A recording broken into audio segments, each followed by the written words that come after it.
What up, dog? Detroit fans, what's going on? What's going on? It's your boy, known as D313XP. Welcome to the podcast, episode 24. Man, we got a loaded panel for y'all today. First things first, I'm gonna get the usual guys out. You went muted. You went muted. No, you went muted.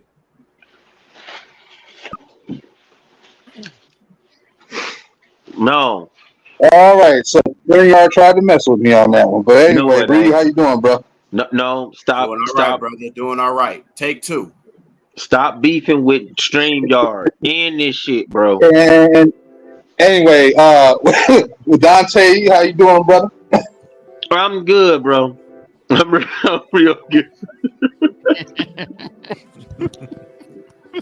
And of course, my other bearded co-host that always giving me slack, my main man DC1 Daryl. What's going on, brother?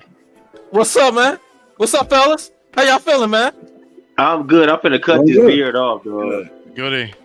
All right, so on this panel with me today, this has been, I said earlier, it's 10 years in the making. Over 10 years in the making. This is a true honor for me.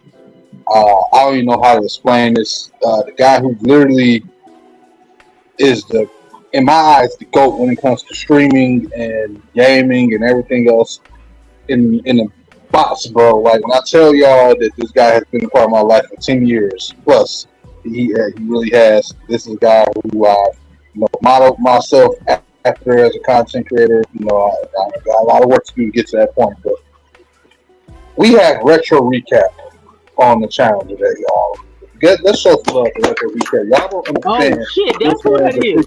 What up, brother? This dude is What up, brother? The King of Baltimore, man. Yeah. I appreciate that, Noam. Thank you, man. Thank you. I appreciate it. It's good to be here. We talked about this for a long time now. We're making this happen, and I love talking sports in general. So, looking forward to vibing and chilling with y'all, man. Great to see all y'all. Oh, thank you, man. Shout out to you, bro. Great to have you here, brother. Great to have you here. Yeah, we got chicken seconds in the chat. Welcome, chicken seconds. So what? I gotta ask Retro right quick. Mm-hmm. Retro, did you hear about the new Tekken that's coming out? Oh man, I heard about the new Tekken. I'm not a big Tekken guy though, but I did hear about it, man. What? Okay. Am I gonna buy it? The new Tekken is coming out early January. Yeah, it's coming out late. Tekken just that was not mine. That was Mortal Kombat and Street Fighter. But no, for real, that's big news. I didn't hear about that, but that's big news. That's big news. You a big Tekken guy? I'm a big Tekken guy, so Me too. I just have to ask you. Okay. Dante, you do Tekken guy too? Okay, so I just wanted to ask that. I just wanted to ask that real quick. If you are a Tekken guy, I would like to see you on your Twitch. Playing Tekken, but I'll show you always still show if you love. see me on Tekken, I'm getting my ass whooped. So that's mostly going to happen. I'm not going to embarrass myself like that, man. But Dog, he ain't even finna hold y'all up. Right. So Retro man, I know, just in case the new people watch this, if you could just give like a quick, background. I always like certain guests to come do that, man. Just give them a real quick background on how you got going, who you are, where you from, and what got you into it. Real quick. Yeah, no problem. Retro, people call me Retro Recap, Retroactive, whatever. But I've been content creating for, I don't know, it's been 11, 12 years now. YouTube, Twitch, Mixer, all the good stuff. Right now, mainly a podcast, a game show host. We do games like Wheel of Fortune, Millionaire. We play retro games, Pac-Man, Mario, Donkey Kong, so all the platforming games. Like I said, do podcasting, Retro Rewind podcast, where we interview guests from the community, and we, more of a get to know you type of thing. And I just started a sports podcast on YouTube, Double R, every Monday. However, I missed this last Monday, but and we're just talking mainly Baltimore sports, and every once in a while, I'll dip into outside of the local market and talk about other teams. So that's pretty much what I do. Born and raised Baltimore, Maryland. I don't even know if I should put my age out there, but 33 years old, 33 years young, 33 years young. I don't consider myself old. So 33 years young, pushing, striving to be the best, and looking to see other people progress in everything that they do. So that's pretty much in a nutshell of how I am and what I do. Oh, man, you talking about your age, and I'm almost 40, bro. Oh man, 40 years young though. 40 years young. 40 years young. I'll be 35 Sunday. Y'all suck. Oh, really? Okay. That's it. We got DSN in the chat. We got 0-16 in the chat. Hello again, our chickie. The fellas, 0-16, man. What's the deal? Dynasty Sports Network. What's the deal, fellas, man? So, you know what? Normally, I want to get this started, guys. So, here's the thing. Normally, you know, we get into some Lions talk and all that other stuff, but I want to get some things out the way. Because it just hit me that Retro, of course, we know is an Orioles fan. And obviously, you know, we're Tigers fans up here, which I know Retro's going to dig at DC1 later about that. But Tigers right now, I just want to say a big shout out to our guy, Miguel Cabrera, man, on his retirement. Yes, this was one of the greatest batters probably all time, and I was fortunate to have him as a Tiger fan. Me too. That was pain. His farewell was painful to watch, bro. That shit was painful to watch, bro. Oh, nice. Got a whole Cabrera. Is that autographed? Of course, man. Yes, sir. Y'all don't know something about Steve. Steve is he's a famous person, bro. Steve famous as fuck, bro. Oh, come on, man. Man. That's the plug. No, watch this. I seen him hang out with. Hold on. I seen him hang out with one of our draftees that from the Pistons. What was his name? Marcus Saucer. Yeah, he done hung out with some of the Lions players too. I'm like, I want to be where he at. He be everywhere. He be at the damn Little Caesars Arena more than I do, bro. He done seen a Red Wing game, a Tiger game, and a damn Lion game, bro. I'm gonna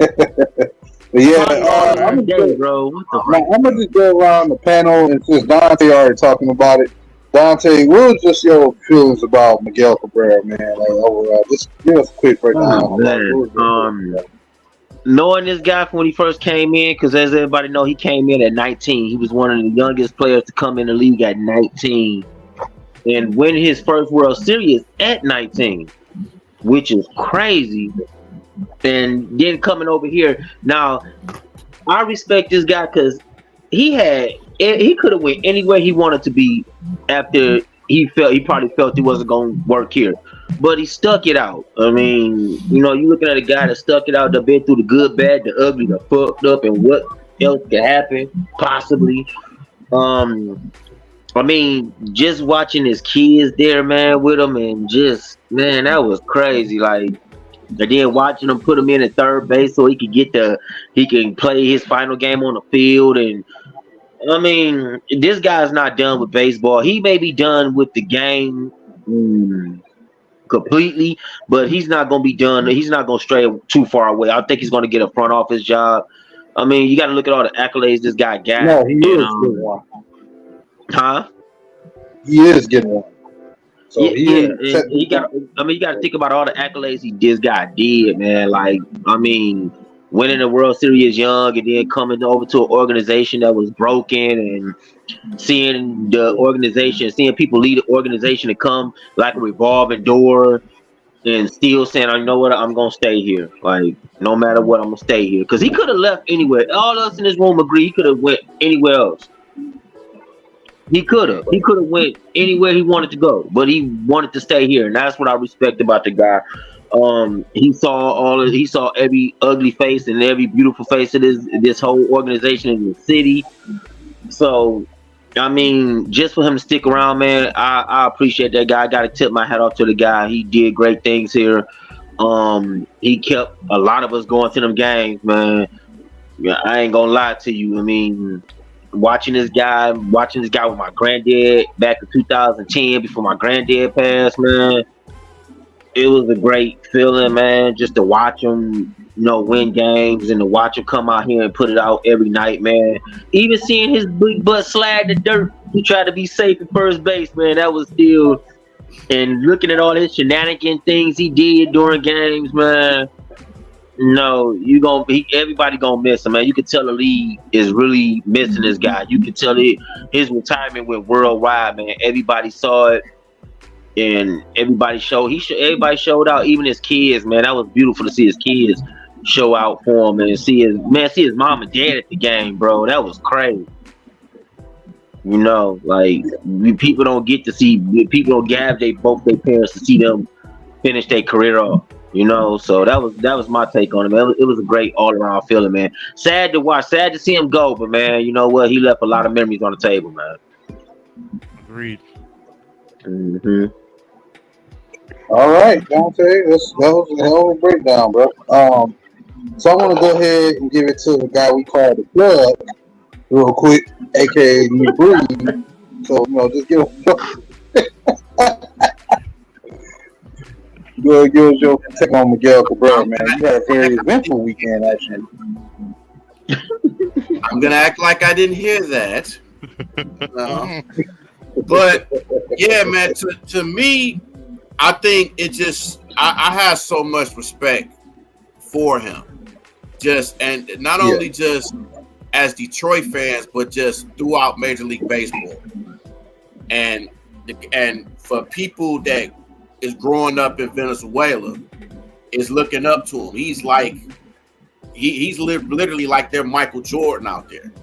So it's just what he's done to the game, and for just he had a World Series when he was with the Marlins, and I think that helped him grow as a young guy.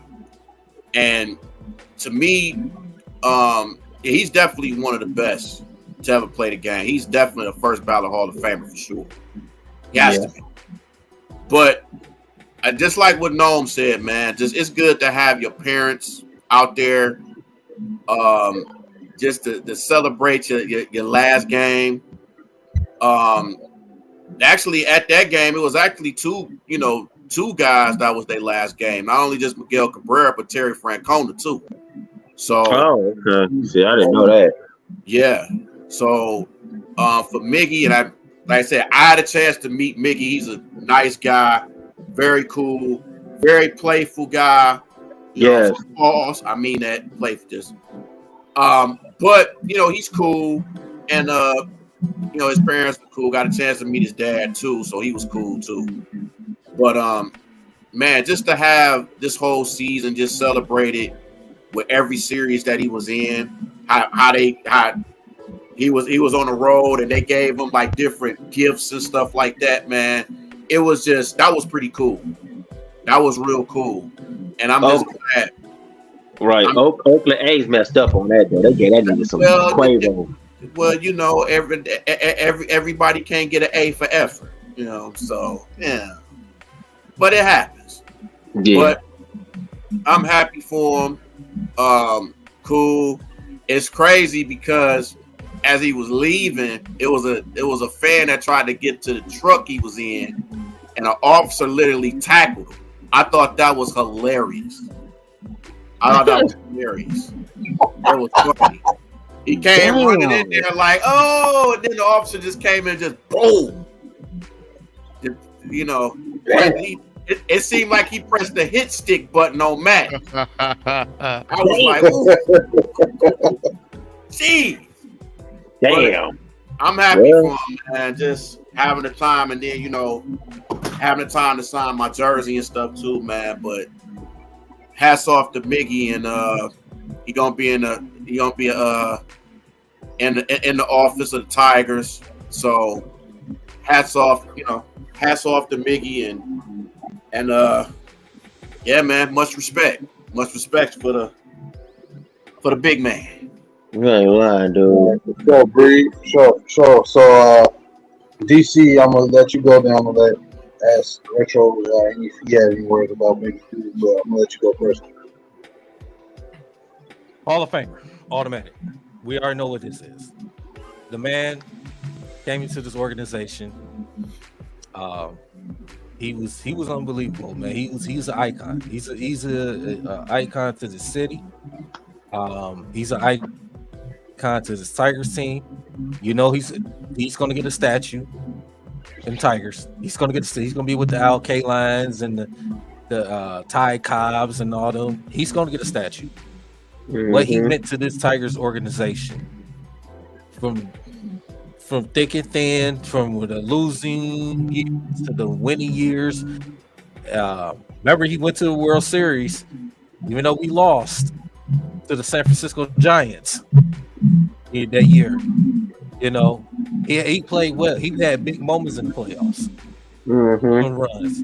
So Miguel Cabrera, you know, getting 500 home runs, getting 3,000 hits. You know, remember he was a triple crown. You know, he going back-to-back MVPs in 2012 and 2013. You know, this man, he's one of the greatest hitters of all time.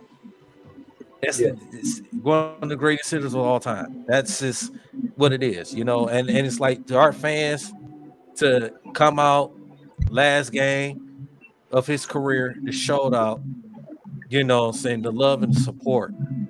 You know, his kids is out there. You know, it was just you hate to see him leave the game of baseball, but he left a lot of great memories for this Tigers organization. Yes, and I would he say did. this too, even though he was with he started with the Marlins in the career, he had a good career. He did win the World Series with the Florida Marlins, which they beat the New York Stankies, you know. So in 03, and he was a young guy, but he contributed in that World Series. He contributed. So say this, man, I'm happy for him. You know, wish him well in his retirement. I just hate to see him go, but you know, he's always going to be an icon with this Detroit sports. Period. When you talk about icons of Detroit sports, you're talking Isaiah Thomas, Steve Yzerman. You're talking Barry Sanders. You can put Miguel Cabrera in that Mount Rushmore. Yep. Yeah. Yep. You're gonna have to. Oh, man, that's I gotta say, Joe, that's big, bro. Appreciate that, man. Now, for all who don't know, Retro happens to be a really big baseball fan. So, you know what I mean? His Orioles are having one of the best seasons they probably had in a while. Thank good for them, man. Of course, salute to the Orioles. But I'm quite sure Retro being a baseball fan, I know you probably ran against Miggy a couple of times. So, anything you know? Yeah, definitely. Hall of Famer, legend, icon. You know, Daryl said that, you know, he's a legend icon in Detroit. He's a legend icon in baseball. You know what I'm saying? The man hit for power average. You know what I'm saying? You talked about the Triple Crown, and was that 2012? I think 2013 was even a better year than 2012. And you know what I'm saying? So when he won a Triple Crown. So the man's done it all. 3 MVPs. He's done a lot. I mean, he put fear into the heart. And I'm just speaking from a guy that had to watch him. Like, you didn't want to pitch to him. There was no way you could pitch to him. You want to go low, you want to go high, he gonna hit it wherever you put it at. The man was crazy. So he's a legend of everything. And, you know, I did see his last game, and it brought back memories because I remember playing with him on MLB The Show. And Detroit, ironically, was one of my favorite teams to play with there because of Miggy and because they had Verlander and Scherzer at one point. Those Lions teams were really good. Yeah, they were good days, and it's crazy because they didn't win a championship, but they had some good teams in that middle 2012, 2013 range. But back to him, like, yeah, he was great. He's a hitter. He won a couple Gold Gloves. He could play defense at times, you know. So he was everything. He's an icon of baseball. He's one of those guys where, and he got over 500 home runs, right? So he just got that, like, what, last year? So, this year, 2 years ago. 2 years ago, yeah. Yeah. So the man reached the milestone that everybody, and you gotta give him credit because he did it not being on the steroids. That's the big one, because I think he did it legit. You know, so those numbers are even better because he didn't have any enhancements behind it. So he's a legend, he's an icon, and like I said, he was one of him and Vladimir Guerrero were probably one of the toughest people to go against, because there's no way you could pitch him. He's gonna hit you. He's gonna hit you wherever you throw it. And there's not too many guys that put fear. So definitely amazing. Oh, man. Yeah, like I said, Retro definitely knows baseball. No, I know So Miggy. I had to deal with him. We had to deal with him too many times. I know Miggy, if anything. You know what I'm saying? And yo, one memory is that Tigers. The last time the Orioles won the playoffs, that Tigers game, that Tigers series, back in 2014. Where I don't know how we swept, but it was crazy though. The game two where Delman Young smacked that ball and it Yes. was, yeah. Yeah. Y'all was stacked because y'all had Verlander, y'all had I think y'all had Scherzer at the time, and then y'all had David Price. Price, Porcello. Yeah. How y'all got swept, I still don't know to this day with that rotation y'all had. It was crazy. Bro, I'll tell you this, that series, in that series too. In that series, we didn't get enough run support. We didn't get enough run support. And that bullpen was bad too. That bullpen was pretty bad. We didn't get enough run Yeah. But even then, he was fearful. Then I remember going into that series like Miggy is going to light us up, and you know he put that kind of fear. Like it was, I can only imagine the pitchers actually pitching to him. As a fan, I didn't even want to go against him. I can only imagine how pitchers felt against him. So when you can leave that kind of impact, you know you are the man. So you know, yeah. It's a couple things about him. Like I still remember the time when he hit a home run off Mariano Rivera. Like when you do that to probably the best closer of all time, and he's saying "wow," that lets you know how good he was. Yeah. Like wow. Yep. But amazing. Mario's the best one. And then this thing too, right quick before Noma's go. He's the third player in Major League Baseball history. Only other people he would average his career batting average of 300 and above, 500 home runs, and 3,000 hits. Third player in Major League Baseball history to do that. The two other greats, Hank Aaron and Willie Mays. Interesting. Wow. You know what? You're right. Because I was going to say Albert Pujols, but I think Albert Pujols' career average actually dipped below 300 as he got older. Yeah, because he used to be an automatic 300 guy, but later with the Angels, he started falling off a little bit. Okay, but you're right. Yeah. You're right. Good stuff. The floor is yours, no? Well, look, for me, it's like this.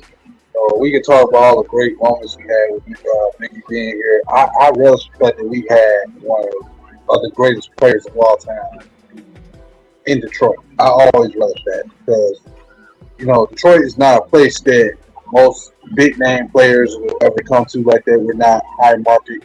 We're not a place that's number one options, right? So him getting here, choosing to stay here for all these years, and adopting under their culture, man, as long as he did, and staying with us through all thick and thin, the good and the bad, and never left us. I mean, that just speaks volumes. He could have made, at his prime, he could have left and made more money than we probably paid him, and he chose to stay as long as he did. And the thing about it is now he's going to be able to help us better working in our front office and our staff and stuff, helping those players, more importantly. With AJ Hinch, he's going to be able to help him out a lot with these players and their development. So you get to learn from Miguel Cabrera, who has now more full time on his hands. You don't have to worry about getting himself ready for a game anymore and prep it. You just have more time to help the young guys like Spencer Torkelson, Riley Green, Kerry Carpenter, let's name a few. And now those guys get that great mind to learn from. Is going to be more fruitful than him probably playing for us right now. And I still look at, I was at a game last year where I forget who it was, but his dude still hit a game winner. And I'm like, okay, he's still making big time game plays even at this point in his career where he can barely swing the bat. I was like, bro, he is so different. And seeing him up close, man, it was different. I remember when he was about to get his 3,000, I think, hit or something like that. In the game, everybody was there. Everybody was crowded. That place was packed. and just watching the people get angry because he got walked off. And I swear, I don't know if it was Jerk. Who was it that we played when that happened? I forgot. But he got walked off, and he eventually got it several weeks later. But once he got it, man, it was explosive. But I remember being down there and watching him, and the crowd just reacting real good with him. And just like Miggy was just that dude. Like he was such a people person, man. Too. Like that's what I love about him. Man. He was humble as hell. You know what I'm saying? As he got older, it showed. All the locker room loved him. Like guys getting traded, and the first person that's going up to him is Miggy. Just the leadership that he brought there. That's just what you had as a player. He's one of all-time greats. I'm thankful that I have him here in Detroit. I'm glad he was able to have success and have the career he had here, man. And I wish him nothing but the best. And for the most part, man, like I said, now we move to the next chapter in his life where now he can get back to the Tigers in a different way and hope maybe look for a better future for this team. Like I said, we playing second in division. You never know, man, what he can do for this roster. Just telling these guys the right things, being in that ear, the things they can learn from him for the next couple of years, man, that could be fruitful, man. So just for him along to stay and still help the organization out like that, just salute my hat to him because that just tells you the type of dedicated person he is to the game. And we always ask all our legends, to help out in the front office. A lot of teams didn't do that, but the Tigers are definitely, making that move happen. And that's how you're being ran by a good baseball operation with the new GM we have now, man. Because this had been the other regime, so I feel like this going to happen for some strange reason. But yeah, man. Shout out to Miggy and shout out to his glamorous career and everything he did for the MLB. Won't be too many like him, man. So that being said, any final thoughts? Final thoughts, man. I would like to say this, man. Look, baseball, it kinds me, with the Derek Jeter situation when he retired. I mean, of course, it was the New York and media and all this stuff. Everybody. With Derek Jeter was one of the the greatest to ever play the game, even though he played for that terrible New York team, whatever I can't stand. But this Miguel will kind of almost remind me of the Derek Jeter because the type of guys when you come to watch these guys, you're gonna watch them, see if they're gonna hit home runs, what big plays they're gonna do, what spectacular plays they're gonna do. And this Miguel Cabrera, man, like I said, man, he left a legacy in the city of Detroit. He left a legacy that we would never forget. The 3,000 hits, the 500 home runs, the career batting average, just second to none, man. To me, some people might debate that is he the greatest Tiger of all time. Yes. That remains to be seen. My final situation, I met him once, and the reason I met him once is because it was right before my granddad had passed, which was the greatest feeling. My granddad's birthday was actually on the day of the opening when baseball season opens. So it's like when the first game goes off, they play. It was the most greatest feeling. My granddad had never been to Comerica, and I took him there, and he actually got to meet Miguel. He actually got his autograph. He got his jersey signed by Miguel. So I was happy about that. That was really, and like you said, Nuba, he's a very humble guy. Very humble. Like it seemed like talking to him is like talking almost like to a friend or a brother. Like he's just that kind of guy. And I remember I was telling Noam about this, not to go off the topic. I was telling Noam and my other brother Manbeast that I had met Undertaker before, like in person. Like the shit out of me, but I met him in person, and he's also he reminds you a lot of Miguel too. He's a very humble person, man. Like just these two guys, I mean, and just seeing Miguel go like that is sad, but he gonna be all, he gonna still be in this organization. So that maybe it's kind of like a bittersweet, like You hate to see him go, but you know he's gonna be always gonna be around because he's gonna be with this organization. So, yeah. Yes, for sure. So, all right, guys. I want to say switching gears, but I think it's go ahead time for the feel good stuff to kind of go down because, you know, I hate to say it, but I kind of feel like being a little bit toxic, right? So there was at the very early stages of this podcast, you know, me and Daryl was getting this thing going. Hitman was always around. Before Bree came around, you know, Retro was always in the chat, and Bree and Daryl kind of went against my wishes on this. He kept screaming for the Tigers to not only win a division, but they were going to be a 1 seed in the playoffs. And I kept saying, I don't know about that, man. You're an injury prone. And he wouldn't listen to me. And, you know, man. Although they did finish second, what ultimately killed the Tigers, though, to be fair, they lost a lot of games 1-0. And you can't do that. And their home record was under 500. But their road record was above 500. A lot of those 0-1 losses came from home, if I'm correct. So can't lose games like that, especially with the offense. They would score 6 points a game down there. You can't turn around and not be able to score 2 points. You know, that's kind of what it is. But we did have a lot of injuries too. So Retro, I know you wanted to finally get going with Daryl. I know y'all want to confront each other. I said I want a good clean fight. Yeah, and honestly, I'm gonna be real with you. When I got in here, that's the first thing we talked about too. That's the very first thing we talked about, because when that prediction was made that the Tigers were gonna make the playoffs, I was like, all right, the division is up for grabs. It could be, but I just didn't see a team that had the capability of getting to the playoffs. I just didn't. I mean, the AL East alone was already a threat. Then you got the AL West, and I'm like, all right, so the only way the Tigers are going to get to the playoffs is by winning the division. And I'm like, all right, Kansas City not good. We know Chicago White Sox not good. It's really between them and Minnesota. Now, honestly, Minnesota only won 87 games and won a division. So it was, like you said, and you lost a lot of one-run games. So if those games that they lost were wins, they possibly could have made the playoffs, but they didn't. And I'm not going to. I mean, I don't want to call it outlandish takes, but I just didn't see it. That's all. I didn't see where they was going to make the playoffs. Yeah. Maybe next year, but I didn't see it this year. You know what I'm saying? Considering the fact how many games did they lose last year? They lost 96 games, almost 100 games last year. I just didn't see where. You know, but then again, the Orioles lost 110 games and they won 100 games, so it's not impossible.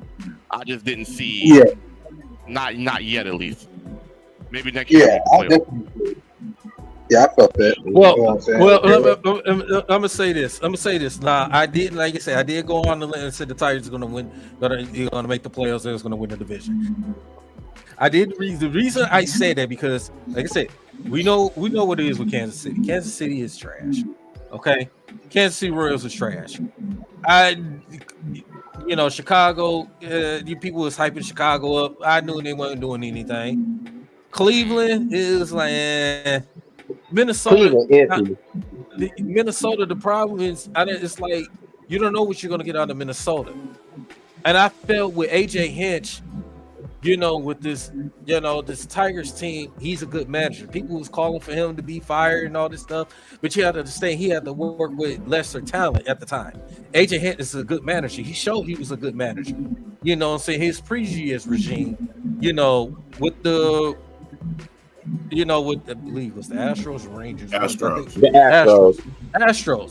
Yeah, he was a good manager then. He bringing his, and you see the progression with this Tigers team this year.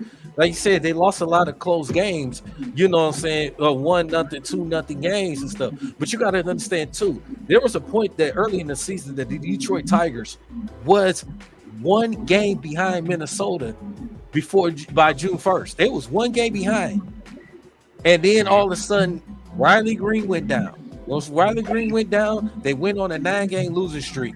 And then when they tried to make strides to try to keep up, they was losing. And then it's just like up and down, up and down. The Tigers was trying to get up there, and then when they get close, they lose those games. Now the injuries has to do with that. You know, losing Riley Green, which one of our best young players that hurt it, and on top of that, you know, with Kerry Carpenter had times went down, or some of our young cores had went down. You know, and then like I say, our pitching was as bad as everybody thought it was going to be. You know, it just we just didn't get the consistent enough run support to get these wins. Now, Tigers had a better road record than a home record. So imagine if the Tigers would win more games at home, and remember, they would have been in the playoffs. They would have been in the playoffs. Tigers dethroned everybody in our division. Okay. They had won more games in our division than anybody else in our division. If the Tigers would have won the games they supposed to won with outside our division in the interleague, we would have been in the playoffs right now. Yeah, because like you said, we smacked Minnesota to death. We smacked Minnesota to death. We smacked Cleveland. We smacked Kansas City and Chicago. Yeah, but anytime the Tigers beat up on Cleveland, yeah, we supposed to take that division. This the thing with the Tigers. GC, this the thing with the Tigers though. The Tigers, when the man go down, that's that person that's up next behind him is supposed to say, okay, this man is down, I gotta step up. But that never happened. They're a young team. And I understand that. Yeah, they're a young team. Yeah, they're a young team. They're going to get better. With Scott Harris coming in, he changed the culture. You know what he brings. His what he had when he was with the San Francisco Giants. He's bringing. He sees the talent. He sees the young talent with this Tigers team. That's why he get the Matt Verlines and the Kerry Carpenter or Parker Meadows and all those guys. The Tigers are next year.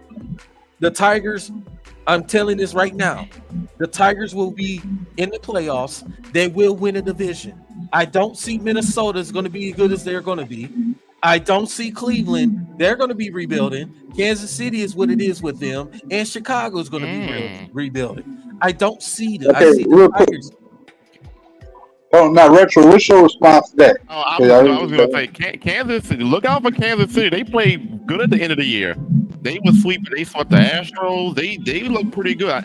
I know the overall climate of it, like they don't look that good, but watch out for KC. It's no, and I agree with you. It's no guaranteed bet that Minnesota wins the division, but they do have good pitching.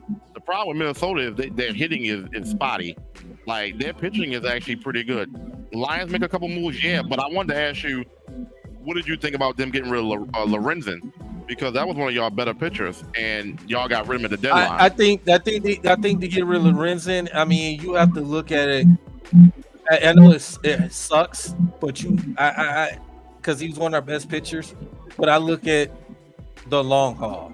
Right. I look at the long haul in the future. You can, you go get you get somebody off the minor leagues that could be as good as Lorenzen. Right. That's what evaluating and see the talent. That's what Scott Harris and AJ Henson knows. They're gonna look at those talent on the off season. Or spring training come around and stuff. So that's what I understand losing Lorenzen, but they're trying to go more younger, more athletic, and continue to build on this young team more. Because look with Baltimore, look at your Orioles. They turned around. They got a good young team. They turned around. They went from losing 100-something games, and 2 years later, they're winning 100-something games. They come out of nowhere. I can see these Tigers team could be similar to what the Baltimore Orioles. And I'm gonna add some, DC. I'm gonna add some. Go back to about that Lorenzen trade. That was kind of like what Tigers did with Justin Verlander. They traded him before the trade deadline. They was looking for somebody younger. They was looking for some young guys to come in. Because think about it, Justin Verlander, when he got traded, he was what? He was in his mid-30s, correct? He was in his early 30s. Oh, really? They traded him that young? He was in his early 30s. Yo, that's right there. I'm tripping. Right, y'all, you right. So they was looking at him like that, and Justin didn't really decline at all. Because you see what happened when they traded him. That same year, he ended up going to the World Series and winning. Yeah. Kind of like now, guys, I want to say first off, Kind of late on this stuff, but welcome to GMS Excuse Tales, and what's up, Quan? What's going on, man? Quan? He said, "Yes, oh shit, he a Ravens fan." Yeah, that's my guy right there. He repping. I appreciate that, man. Thank you. Oh, he a hey, bro. Hey. Retro, hold on, Retro. I gotta talk to Retro because I know he a Ravens fan. Retro, I got it too. It was years ago. We had Reggie Bush on the Lions. I had gotten a fight with one of your people from your city because he literally sat here and told us. Now we wasn't mad. He said, "Forget the Lions. Okay, that's cool, whatever." And if y'all remember, y'all won that game by field goal. Yeah, Justin they won both. 63-yard field goal, something like that. Yeah, something like that. Yeah, I was at that game because that was on my birthday. That's the first of 2 times Justin Tucker did that to y'all. No, I ain't want to throw that out there. Yeah, no, it's cool. It's cool, man. Look, and the first time that he did that was on a Monday nighter. I remember. That was a Monday nighter. Like, please don't remind me. But I remember. But so one of y'all fans, he said, "Fuck the Lions." Okay, that's cool. He could say what he want about the team. Okay, but when he said, "Fuck my city," I lost it. Oh yeah, you can't do that. I'm not gonna go to Baltimore and tell y'all. I might say F the Ravens, but I'm not gonna say F. Hell no. I got 2 cousins from Baltimore. Bro. So I know it's like hell no. I ain't finna say that. Like I watched The Wire. So I know what happened. I'm gonna say this before we switch over to the next topic. I'm gonna ask Retro. Yeah. Who you think is gonna play in the World Series, and who's gonna win the World Series? It's funny because Quan is in here. We were literally talking about this earlier. We were smoking a blunt, and we was gone, so we was in the clouds. I'm actually still coming down a little bit, but we had this exact conversation, and I was gonna say it's easy to pick Braves, Orioles, and number one seeds, but it doesn't work that way. When you in the playoffs, 100 wins don't matter because that's against the whole league. It really depends on who the matchup is. Just like today, I was saying I was very surprised that Toronto got swept because I thought Toronto was a better team than Minnesota, and for y'all to not get one game and y'all score with 1 run in 2 games, and then Tampa Bay, like I thought Tampa Bay, you win 100 games, 99 games, you get swept at home to the Texas Rangers. So the wins in the regular season don't matter. It depends on if the matchup you're going against is in your favor or not. And you know, the Orioles are a good team. They don't really have anything good. I mean, anything amazing that stands out. They just good balance, overall good chemistry. I would like if I'm being biased or not biased, I would say Houston with the playoff experience may represent the AL as much as I want the Orioles to represent. On the other side, it's really a toss-up. I would say it's either Atlanta or Philly. Philly is pretty good. Like people forget, Philly got to the World Series last year, and they beat the Braves to get there.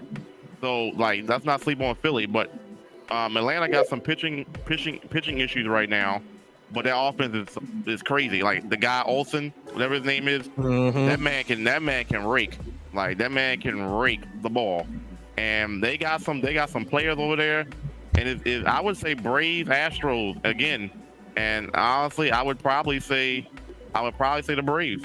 They look pretty good. Didn't they win last year? The Braves won last year. Astros. Y'all won last year. I thought the Braves won last year. Yeah. No, they won 2 years ago. Yeah. Astros won, and Braves won 2021. Astros won last year. Yep. Right? Yeah, Astros won last year. So I think it might be a rematch again. Might be. All right, so I want to add Retro this too. I'm sorry, I didn't cut you off, bro. No. I was just gonna say I was talking about Ronald Acuna, but go ahead. I was just saying he's. Oh no, I was gonna ask you. So obviously you've been watching the Orioles, and you've seen a lot of suffering. What was the points? Because what I'm trying to do is trying to figure out if the Tigers really are on the right track. It seems like we are, but just to kind of give a lot of Tigers fans some more intel, like based off what we see from other teams, like. When was that point you realized, like, Orioles, they might be doing good this next season, or best coming into this season? Like, when was that point? Or was it just like a surprise? I'm gonna be honest with you. I'm a little bit surprised that they won 100 games. Good. I thought they would eventually be good, but you got to realize it's not hard to draft good when you get the number one pick almost every year. You know what I'm saying? You use the number one pick on Rutschman, and then you got Grayson Rodriguez. I mean, you can't miss. So when you lose all those games and get the top pick, you basically have the best pick available before anyone else do. You better nail it. You know what I'm saying? So at some point I thought they were going to be good, but honestly, I would say the point where I thought they'd be good would probably be probably last year, because they won more games. They won 83 games last year, and I didn't even expect that. You know what I'm saying? I thought they was at least a year or two away from being like this. The good news is now that they're this good and so young. I was just telling Daryl, like, they had one of the lowest payrolls in baseball, and they won 100 games. So, and you still have a good farm system. So, like, this can last for another couple years if they play this right. So, for Lions fans, you just got to draft well. And honestly, the thing with the Lions is, I mean, not the Lions, Tigers. Y'all not getting the number one pick. I guess that's what was easy for us. We had a number one pick almost every year. So because y'all aren't the worst team in the league, y'all getting that middle of the round pick. So you got to make that count. You got to make the trades count. So getting younger, like Daryl said earlier, that's good. You know what I'm saying? But you still got to draft well. And you got to remember, in baseball, these draft picks, they don't play right away. So it may be some time before the Lions the Tigers get real good. But I think a optimistic expectation for y'all could definitely be a wild card next year. Definitely. Or even a division. I think that's fair. I think that's fair too. Yeah. So y'all got everybody has a chance. The Central is not that good. So that's the optimism of it. It's not like y'all playing the AL East or the AL West where like all four teams are legitimate like threats. Like y'all got a division where y'all can definitely win. So that take wasn't as outlandish. I just thought the Guardians were going to be better than what they were this year, and that's why I didn't pick the Tigers to get to the playoffs, because I thought the Guardians would be something, but the Guardians weren't anything this year. Yeah, I thought the same thing. All right, so Bree, you got any? Wait, say it again. No, I was gonna say, you got anything you want to input on this, man? We went away from you for a minute. We're still there. About the playoffs, or no? I was just saying in general about the Tigers and the Orioles. No, I mean, well, I'll say this. I say this. Well, I'm gonna first say this about the Orioles. They were good. I didn't even expect them to have over 100 wins, but the one thing that they did, they capitalized on Tampa's struggles, because Tampa started off undefeated, like they was almost 20-0 or something like that, and then they just struggled. Baltimore capitalized and won that division, and hey, I'm happy for them. And I think it's just Tigers should look at the Orioles and like, hey, this is how we want to build our team, like the pitching, the hitting, drafting, everything. It should have that. And I believe that with this team. I think, just like what Retro said, I think they can be a wild card or possibly a division winner. I think it just depends on the health of their pitching too, because they've had a lot of injuries, especially Casey Mize. Casey Mize has not played a full season yet. Another AD. God damn. Yeah, has not played a full season. And it's just they have to get healthy. I think we have a good young staff, good young players. They got to stay healthy as well. Have a full season with Riley Green, and I just think this team can do something. They just got to stay healthy, and they come together. I think with Miggy being his last year, I think he's made the team come together even more. So it's pretty much helped these young guys. And I'm happy for the future with this team. I am happy for them. Absolutely. Yeah. So I'm gonna say this real quick. I'm gonna ask Retro another baseball question, then we're gonna transition before then. To anybody that's out there watching, if you have had the time to take second, man. We get up to this point. Make sure you like what we said, man. Make sure you drop a subscription and a like on this stream, man. Make sure y'all do that for your boy, man. We trying to get this thing going. And also, if you can, subscribe and follow my guy Retro Recap on YouTube and Twitch. Both titles the same thing, man. This guy has great content. If you're looking for gaming, he's been streaming a lot of Sonic. He just got his big time 1,000 win on Pac-Man 99, man. Thank you. I appreciate that. That is huge, bro. Like, you get 1,000 wins. I remember he first started playing. So a lot of time, man.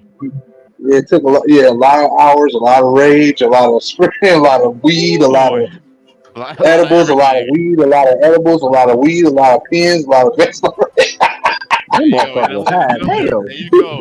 In that exact order too. Shit. He was high. Hell. He probably didn't even know that shit yet. Right, exactly. There you go. I tell you, I always tell people on YouTube, go get a Twitch account, man.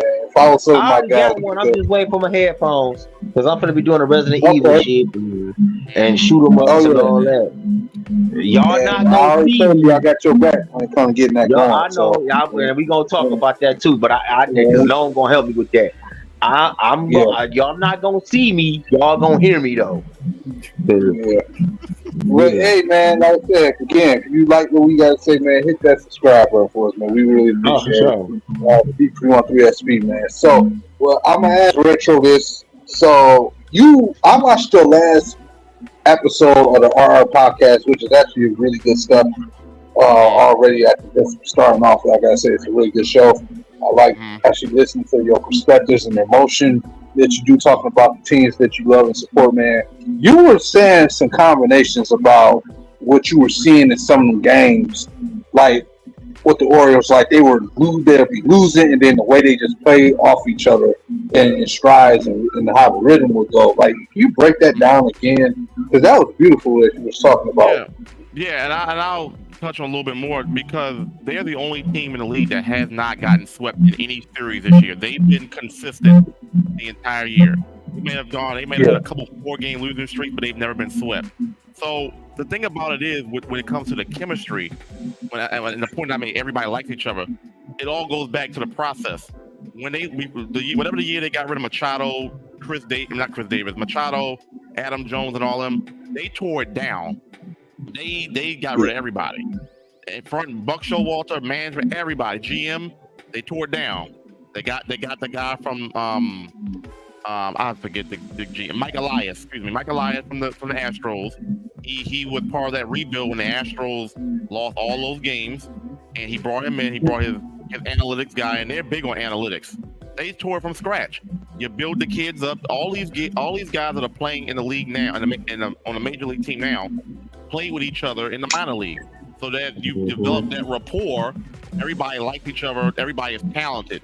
So now when you come up in the major leagues, there's already that chemistry because y'all play in the minor leagues. So now, everybody likes each other. Everybody knows their abilities, their liabilities, and they work on it. And then you have a manager who was a talent scout, and Brandon Hyde at one point. He knows how to develop talent. So you got the right combination of a manager that can work with young guys. You got guys that have been playing in the minor leagues. They get up to the major leagues. They're comfortable with each other. And the thing about the team is they're versatile. And everybody can play different positions. It's not like the first base guy can only play first base, second base. Everybody can move around. And so when you have that versatility and that chemistry, like I said, the Orioles don't have one good thing that they stand out. Like, they're not the best offensive team, they're not the best pitching team, they're not the best defense, but they are good chemistry. And we have good chemistry, and you're familiar with your teammates. That goes a long way. And on top of the fact that they're young and they're good. So it's not like we was talking about with Daryl, it's not like the Yankees who got all these 30, 40-year-old guys paying these crazy contracts to, and they're not producing. You got young guys who are cheap. You ain't paid them yet. You get the most out of them, and they're motivated because they're motivated to get a contract. So they're playing good to get paid. So this is the best time for them because it's young talent. They're looking to get paid. You're going to get your best out of them. They're motivated, as opposed to guys who already get paid and then they do nothing after, like Chris Davis. When we gave Chris Davis that contract, he literally did nothing for us since that. He got his money. Why did they pay him? I don't know, because they caught him using steroids or whatever it was, whatever the drug was that he was using. You still paid him, and he did nothing for you since then. So now it's the opposite. You got young talent that's good, they're motivated to get paid. You're going to get your best out of them. So maximize it. So that's why they're good, and that's why they all like each other, because they all grew up from the same minor league system, and so that's a recipe for success, in my opinion. That's a good standout too. That's a good point. Yeah, that's something that I would want for the Tigers bad. Like, get the chemistry, because like you look at Riley Green, you look at Spencer Torkins, you look at Harry Carpenter and Byans and all these other guys. They just need time to grow. For one, they got to stay healthy. They just need more time to grow. And like, I remember we was at the game. I know Retro remember, he saw it on Facebook when we were at the game. That's when Torque had his real showing. Like, he had been struggling so hard, and everybody's been giving him all his hell. When he went, it will be the game we go as a group. And this dude just lit it up in the ninth inning and tied the game and won the game. And yeah, that was against the Braves, and we won in extra innings against the Braves. Yep. The best that in the was, league. Yep. But if you look at the drive, Daryl, how it got set up, I think it was Baez that initially set up us up to get into the tie. Now, Javier Baez, we know, known to be a bit street guy, so right, Javi.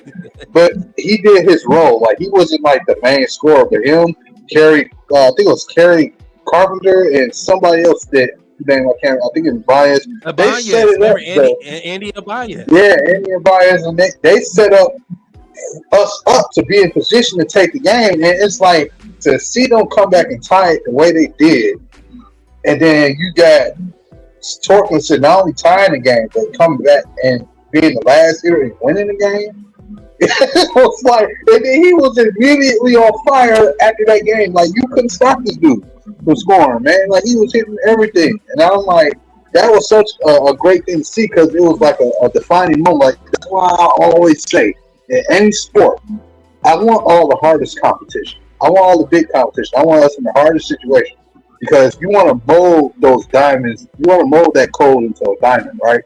The only way you can do that is when you bring the competition. You don't want to see a team get wins solely off teams they should be able to beat. You want to stack that off at some point, but you want to see the competition, because if you can play the highest competition, then the guys that's under you should be no problem. That's why I always like, even when you switch it to football, you had Lions fans for years saying like, oh, we gotta get Aaron Rodgers out of Green Bay. I was one of the few that was like, his ass can stay, because I'll say I want to beat him consistently every year.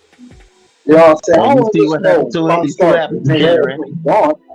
Who the hell was saying Aaron Rodgers? It is what it is. You see what happened to Karen. Karen went over there in New York. And ain't last 60 seconds. Man. Was out of here. Like, the Packers are really gonna give Aaron Rodgers to the Detroit Lions, man. Man, I'll jump that, man. Hey, man, I'll really jump off down Detroit. Karen Rodgers' father's name is Kirby Joseph. Karen Rodgers' father's name is Kirby Joseph. Oh Lord. Own that, mother. I can tell you that. So I guess I'm trying to switch gears. It's time to switch gears. I done brought it up. So it's time to switch gears. So, with that being said, y'all, we about to switch on to football again. Who running north? Again, like, comment, subscribe, man. Huh? Who running north? What'd you say, Darryl? Right I now, said, who Detroit running Lions. Because right now, you could say that the Ravens are also running the north as well in the AFC. They 3-1, and the Lions are right now currently 3-1. You know what I'm saying? So let's start it, man. Ravens will be on the road this week going versus the Pittsburgh Steelers. I expect that to be a dub for y'all, because Pittsburgh has not been looking too good as of late offensively, especially offensively. They got some injuries, and that quarterback is struggling. So I could say that's still be a dub. He still playing for him? No, Michelle Trubisky still playing for him? No, he didn't back up for him. He even on the team. But then the Lions are being home versus the Carolina Panthers, right? So yes, sir. That could. Some people fear that could be a trap game, because Panthers did watch us last year and embarrass the hell out of us at their crib. But I think it's a different year. Lions defense has been sort of showing up these last couple weeks, and the Ravens defense has also been very, very good with the additions they had. But I gotta ask Retro real quick before we touch on the Lions. So, what was the thing you took from the Ravens game this past game? Because I know you were kind of like, "Oh, they gotta win against Cleveland. They gotta win this game because Cleveland has a nasty defensive front too." And yeah. what was your take from that game? Well, I think going in, I would say the Lions defense did look good. They gave up 3 points against the Bengals week 1. They gave up 3 points against Tennessee. I was like, oh, but then on game day they said Deshaun Watson wasn't going to play. So I was like, oh, that's a game changer, because I didn't even know who the hell their backup was, and I know our defense had been playing pretty good. And going into that game, and then the outcome, I was like, all right, the Ravens handle business without Deshaun Watson. And Nick Chubb, you should handle business. Our defense is actually pretty good. We got injuries all over the place, but one thing is consistent. Patrick Queen and Roquan Smith, they ball. Them linebackers, they know how to get to the ball, and they got a nose to the ball. And Ray Lewis was teaching Roquan how to read film and how to get his guys on the same page. So if you got already good linebacker getting coached by Ray Lewis, you already know that there's a motivation for that defense to go out there and play well. So I wasn't no surprise that they held the Browns to 3 points. They don't have no Watson. What I'm surprised about is our offense. Our offense is still shaky right now. Even though they scored 28 points, I still think we haven't seen the best version of the Ravens offense because, once again, no OBJ, no Rashad Bateman. We can never really see what the potential of this lineup is. You paid OBJ all that guaranteed money, and he's only played 1.5 games. You know what I'm saying? I think he looked pretty solid in the little bit of time out there. But the problem with our team is his injuries. Like, no one can stay healthy. Like, if this was a league of rosters on paper, the Ravens would be in the contention for Super Bowl every year.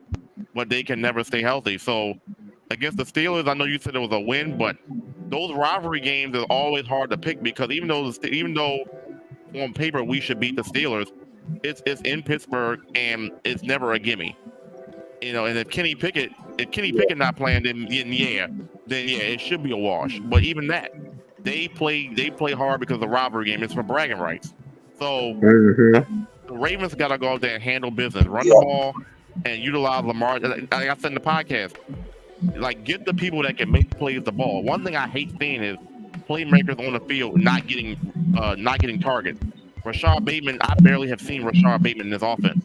He's pretty much, even with OBJ there, he's telling your best receiver right now. He barely gets the ball. Get the people that know how to make plays the ball, and you'll be good. You know what I'm saying? And Zay Flowers, get him the ball. Make sure these guys touch the ball because when you get them involved early, they're happy and they're motivated to go crazy. So I do got the Ravens winning, but I don't think it's going to be a wash like people are predicting. Right. Now I will say this real quick. I'm gonna say this. Let me take over right quick. No, I'm gonna say this. Go ahead. I know Baltimore has not looked the best these first 4 games. I know they deal with injuries. I know losing J.K. Dobbins was a big blow. But Ravens are still a good enough team that you know they're still gonna be around. You know they're gonna play hard. They're gonna put up a fight. As long as Lamar Jackson stays healthy. Y'all, BIB. They will be fine. I think that, and you know, I'm gonna tell you this, Retro. I had the Baltimore Ravens coming out the AFC. I do too. I really had Baltimore. We did a prediction not too long ago, and Super Bowl prediction. I said I have the Eagles and the Ravens in the Super Bowl, and I said I did say the Eagles are going to win the Super Bowl.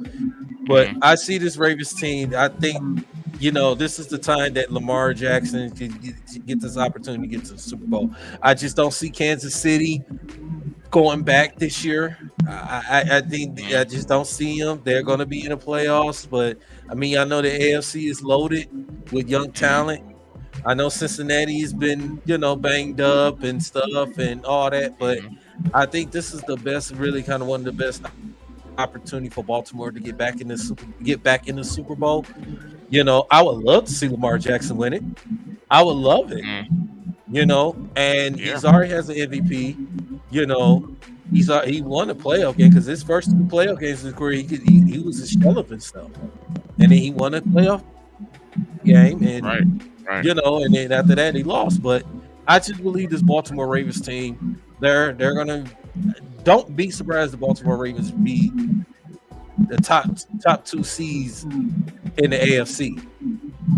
Don't be surprised. I agree with that. The thing about it is like I agree. Is this on paper? Yes, but when you see who's playing on the field and you're down to your third string every week, it's like, damn, if we can get everybody on the same page playing when it matters the most. I agree because Lamar Jackson won MVP with lack of weapons. He didn't have an OBJ. He didn't have a Zay Flowers. You know what I'm saying? He had Mark Andrews, but he never had consistent weapons to throw to, and he still won an MVP. So you would think with the receiver that they got him and a new offensive coordinator that knows how to utilize the skill sets of his playmakers, yes, you would think that. I'm not too. Well, first of all, we should be 4-0. We should never lost the Colts game, but I think we haven't seen this offense peak yet. I think it's a new offense. You got to remember, Greg Roman was running a read option based offense. So now you got to get back to running a pro style offense. I'm not saying read option offense is not pro, but Todd Monken, if you watch what he did with Georgia Bulldogs, a lot of play action, a lot of running the ball. He utilizes his skill sets. So he even said the Ravens are not peaking, nowhere near peaking yet, and we're 3-1. So that's kind of scary with all the injuries that even with everybody being out, this offense still has room to grow. So that gives me optimism for why this team could be good. But I have to see it, or I have to really see it in the games. Yeah, if you look at the score 28-3, yeah, we blew out the Browns, but I still wasn't ultra impressed with the way the offense. Lamar Jackson's been fumbling the ball, and he might lead the league in fumbles right now. The man has like 5-6 fumbles already. We've only I think Daniel Jones leading it. Well, yeah, I wouldn't be surprised. Daniel Jones missed a fumble waiting to happen. But that's why I'm optimistic, because we should be 4-0 with 3-1, and the offense hasn't peaked, and our playmakers have not been on the field. OBJ, Bateman, they have barely played, and we're still 3-1. So yeah, I agree that this team could get to the Super Bowl if they stay healthy. I remember John Harbaugh saying, I have to coach this team. I have to coach everybody on this team. I can't just coach the players that are going to be playing that we project to play. I got to coach everybody down the depth chart because the injuries are so predictable now. You can't just coach up the guys that you expect to play. You got to coach up the whole roster because everybody is getting injured left and right. So now everybody has to be ready to play, not just what you thought your game day starters were going to be. And so the one thing I like about Harbaugh is he's going to get all his guys ready to play, whether we're injured or not. But when you start playing against teams that have talent and we're injured, you know, that's when it becomes dicey because the Dolphins look good, Buffalo looks good, Kansas City looks good. You know what I'm saying? I expect the Chargers to be a little bit better. The AFC looks pretty loaded. You know what I'm saying? So yeah, for you to say they take them out the AFC, that's a pretty good pick, except I need to see them healthy first. So when that happens, then Absolutely. I'll be a believer. You know what I'm saying? But this is too many years in a row now. Since pandemic started, everybody. First year was everybody catching COVID. I remember that one Steelers game, we was down to it was like 15, 16 players not playing. It was I remember that. You remember that? Yeah, and they played the game on a random ass Wednesday. It was a random Wednesday game against the Steelers, and the Ravens had like third string everybody, and we still almost won the game. We still almost won the game. Then 2021, all the injuries. J.K. Dobbins got hurt for the year. Gus Edwards got hurt for the year. Rashad Bateman, and then Lamar gets hurt. Everybody gets hurt every single year. And it's like, damn, I just want 1 year where we can have a roster that we projected to be playing. And until I see that, I can't foresee a Super Bowl until I see a complete roster healthy. I'm gonna ask Bree. I'm gonna get Bree intake on this right quick. Oh, intake. For the Ravens. Yeah. I think Lamar Jackson is going to do a lot. I mean, he has a lot to prove this year, especially with the contract situation and everything. He's got a lot to prove. Now, all the injuries and stuff, that just put more on his back than ever. So I think, but he's used to that. He's used to that. So it's nothing new for him. Having the injuries that they have on that team, it hurts. But that just means, hey, next man up. That's how you gotta. That's the mentality you have to have. When it comes to that Steelers game, it's gonna be a hard fought, just rivalry game. This typical Ravens Steelers game, just hatred. That's gonna be a physical game. Great. It's gonna be closer than I think what people think, but I do think the Ravens are gonna pull it out, though. I do think they're gonna pull it out. I just think it's just gonna be too much Lamar Jackson for him. And with that Steelers defenses and Pickett has been up and down. So this is the type of game for the Steelers to really revitalize their season is a game like this. So this can help.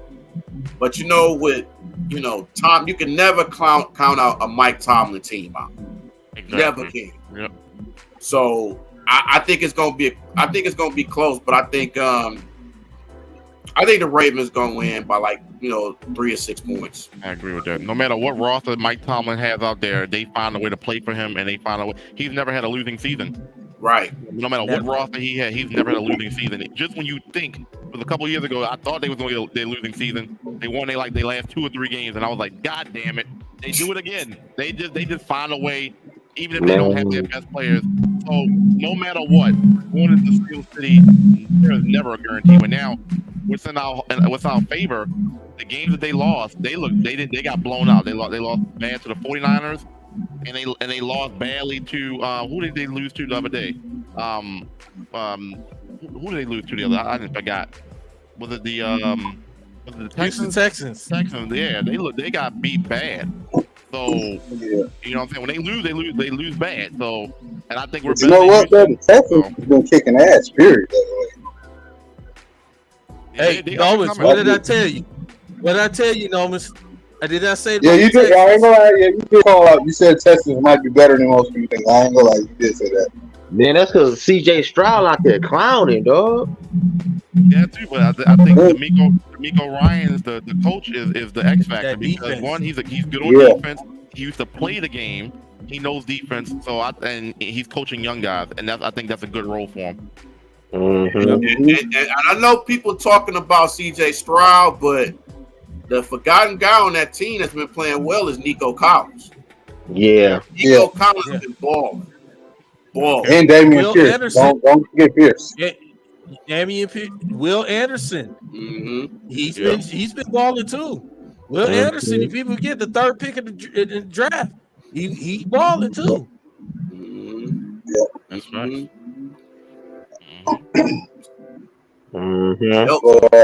Thing is, I did bring party favors, guys. So yeah, so return. Let's go. Happy return to the friend. Hey, New Breed. That's the gnome I know. Hey, New Breed. Coming to a wall near you. Oh shit, he chugging too. Oh, look. New Breed. Coming to a wall near you. Boom. Yep. Oh shit. Okay, yeah. No, now you showing off now. Now you showing off. No, man, it's gonna hit that wall and we gonna be talking about what wall? I don't even know what you're talking about. Yeah, dog. Bro, I did not run into. I did not get that drunk, so I ran into your wall. Your wall ran into me. I love how niggas be saying. I love when niggas be getting busted and they be trying to blame the wall. Okay. Walls don't move, bro. People move. Walls hit back. I hear you, brother. Okay. Yes. So my wall just fired on you for no reason. That wall smacked the shit out of me. It gave me a V8. You smacked the shit. My favorite number 10. I was a V8. Hey, no. We gonna blame that on StreamYard too, huh? Yeah, you beef with the fucking ducks and they keep cutting your mic off. Hey, Retro. Hey, Retro. Gnome is the only one, but he won't apologize to StreamYard. I don't know what StreamYard did to him, but he has not apologized. And every time, go listen to all his podcasts. He always get cut off. Oh wow! See, this is why I bring this to the I just told him in the beginning, like, apologize to the duck, bro. Just apologize to the duck, drop it, and just leave it alone. No one don't want to listen. No one want to. He like fuck the duck, and that's why the duck keep muting his ass.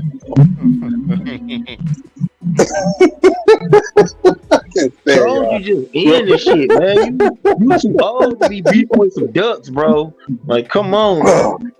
Anyway, so that's probably why you don't have Aflac too, because it got a duck too, huh?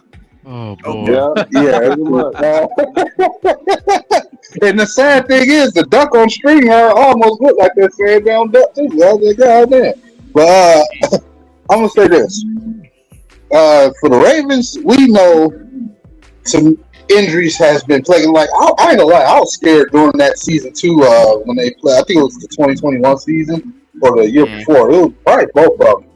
I ain't gonna lie, it was scary as fuck. I'm like, wow, all of their players is catching COVID and getting some kind of weird thing. I'm like, what is going on here with the Ravens? Every time I look up, no, I'm gonna tell you what's going on with that shit. One person coughed and did all of us in the room, and they like, oh hell no, dog. And then they went and played and went home, started feeling like shit, and they was kind of like, no, dog, I don't think I'm gonna be able to make it. Shoot, man, it was so weird, man, because it seemed like that was getting into the Ravens' way, and I'm like, man, is it because they spend money on players that's gonna get hurt?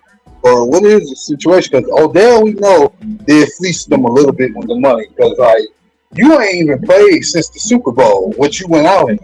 How do you feel like you just Super Bowl quick as hell? And I'm like, how do you feel like you asked for 15 mil? Well, when you struggle to bring in free agent receivers, you got to overpay to get them. And honestly, with that, in order to get Lamar signed, you had to pay OBJ because Lamar was basically saying, "Get me somebody, get me DeAndre Hopkins, give me Odell." And the Ravens was like, but I feel you on that. But here's the thing: it's not like you was coming to play with a scrub. This is Lamar Jackson. A lot of receivers want to come play with him. What's up with you where you feel like, hey, I'm coming off an injury, I should get paid big? Bro, you ain't playing over a year. We don't know if you come out there and get knocked out, and you expect us to take him. I gotta say he got like 10 mil, but to give him like 15, I thought was a little absurd. But honestly, as far as with the Ravens, like, oh, go ahead. No, go ahead. No, go ahead. Go ahead. The Ravens were basically bidding against themselves. Like they were bidding against nobody was gonna pay Odell that kind of money. You know what I'm saying? I remember reading about that. And they were talking about maybe 9, 10 mil, maybe. But you gave the man 15 mil guaranteed. Whether the man plays or not, he's cashing that check. And that's the Ravens world. When you can't get receivers to play for you, you gotta. That's the first time I've seen the Ravens overcommit. Hopefully it pays off, but they never do this kind of stuff because they feel like they can develop receivers. Well, look how that's been. Look how that's gone. They never can develop receivers. So now, Zay Flowers looks to be good, but time will tell. Odell, man, I mean, honestly, I just need Odell for the playoffs. You know what I'm saying? That's when we need him the most. So if you want to get injured and miss 8-9 games, fine. Just come up at playoff time when we need you the most and ball out. And if we win a Super Bowl, you playing 7 games, I'm cool with that. Well, money well spent. But if we lose and he only playing 4 games a year, then the contract ain't even worth it. You know what I'm saying? That's understandable, man. I wish they show a little bit more love to Gus Edwards. Like he's always been there for y'all, bro. And it seems like they just be so scared to get the ball 18-20 times. They need to give him the ball way more. And that's why I got pissed off in the podcast. They was like, get him the damn ball. The man, every time you give him the ball, he's going to push the yard forward. He's going to give you at least positive yards. You don't want a running back when you give him the ball, he's going backwards. You can't. He's giving you at least a yard. He's averaging almost 5 yards for his career. So Dan, if you can't convert 2nd and 5, then that's a problem. Like the man deserves at least 20 touches a game, like on some Derrick Henry type of stuff, because He's that good. For some reason, they rather run Lamar Jackson on design runs than give the ball to Gus Edwards. You rather put your quarterback in jeopardy of getting hurt instead of just giving the running back who gets paid to run the ball, and he's good at it. So I don't know why they have that philosophy like Lamar Jackson has to run the ball every single time. You know, that really gets on my nerve. Yeah, that's crazy, man. Like, and that goes to show you every franchise has they nicks and knots about them. You know what I'm saying? I know a lot of us as Lions fans, we we do got a right to sit here and cry. Usually, until these last couple of years, I guess you could say, like we did have to be crying a lot. But when I look at the Lions, their situation, the Lions got to stay focused too, because like you don't want to go because you're at home and this crowd go be selling out. Mm-hmm. Obviously, especially after they all beat Green Bay. You don't want to have a sellout crowd and then this young team with this young quarterback come and knock you out. You know what I'm saying? This is still offense. They got coaches over there that know the Lions really well. And I don't want them coming in here, running the ball, finding their rhythm again. Because people looking at statistics with the Lions defense, we gotten 12 sacks in a matter of 4 days between the Atlanta Falcons game and the Packers Thursday night football game. But the thing is, you were going to get some young, inexperienced quarterbacks that are not at that level yet. And to me, another reason why I have questions still about our defense, I do see they improve, but at the same time, a lot of teams are not coming out swinging a run at us because the threat of the offensive line. Most teams that have a really, really good offensive line, you're not going to come out trying to run the ball against that team. You're trying to come out and get some big plays and put some points on the board because if you get the ball back to them, it's going to be a long day. Like, it's times Lions put up drives where it's like 8 minutes, 8.5 minutes. And it's like, you don't want to deal with that if you're a defense and you come out trying to put points on the board, forcing the Lions to have to play from behind. And I made a reference to the Cowgirls when they did that a lot of times back in the early days of Dakota Rain, Cheese Scott, and all that shit. Him and Elliott, people didn't want to play them. And I remember the Lions playing them that year, and we came out running the ball and hit them in the mouth, and then they stopped it in the second half. And I never got over that. It pissed me all the way off. So now to see the Lions on the other side of it, where we're able to run the ball down people's throats. Jared Goff gets to think and dunk himself downfield.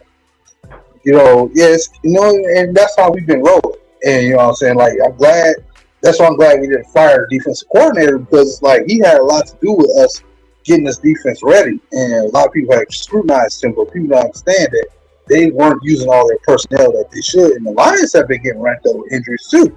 Like, we were down there at the practice squad just a couple weeks ago with our offensive line.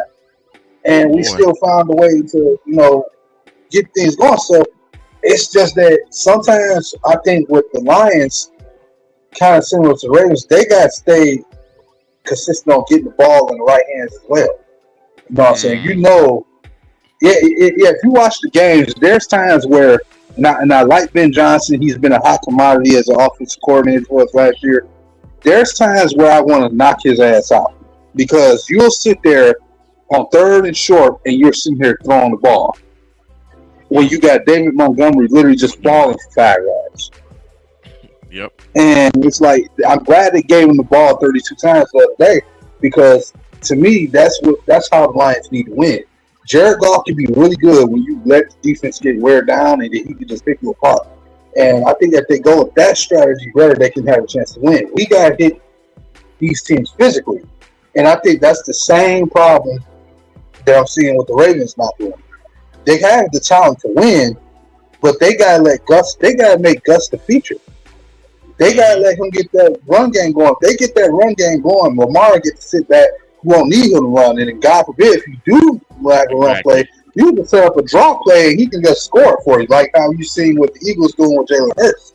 Even with the young quarterback that Green Bay just did to us, you'll be able to just take off and do stuff like that because you got the rhythm going.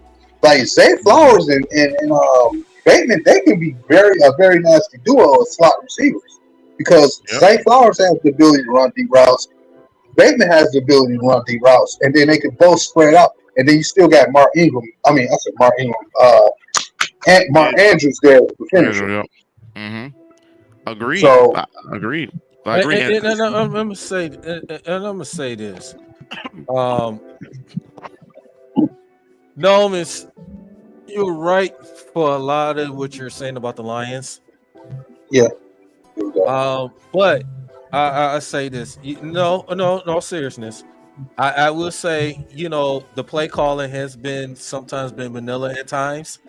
Not as bad as not as bad like how that school in that played with the cupcakes. Here you Michigan. Oh, Yeah, wow. Michigan. Yeah. Oh, come on, man. Look, I ain't finna keep listening to this shit, bro. Yeah, I'm just Like, saying. I'm just all saying. I'm just saying. How many games y'all lost? Only reason I'm saying it because Owen's talking so much smack. Okay. I seen that shit too, but how many games y'all lost? Listen, we ain't talk about that. But anyway, I'm asking you a question. How many games did y'all lose? Listen, we ain't talking about that. Okay. You don't want to talk about the fact. See, now I'm gonna go there.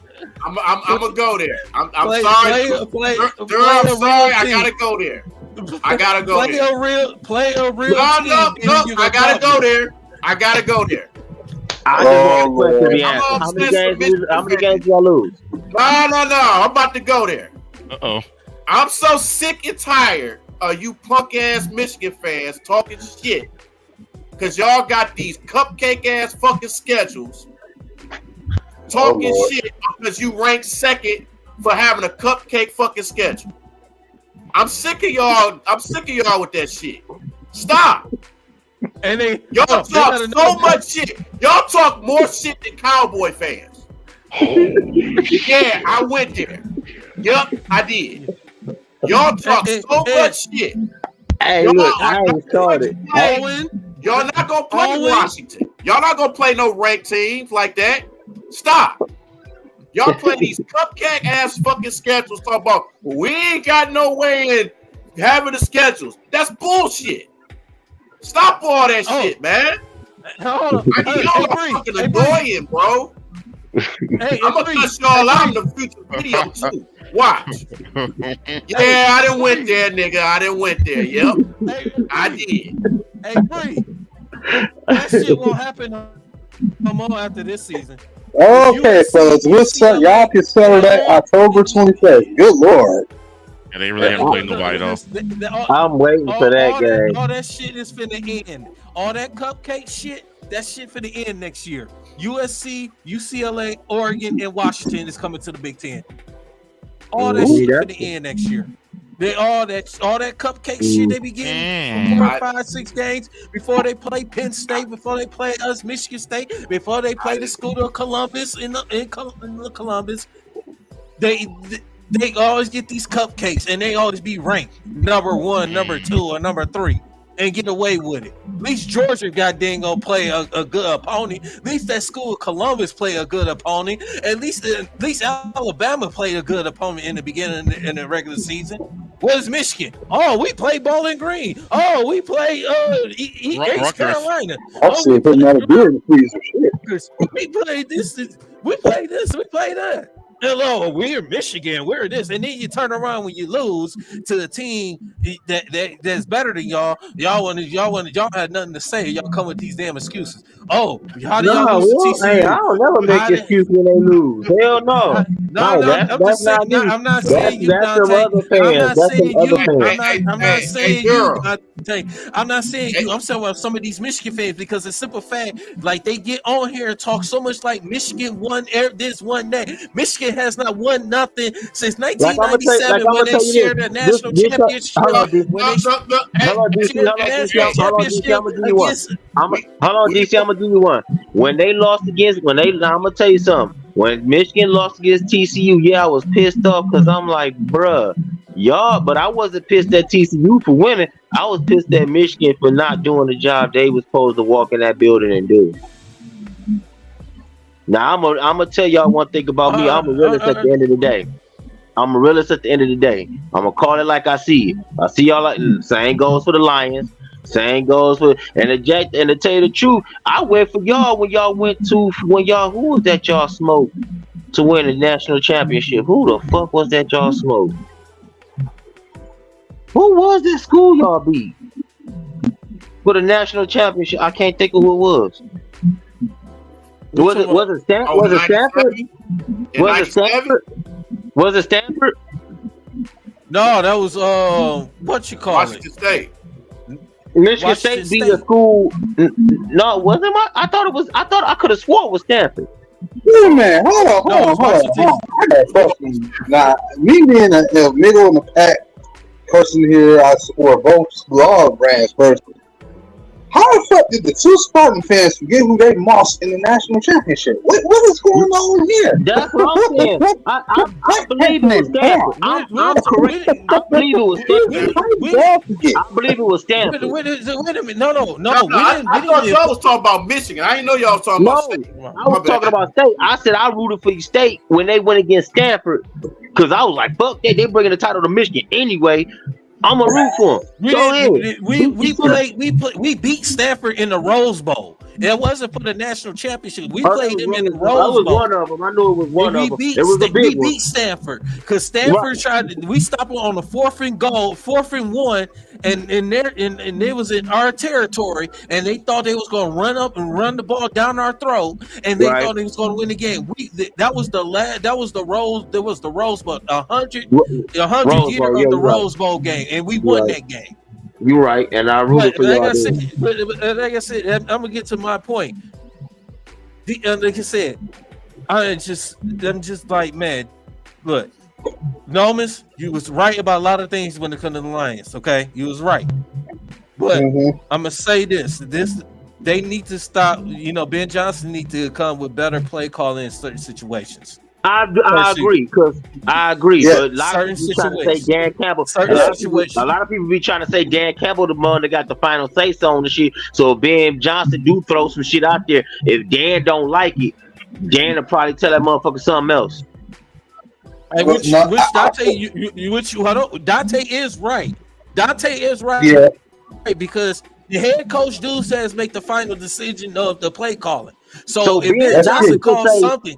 If Ben Johnson if he calling a play, maybe like a run play in a situation, and Dan Campbell overrides it, that's not on Ben Johnson. That's on Dan Campbell. So I need people to back off of Ben Johnson, because Ben Johnson could be calling all the way. And Dan Campbell could be like, no, I don't think that's gonna fit. I want us to do this. No. I think the way it is. The way I see it with them is. You muted, no. You muted, no. See, he fucking fighting with the bird. He just needs to apologize to these fucking ducks, bro, so he could be cool. Because we can't hear shit, no. Apologize to the duck, man. Just do it on live, bro. Get it over with. New Breed, please tell him to apologize to the duck, bro, on live. He could end this shit so bad, bro, if he just say, I'm sorry. Just say I'm sorry. Look, StreamYard, I apologize for all the commotion and shit I caused and the disrespect. I'm sorry. Can you please stop unblocking? All right. This is what I'm doing with StreamYard. I'm gonna do StreamYard because I don't know what recast time. So to StreamYard, I'm gonna say this. I'm here. I'm here. Okay, StreamYard, I apologize. Okay, I Moments J at D313XP apologize that you are a fucking bitch. Because let me tell you something, you keep asking that one more damn, you are a bitch ass. Keep doing this, bro. Quit fucking up my time. You don't want me to be great. What did I ever do the best? I still No. I got a question. No, I got a question. How did this beef start? How did it start, bro? And don't lie to me, bro. It started when we first found this motherfucker. It started when I first ever found out when I was in DSA. We found out shit and they kept fucking with me. They just kept kicking me out. Fucking up my damn microphone. Just fucking with me. And it keep doing it. I even made an account on the video. I spend money. All that guy spending money. You gonna keep doing this shit? No, my thing is they go gnome in that pimp hand again. Right, no, but They you go just gnome in that pimp hand again. no, you just did that a goofy ass half apology, and then you go in the middle of you do some Kodak Black shit. You apologize, but then you still disrespect StreamYard. Why would you do that, bro? I did do that Kodak Black shit because Kodak take perks and all that other shit. I've got beer that I said to put the other one in season 2. And hey, well, you shouldn't have fucked with me. Let me be great.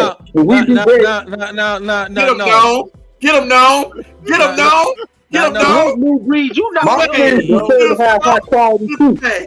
My streams deserve to get viewed too, Mama. My streams deserve to have high quality efficiency. Okay. No, New breed, you not helping, bro. New breed is not helping, bro. That's not helping, bro. You really making it worse. We helping. It's helping, all right. No, It's about helping. to fuck around and get banned from this motherfucker. Then y'all gonna lose a host. Y'all, they ain't No, playing they ain't. with no man. No, they ain't. We good. He just went on Streamline and called StreamYard a bitch, bro. You think they ain't watching this shit, bro? They ain't thinking about it. They good. Okay, that nigga gonna get on here. He gonna be his whole mic gonna be muted. Y'all keep playing. His whole mic gonna be muted. We fine.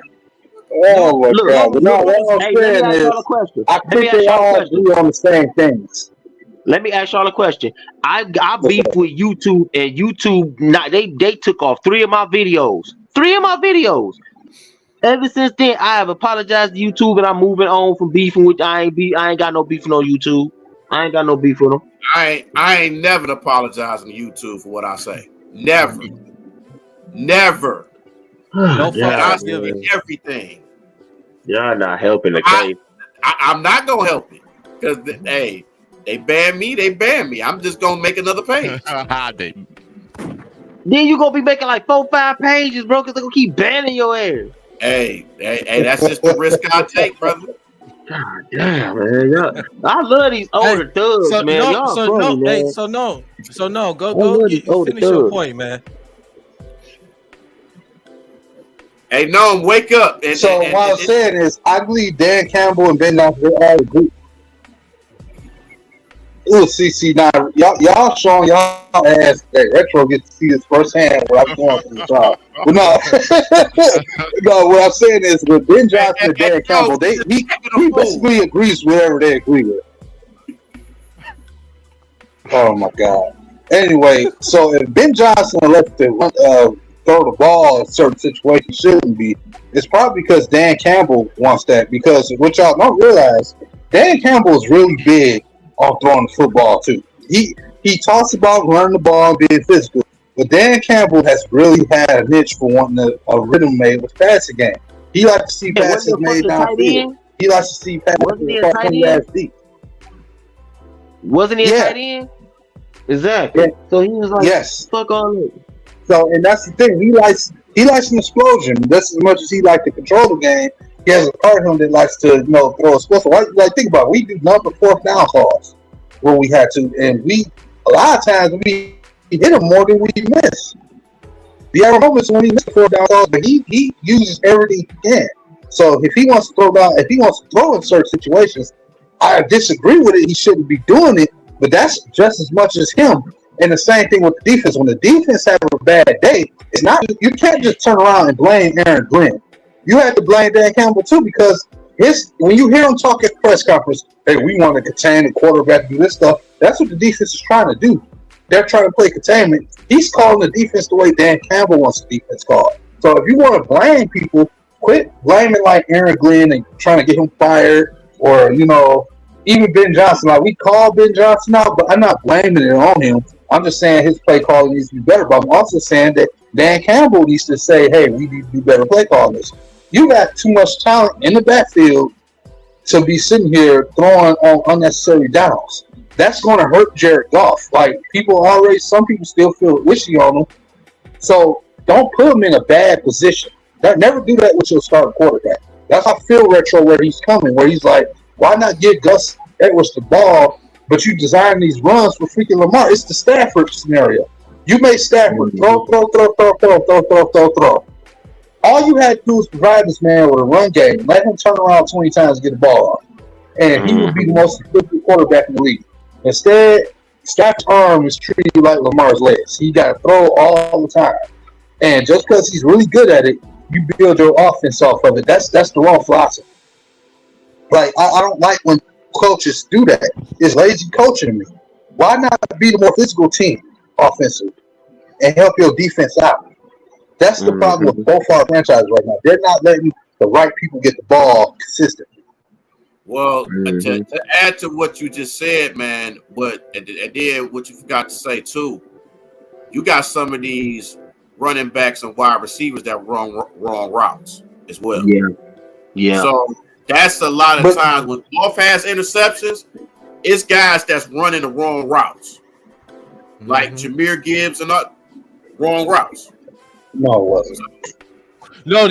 Yes, it was. No, I'm not. I'm not gonna let you get away with that. No, because I'm not. I'm not. No, I'm not letting you get away with that. He really do be had to do, bro. I was inch over the wrong route. Nomis, he didn't say it. Nomis, if you really look at Jahmyr Gibbs, when that pick six happened against Seattle, if you really look, Jahmyr Gibbs said that was my fault. I ran the wrong way on that route. He even told Jared Goff himself. Yeah, that was Jahmyr Gibbs' fault, bro. That was Jahmyr Gibbs. He even said it. But understand, this is the rookie we talking about. You know what I'm saying? Hold on, Dante.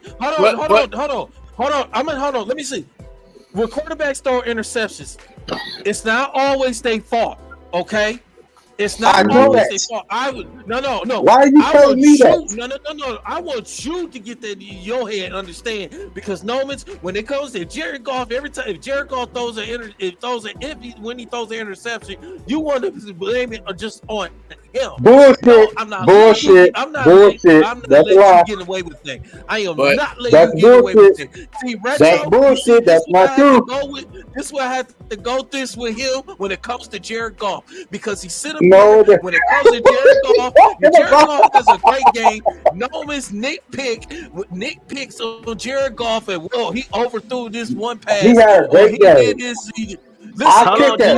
DC, not to cut you off. DC, not to cut you off. This is the same guy that got mad. Hold on, Dante.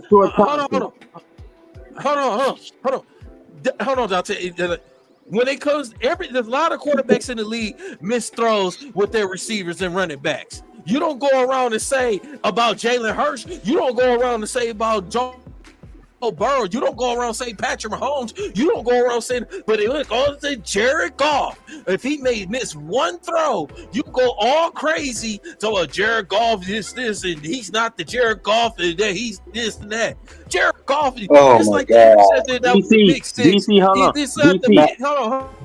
Hold on, I'm not finished. Hold on. Just like the pick 62, that wasn't his fault. Here goes Nomas. Oh man, I just know Jared Goff. He's coming back to his Rams days again, and oh my goodness, and all that. No, DC, hold on. Before he threw that interception, you need to put some respect in Jared Goff's name. DC, simple. DC, you got to think who you talking to. You talking to the same guy that got pissed off that Pistons drafted Asura Thompson. Yep. You gotta think of that. Go through right here. This dude just literally attacked me, saying I just go ham on go. First of all, I just blame that. First of all, hold on. I'll let you say your piece. I just got done calling Josh Allen out versus the Jets for throwing picks left and right, because a couple of those were his fault, but a couple of them weren't. One of them weren't, but two of them was his fault.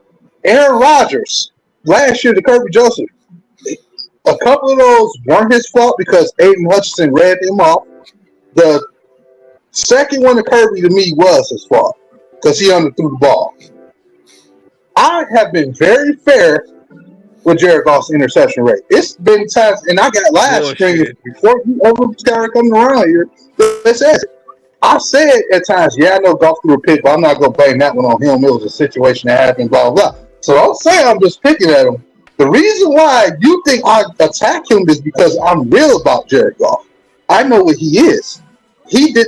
I'm just because you don't have to have a great game to give me respect. And at the end of the day, has he played great so far this year? You can say Green Bay, the way he responded, he had some great moments. Yeah, I gave him a great pass game one, despite for what I saw. Otherwise, not quite saying it, but it was game one. I have been very fair with Jared Goff because I don't sit here and say he's a GOAT and act like he just shits apple pie. You get all your feelings and your pantyhose start dripping. And I'm like, dude, just because I call him out on certain things doesn't mean I hate it. I didn't even say that I wouldn't even give him an extension. I just said, let's wait and let him play out and see what happens next. What are you talking about? Don't put your skirt on. No, miss. You see what I'm saying? There's no winning with Daryl. He got. If I don't say he's so great, it's a problem. Oh my God. I've seen better quarterbacks now. Is he playing well? Here's the problem with you saying it.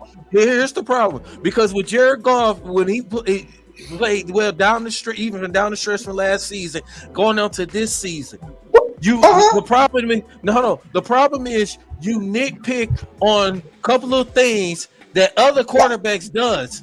You nitpick on him so much more that I do not. Yes, you do. No, I don't. Yes, you asshole. I don't pick on him. Yes, you do.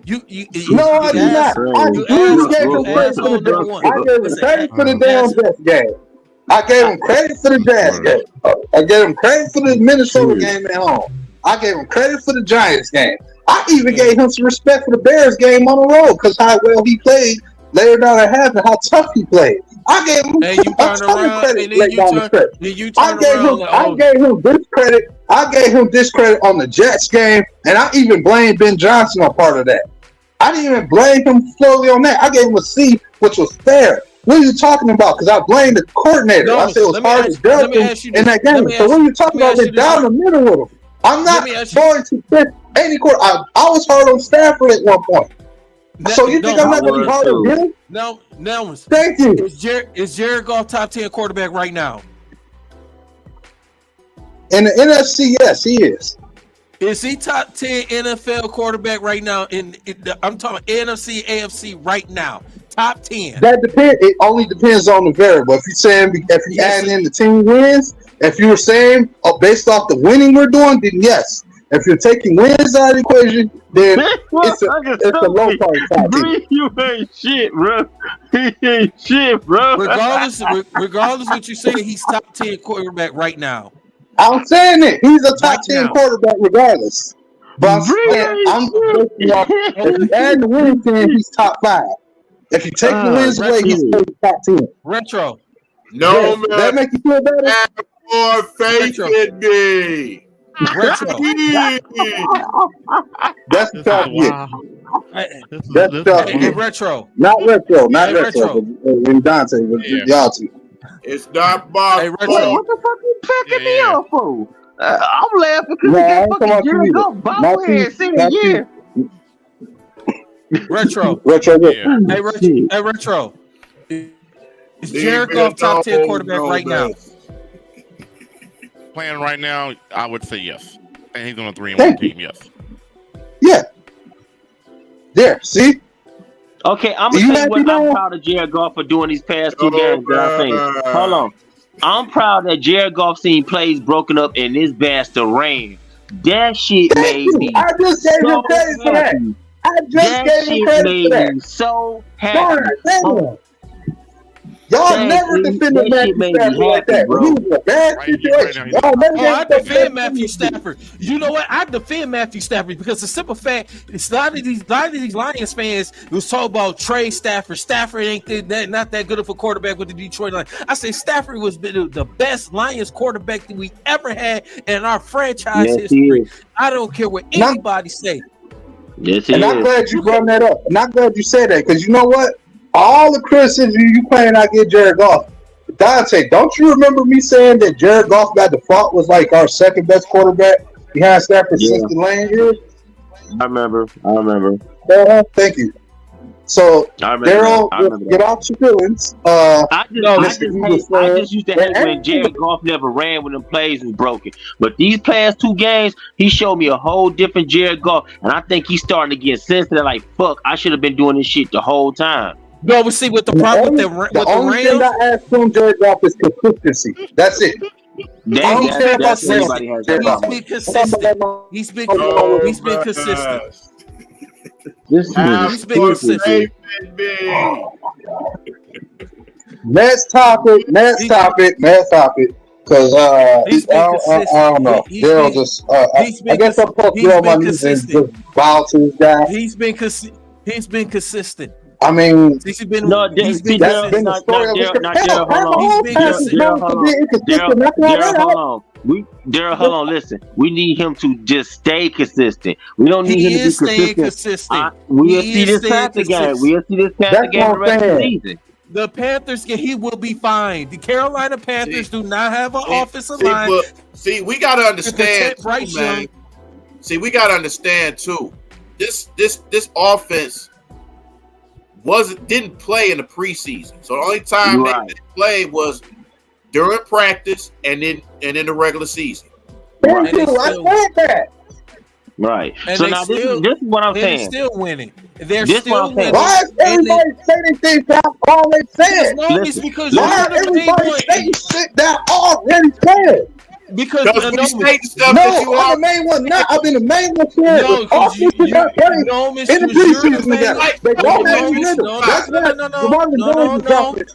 why J-Mo has to still get developed with the system. I've been saying this shit. Oh shit!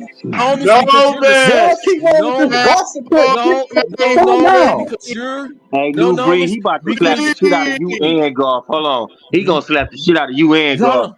Hold on, no, it's because when Jared Goff, it's time you come on this damn show. When you come on this damn show, when I say, well, Jared Goff did this and Jared Goff did that, you the main one be saying, well, I don't care about what he did this. I see what you overlook what the good things he did, and you pick on the things. Oh, you pick on. No, I do not. I don't care about stats and numbers. I said. I don't care about stats and numbers. That's what I said. I don't care about that shit. Stats and numbers that helps wins games, right? Doug, I feel like I'm in Clubhouse. What? Okay. So you telling me as long as it's that's the whole story. Anyway, all right, cool. The stats numbers is the whole story. Okay. Got you. The stats are good because the stats numbers say they are. Gotcha. Thank you. Let's move on to the next topic. Hold on. Because Jared Goff has not thrown that many interceptions last season, right? That matters, right? He only had 7 interceptions last year. And you're talking about you didn't care. He had an impressive stretch while throwing the turnover. Thank you. He went 20. Okay, good. 29 and 7. This is a new season. Let it go. He went 29 and 7. It's a new season. Why are you still hyping about last year? He only turned the ball over twice. Oh shit! 3 times. Okay, cool. 3 INTs. Yeah, but 3 times, but cool. Thank you. God damn! Patrick Mahomes turned the ball over 4 times. You don't talk about Patrick Mahomes like that. Yes, the hell I do. I'm just saying, put some respect in Jared Goff's name, damn it. Jared Goff. I don't want to goddamn respect, you idiot. God damn. God damn. Yes, we got him mad. Yes. I know what I'm getting your ass for Christmas, boy. Oh, God damn. Hey, no. Already got enough cold, so don't give him no more. Hey, Bree. I did that on purpose to see how irate he's gonna get. Damn, that nigga blood pressure probably high. Shit. I'm signing him on his birthday, dog. I'm gonna sign him on his birthday. I'm gonna give him his birthday. I'm gonna fuck you up. Hey, no, you gotta check your blood pressure, bro. An accurate quarterback. This nigga leave me alone. Hey, yo, do it in the defense. Leave me alone. This is Jared Goff's ghost. I'm Hey, Retro. Hey, breaking news. Hey, Bree, you're gonna love this. Jimmy Butler dressed like a bitch. Arizona came back and beat Milwaukee Brewers, and they are going to the next round. Oh shit! Wow! Wow! I can take that fat, man. I need a break. Shit. Well, so much for my surprise. One of my surprises. Noam got to go check his blood pressure, y'all. Hold on. Noam got to go check that blood pressure. That shit probably 200 bro. He probably about to. That nigga vein popped out his head. Like, damn. But yeah, I would say this, fellas. I know I'm at the point I gotta get out of here because I gotta get up in the morning. So this motherfucker I want to say this right. Then so I gotta leave. Hey, listen, shut your ass up, no, and get my damn cheeses you owe me, motherfucker. Shit. And put some respect in my name. Put some on my city. So I like to say this before I get out of here, man. Let y'all finish doing Retro, man. It was glad you came through today, man, on the show, man. I'm glad I was able to talk to you. You know what I'm saying? You know, we gonna talk more, man. You right about Tigers. You know, you was right. You know, but I wish your Baltimore Orioles. Yeah, next year. But I wish your Baltimore Orioles the best. You know, like I said, I picked the Ravens to go to the Super Bowl. But yeah, man, in all seriousness, man, like it was great, you know, just speaking with you and stuff and everything, man. Retro, man. I really had, you know, it's a great show, man. So yeah, you see how me and Noam going back and forth, man. It's all good. Man, y'all brothers, dog. I don't care what nobody say. Y'all motherfuckers be here about to fight, bro. Yeah, it's all good, man. It's like Shaq. Hey, no, I'm gonna tell you something. Don't invite me to your birthday party if you and Daryl there, bro. Y'all ain't finna be throwing no bottles at me because y'all, man. Hey, I'm not finna run into no wall. Oh, that's not, yeah. Hey, listen, man, it's been a while since I had like 14 shots. Half of them was like double shots. Like it was like 6-7 missed drinks. There's some other little shit I had. Look, girl, he did. He took 2 more shots after we went to bed. You did all that, and you still alive? Bro. He took.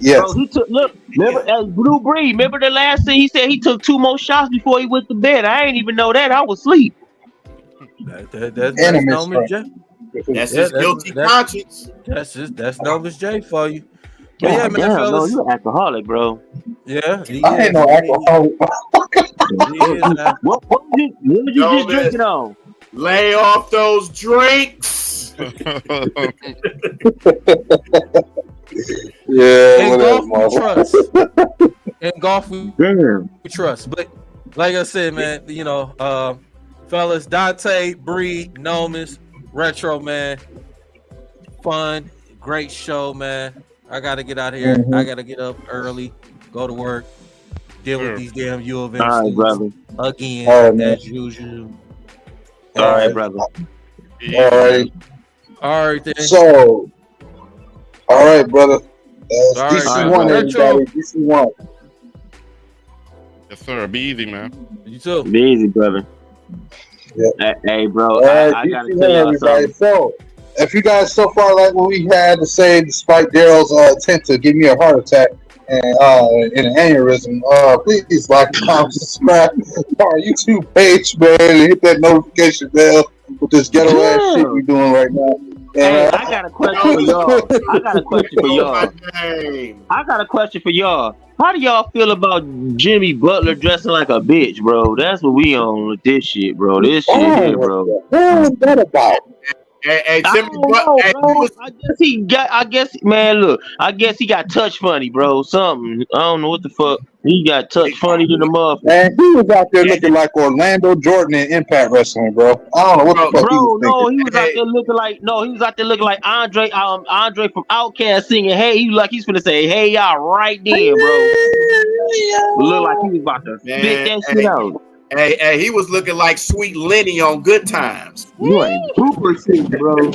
I was like, what the Retro, fuck? how many gummies did you have, yo? How many gummies did you have, bro?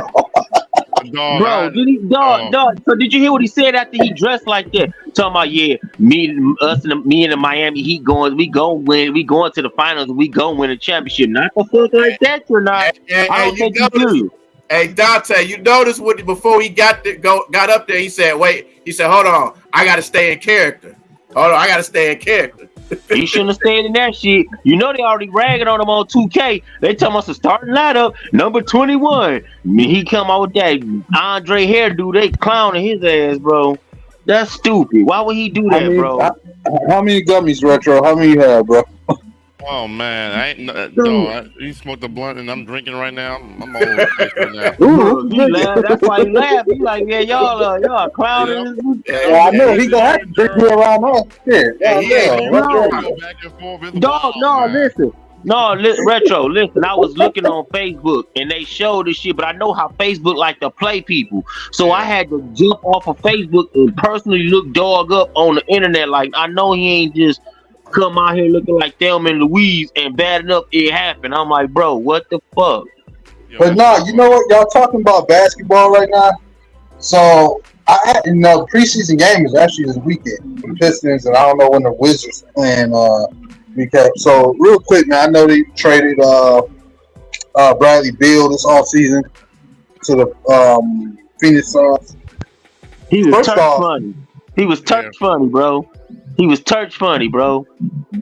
That's wild. Like he was, they was playing with his booty hole, bro. What's your expectations for like what are you seeing? Like obviously they hitting the rebuild and reset button, but like you thinking they making any decent moves so far? Like as far as the breakdown and all that stuff. Before I even talk about the expectations, I want to talk about how they fleeced the Warriors. Because one, I don't see how CP3 makes sense for the Warriors, but you were able to get Bradley Beal from the Suns. I mean, Bradley Beal from the Suns get CP3 just to flip CP3 for Jordan Poole. One of the things I get that there was chemistry issues between Draymond and Poole, but when you have a young talent like that we know can put the ball in the hoop and help them win that title the year before, you don't trade that. You don't trade a young talent to get older. CP3 is almost close to 40 years old. You don't trade young talent to get older. On top of the fact that CP3 doesn't flow with the kind of offense you're trying to run. I'm curious to see how the Warriors are going to play. But as far as the Wizards, they did good. Porzingis I already knew wasn't a long-term solution. They got Jordan Poole.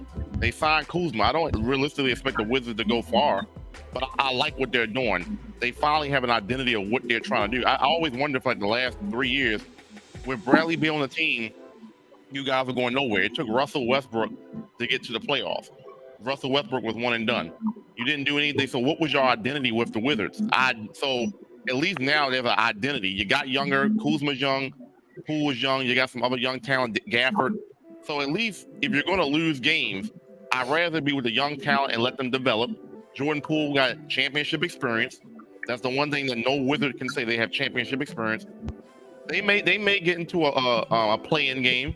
You know what I'm saying? They should be able to get to a play-in game at least, but I don't have any high expectation. But I do like the core you're building around Jordan Poole and Kyle Kuzma. At least that's an identity. With Bradley Beal, I had no idea what y'all was trying to do. You know what I'm saying? So, you know, am I optimistic about the Wizards? No, because they let me down. The rosters that they had over the last couple of years, they should at least been a playoff team.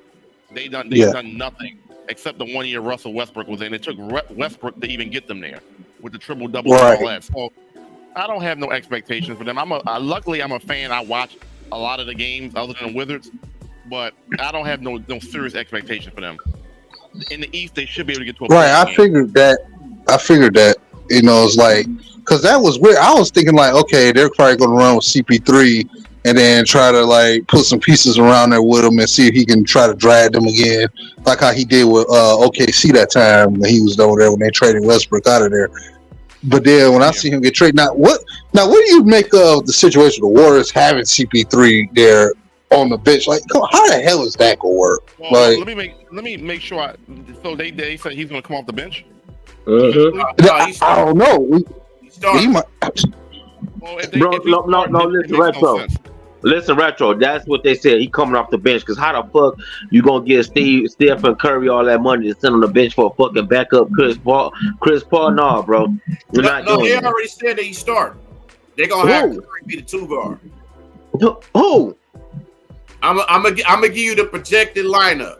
It's gonna be CP3, Curry, Thompson, Green, and so they move it Thompson to the small forward. Yep. That makes no sense. And then they're gonna have let me have Kevon Looney starting, I think.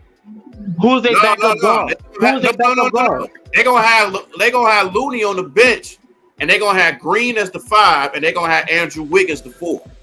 Okay, who gonna be their backup? Who gonna be their backup when Steph come out? Who gonna be the backup? Who gonna be the backup when Steph go out? You want me to really Corey answer Joseph? That? No, go ahead. Answer that question. No, I'm just asking. It's either gonna be Corey Joseph or it's gonna be Rodney McGruder. Corey Joseph went to go to state. Yes, both of them did. No. Hey, Dante. It's him and Rodney McGruder. Oh hell no! How they gonna try to run the small? I know they created the small ball tactic, but how y'all gonna try to run it with all these old ass players though? Right, Chris Paul. Let me tell you about Chris Paul. Consistent all season, correct? Yeah. What happened in the playoffs, Chris Paul? Injured. All right, but now he doesn't even run the style. His playing style doesn't match what they do. CP3 is a pick and roll guy. The Warriors don't run pick and roll. They run multiple screen actions. CP3 doesn't even fit in what they do. So, exactly. And Steph Curry he's dynamic with the ball in his hand, and he's dynamic without the ball. But I don't see how Chris Paul fits that. Yeah, it doesn't fit that at all. Doesn't make any sense. I agree. See, Warriors not making no playoffs, bro. See, and with the moves that they made, that just puts a lot more pressure on the young guys, especially guys like Kuminga and Modus Move. I see either Phoenix or Denver coming out the West. Well, I got a question. So the Warriors like to move fast. I mean, with that lineup that you said, that's a small ball lineup. I'm imagining the goal would be to get up and down the court. That's not how CP3 plays his game. He's more of a slow methodical. So how does that offense work when you got that small ball lineup? I can answer that question. What they're going to do is they're going to slow it down for CP3. So their offense is going to run slow just for him. And let's see how far that works. You agree changing your whole offense around just for a guy that just got there? When you won championships winning with a certain style, you're going to change the whole offense. That makes no sense, Well, actually, it does make sense because what it's going to do is going to save Steph and Clay a couple more years. Because if you run a slower style, that's going to have them like that fast-paced style. That's going to mess their bodies up. Okay, so let me ask you a question, Bree. That's gonna save them a couple years. Let me ask you a question, Bree. Yeah. What if they get a young team like? What if they get a young team like fucking Sacramento? Sacramento. Hold on. Or what if they get a young team like who is that over there? Like Memphis or somebody. Memphis, or shit. What if they get the Pistons? What if the Pistons come out speeding down them? They can't play no snowball with no damn Detroit. They gonna get blown out. Yeah. That shit gonna be like Golden State, Detroit 112, Golden State 88. The modern game is based on pace. I don't understand why they're reverting back to a slower style for a guy that isn't even in their long-term plans. Like, exactly. I don't get that. I see what Retro saying. I'm not finna all this style I've been fastballing, right? I'm not finna slow up for this 40-year-old Chris Paul to get his shit together. I'm not finna do it. And then another thing I don't understand. Oh, go ahead. Okay. Oh no, somebody was about to talk. Go ahead. Go ahead, no. Oh no, what I was gonna say is too, had they not been noticing that the paint has been a real hard problem, like they had struggles guarding the paint last year against bigger teams. How do y'all think reverting back to the small ball is gonna protect y'all defensively in the paint? We're putting Draymond back in center. That don't make not sense. To mention what I'm saying. Y'all going small and y'all going slow. How does that work? Not Either day. Game, no, doesn't work. But small ball has been going on in the league for the last few years, though. Yeah, but they created it though. The Warriors created it. They know. They know all the strengths and weaknesses to it. So at the end of the day, right. It's small ball with pace. Like it's not just small ball. They gotta run up and down the court if you're gonna go small, not small ball. Yeah, you can't be. What I'm saying, you can't be doing the San Antonio Spurs. You can't have all this small ball and y'all trying to play Tim Duncan ball. Y'all trying to play slow, back them up, kick it out. That shit dead, bro. These young boys go out there and run back and forth. And the guys playing from the 1 to the 3 are all injury problems. What if y'all got Detroit Pistons? No, wait. What do y'all got Detroit Pistons? Detroit Pistons is a young team. Them motherfuckers gonna like to run. Y'all trying to play small ball with them and slow, y'all gonna get smoked out the gym. Hey, the Rockets too. Right. Yeah. The Rockets in y'all conference. Y'all gonna end up going against them and getting ran over. Yep. God forbid they see the Lakers, the Cakers. I'm sorry. Exactly. Well, yeah, and that's what made them lose against the Lakers because that lack of size. Because the Lakers had size for them. They had nobody for AD. Nope. Right. No matter what you think, in basketball, you always gotta have matchups. You can be the most ranked defense, rank this. If you ain't got matchups that can match with other guys, you're losing that. Right. They go right. That's what we're trying to get. That's what we're trying to understand the Chris Paul situation. It don't make sense. That's a trade that didn't make sense. Yeah. See, the thing about it is, small ball lineup before worked because they could go to when they needed to. Based on a lineup that they got going out there every night, that's a small ball lineup. Like when they had a big guy in Bogut and what's the other big guy that they had? And what the hell happened to Bogut? JaVale McGee. JaVale McGee.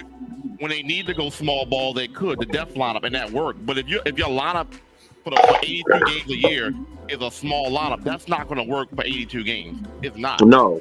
You're going to have to make adjustments. If you have no big guy on your roster, the counter these, the Jokic, the ADs, Antetokounmpo, how are you going to match up against that? Draymond Green cannot defend those guys.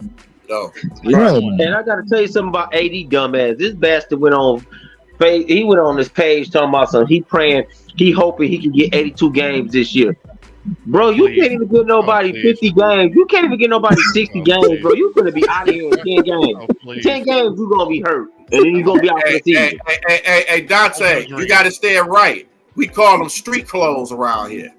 Hey, no, I'm gonna do you one better, New Breed. He gonna be that one single girl gonna want him. She gonna be like, I want a man that ain't got time to play no games. He definitely don't got time to play no games.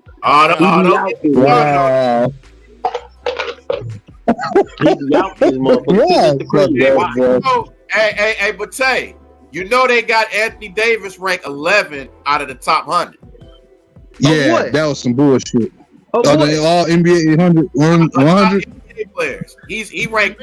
No. My bad. They ranked. He 10th. He 10th. Yeah, he's 10th. What? No, he's 11th. LeBron is 10th. He 11th in the great man. Hell no. I mean, that talent, but the man don't play games. So how can you don't play games? Retro finna get mad at this. Retro about to get mad at this. Guess who they don't got on the list? Ooh. Russell Westbrook. I like Russell Westbrook. I know we call him Rest Brick, but I like Russell Westbrook. Rest Brick, that nigga. At least he played games. I can say that. Right. You got Glassy Davis out here. You got Tyler Down Davis out this bitch. He ain't playing shit. As much as we talk about Russell Westbrook, he actually my favorite player. Yeah. I like Russell That nigga couldn't even jack off of people, break his leg. What the fuck? He out of here, bro. He actually in a good. He actually in a good spot with the Clippers, though. Yeah. Who? Westbrook, yeah, he'll be all right. Let me tell you why he's in a good spot because he's always gonna have the ball in his hand because Paul George and Kawhi are never gonna play games, and we all know Russell Westbrook is better when the ball is in his hand majority of the time. So PG and Kawhi are not gonna be playing many games as they usually don't. So he's right. But did you hear about that rule change with the load management though, Retro? Well, load management, yeah, I got you on load man, but they always hurt. Even regardless of load management, they get hurt. They don't play games. They just don't play games. The Clippers I got a question though. Should have been won a championship. What about Phoenix? Because how is that gonna work? No, I don't like that either. I didn't like that neither. We gonna see that. Especially now DeAndre Ayton gone. Especially now that DeAndre Ayton gone. Yeah, he went to the Blazers, but the Blazers ain't got no true guard though. Yeah, they do. I'll tell you who do. Yeah, they do. Yeah, they do. Who? They got Anthony Simons. Oh, okay. That's why Dame was trying to leave. That's why he left. His replacement was already there. He said, "Fuck that! I ain't finna play with these motherfuckers. I ain't finna rebuild again. I'm trying to get a ring." And I'm gonna go back. I'm gonna go back to what Retro just said about the Wizards. I think, honestly, I think the Wizards is gonna be better than what people think. Now, I don't see them being. I see them fighting for that play-in. It's just all about health, because they got some talent. It's just, I think I like the fact that they got Tyus Jones. I think that's gonna be big. Yeah, that's huge. I'm waiting on as I like to call him, Lil Devin Booker, Johnny Davis. I call him Lil Devin Booker. And they got some talent, man. It's just and I like Gafford. I've been saying the last 2 years. I wanted Daniel Gafford to come to the Pistons. I've even said that. I even said that to him personally. I said, "Hey, man, you need to come to the Pistons." And you're absolutely right. He gives you effort. He plays every game. I mean, he's a good defensive presence in the paint. He rebounds. Yeah. I mean, when Russell was he in this draft? I ain't mean to cut you off. Was he in this draft? Who's that? Nah. Oh, okay. Gafford. Gafford been out for a few years. He's been playing because he used to play for the Bulls before he got to the Wizards. But he's gonna give you some rebounds. He's gonna give you some blocks. He plays defense. I like him too. So I see why. But I got a quick question, real fast. I gotta get to this. Do y'all think it was right move for the Warriors to keep Draymond and trade Poole, or do you think they should have got rid of Draymond and kept Poole? If you was gonna run this small ball shit, you probably should have just traded Draymond. Yeah, and kept Poole, because you need the mileage, and you need to be letting the young guys play out the season. Like, if you notice, like when you look at teams like the Heat, you don't never hear about Jimmy Butler or nothing like that throughout the regular season. Who do you hear about? Tyler Hero. Tyler Hero, I don't even think is a starter for them, is he? But he comes in, he gets a lot of minutes, he scores a lot of points, he even leads them a lot of games. So if you don't have those guys off the bench that's going to help carry the flow for y'all, this lineup is going to be pointless. It's kind of weird, because it's like you really banking on this age. Unless, listen, we gonna assume the Warriors know basketball better than all four of us put together. But it's got to be something they know we don't, because I just don't see how that works. Because I kind of feel you. I probably would have kept Jordan Poole after you just paid him and let Draymond go. But at the same time, it's like Draymond is the captain and all that other shit. Well, remember, Bob Myers, the GM of the Warriors, was the guy that gave Poole that contract. He's no longer there. And it was interesting to me how as soon as Bob Myers stepped down, the new person came in and made this trade. I don't think Bob Myers would have made this trade, though, because it doesn't make sense for the Warriors. I really don't see how their offense is going to flow. Yes, Steph is going to get his points. Clay is going to get his. But I don't think this offense is going to flow as everybody may think, just because it's good names on the paper. I don't see it. He's a pick and roll guy. I think it makes sense. I guess I asked the question because you kept the older guy and got rid of the younger guy. Usually you see the opposite. You keep the younger guy Right. and you get rid of older guy. But they did the opposite. I'm like, does that? It just didn't make sense in this scenario. I'm gonna say that in one word. Why they did that? Loyalty. Yeah. Loyalty. But I'm gonna ask y'all a question. How y'all think Milwaukee gonna do? Well, the thing on paper, I felt that it's I guess because I'm about this. I'm about timing, right? So we was all saying second CJ McCollum ended up saying Capiche, Damian Lillard should easily fouled out the door right after that. I always felt this trade should have happened a couple years ago. But the thing about it, because we used to say that you put him with Giannis is gonna have somebody at that guard position that can be relentless. They can set him up. And now Giannis has that clear Robin or Batman with him, and then you still got Middleton. But only thing you did lose one important piece though, Drew Holiday. Drew Holiday being a defensive wing that can really and the way he was playing for him, it was big. But they still got most of the other guys that was a part of that championship team. And it's like you bringing in Damian Lillard, that's gonna take all the pressure off Giannis now. The only thing is that you gotta ask yourself is what system they gonna employ, and two, can everybody stay healthy? Yeah. Agreed. And I'm gonna add this too. They got a new coach, so they got to learn a whole new offense. Oh, Budenholzer's gone, right? Yeah, you're right. And they got And they have hope their defense is still top notch. Let me ask you something real quick. Do y'all think Budenholzer should even got fired to begin with? I thought that was an interesting fire because he was very successful. He just won a title with him a couple years ago. Why did they get rid of him? I think they got rid of him a little too early.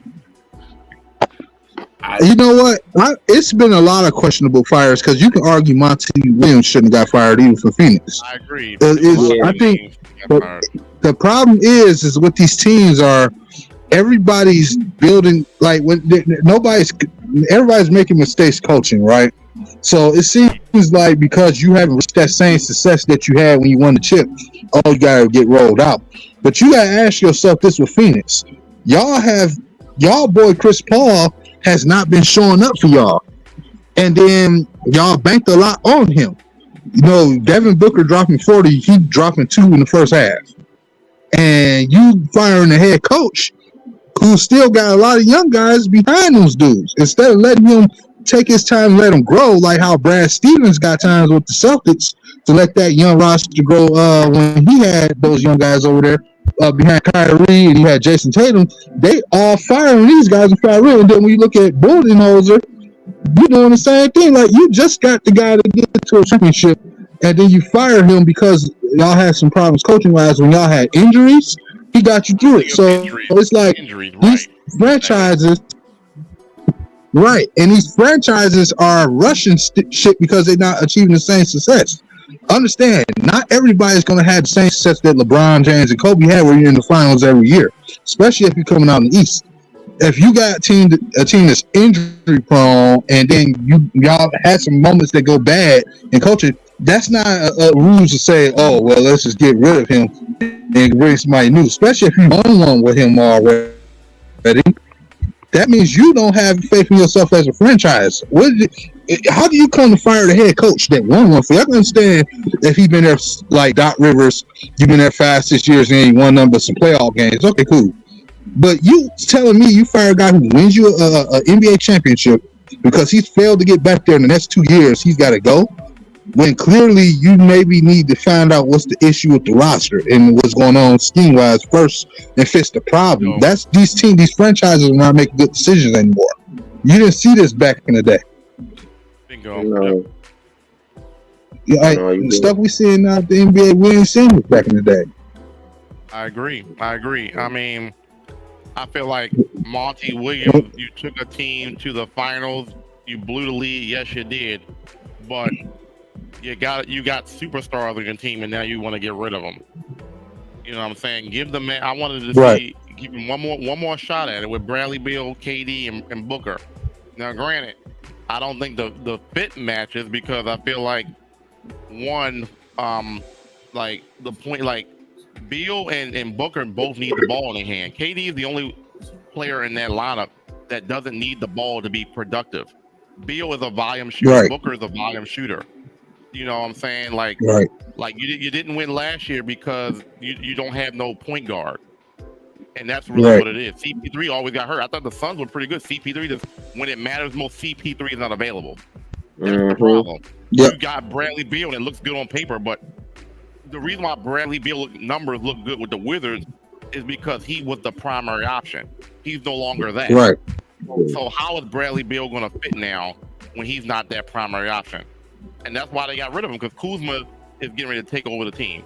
And they didn't need a Bradley Beal no more. I don't think he fits with this kind of team. He would have been better on the Miami Heat with Jimmy Butler than the Suns, but that's just me.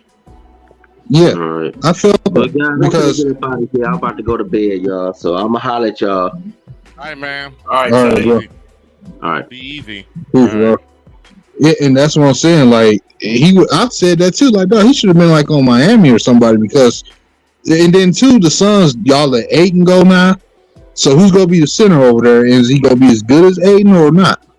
So your defense is gonna be right. Your defense is gonna be heavily affected too, because Bradley Beal ain't gonna go on there like and hawk people down defensively all day. Nah, they center is gonna be Yusuf Nurkic. That's what's gonna be the center. Nurkic. But Nurkic don't play defense. Right. So, what is that? He's just a body at this point. He's just a body, a big body. He don't play defense though. Yeah. And plus they got a new coach too. So it's how they gonna play with that new coach with Frank Vogel. Yeah.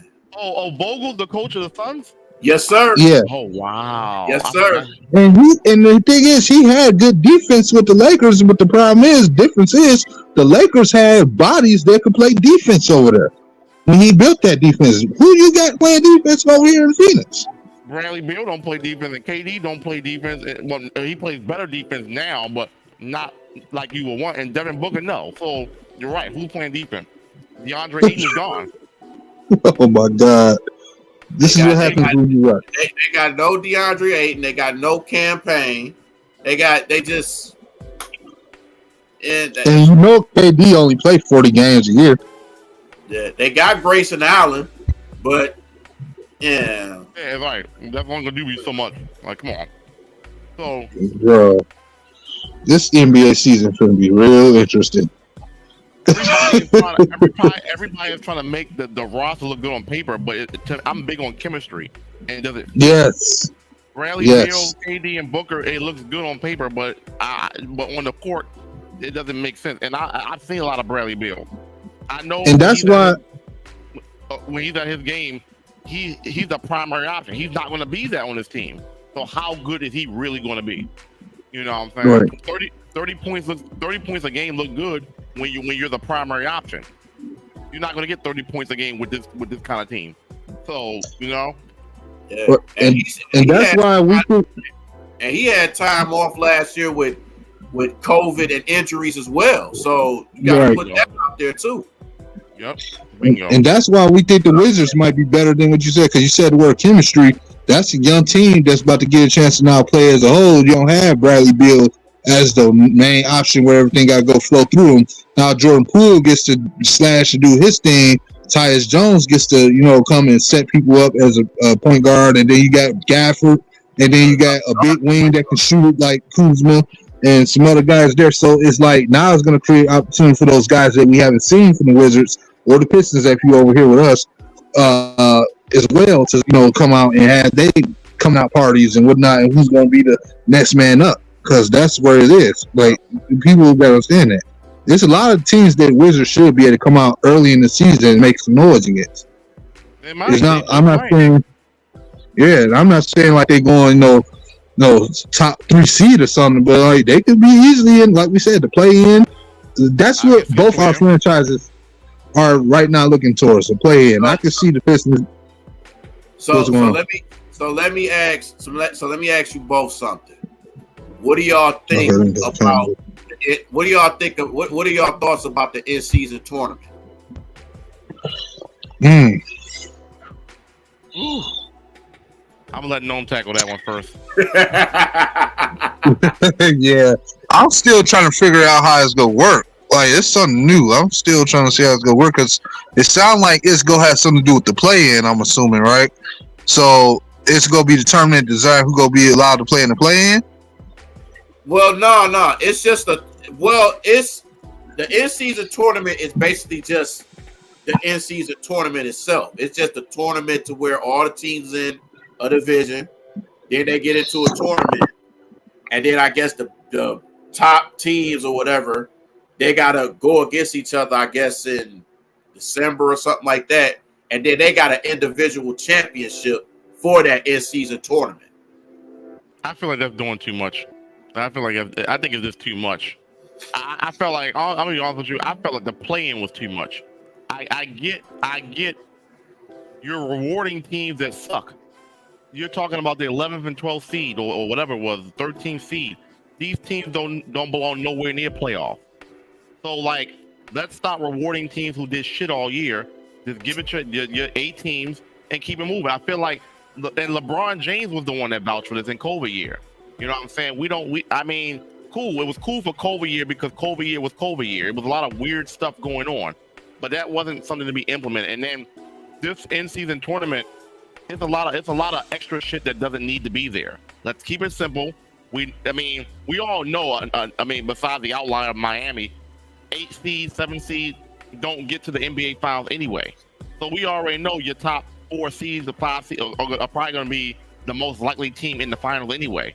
So like, why are we rewarding a playing team who's probably going to lose round 1 anyway? What the hell is the point of all this extra stuff?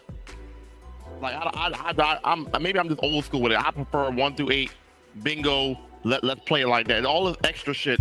I already know what it's for. It's for money, because those playing games generate extra revenue, extra game that you play, extra couple games. But besides that, from a I don't know what I'm trying to say, but it's just too much. It was nothing that we don't need all the extra stuff. Let's keep it simple here. It's basketball. Let's keep it simple here. You know. No, okay. A lot of people forgot, but a lot of it started during the pandemic. It did. Yep. LeBron the play-in and all that stuff. Mm-hmm. So ever since that's when a lot of it started happening. Mm-hmm. I always thought that should have just died then. That should have just died then. Like, okay, that was the one time, and then go back to normal. Like every other sports team, they ain't doing no tournament or stuff like that. So why do the NBA feel like they got to do? And I think it was all because of what happened with Phoenix. Because remember, they was like in a bubble, and they was like playing like crazy, and they was winning all them damn games. And then I think ever since that happened, that's why the play-in became a thing. Mm-hmm. Yeah, they were undefeated, but at the end of the day, they didn't even need to be in the bubble because they weren't going to get to the playoffs anyway. You see what happened? They went undefeated in the bubble and still didn't make the playoff. So they didn't even need to be in the bubble to begin with. You know what I'm saying? So I don't know. I like to keep it simple. You know what I'm saying? Basketball is basketball. We already know what teams are gonna possibly win the finals anyway. Those teams in the play-in are not going to win an NBA championship. So come on. Exactly. Come on now. I know if my Wizards make the play-in, they're going to get smoked in the first round. If they even get to the 8th seed, they're going to get smoked. Come on now. Right. So, true. It's true. Extra nonsense just to make revenue. It is what it is. Yeah. Right. That's what I be saying, man. Like, just keep it simple, like we say. I like the old school way. Like they do the same thing with MLB. I remember the MLB playoffs was the wild card was 1 and done. Now you got best of 3. Like y'all tinkering with too much shit. I think that a 1-game playoff, do or die, it adds more pressure to that 1 game.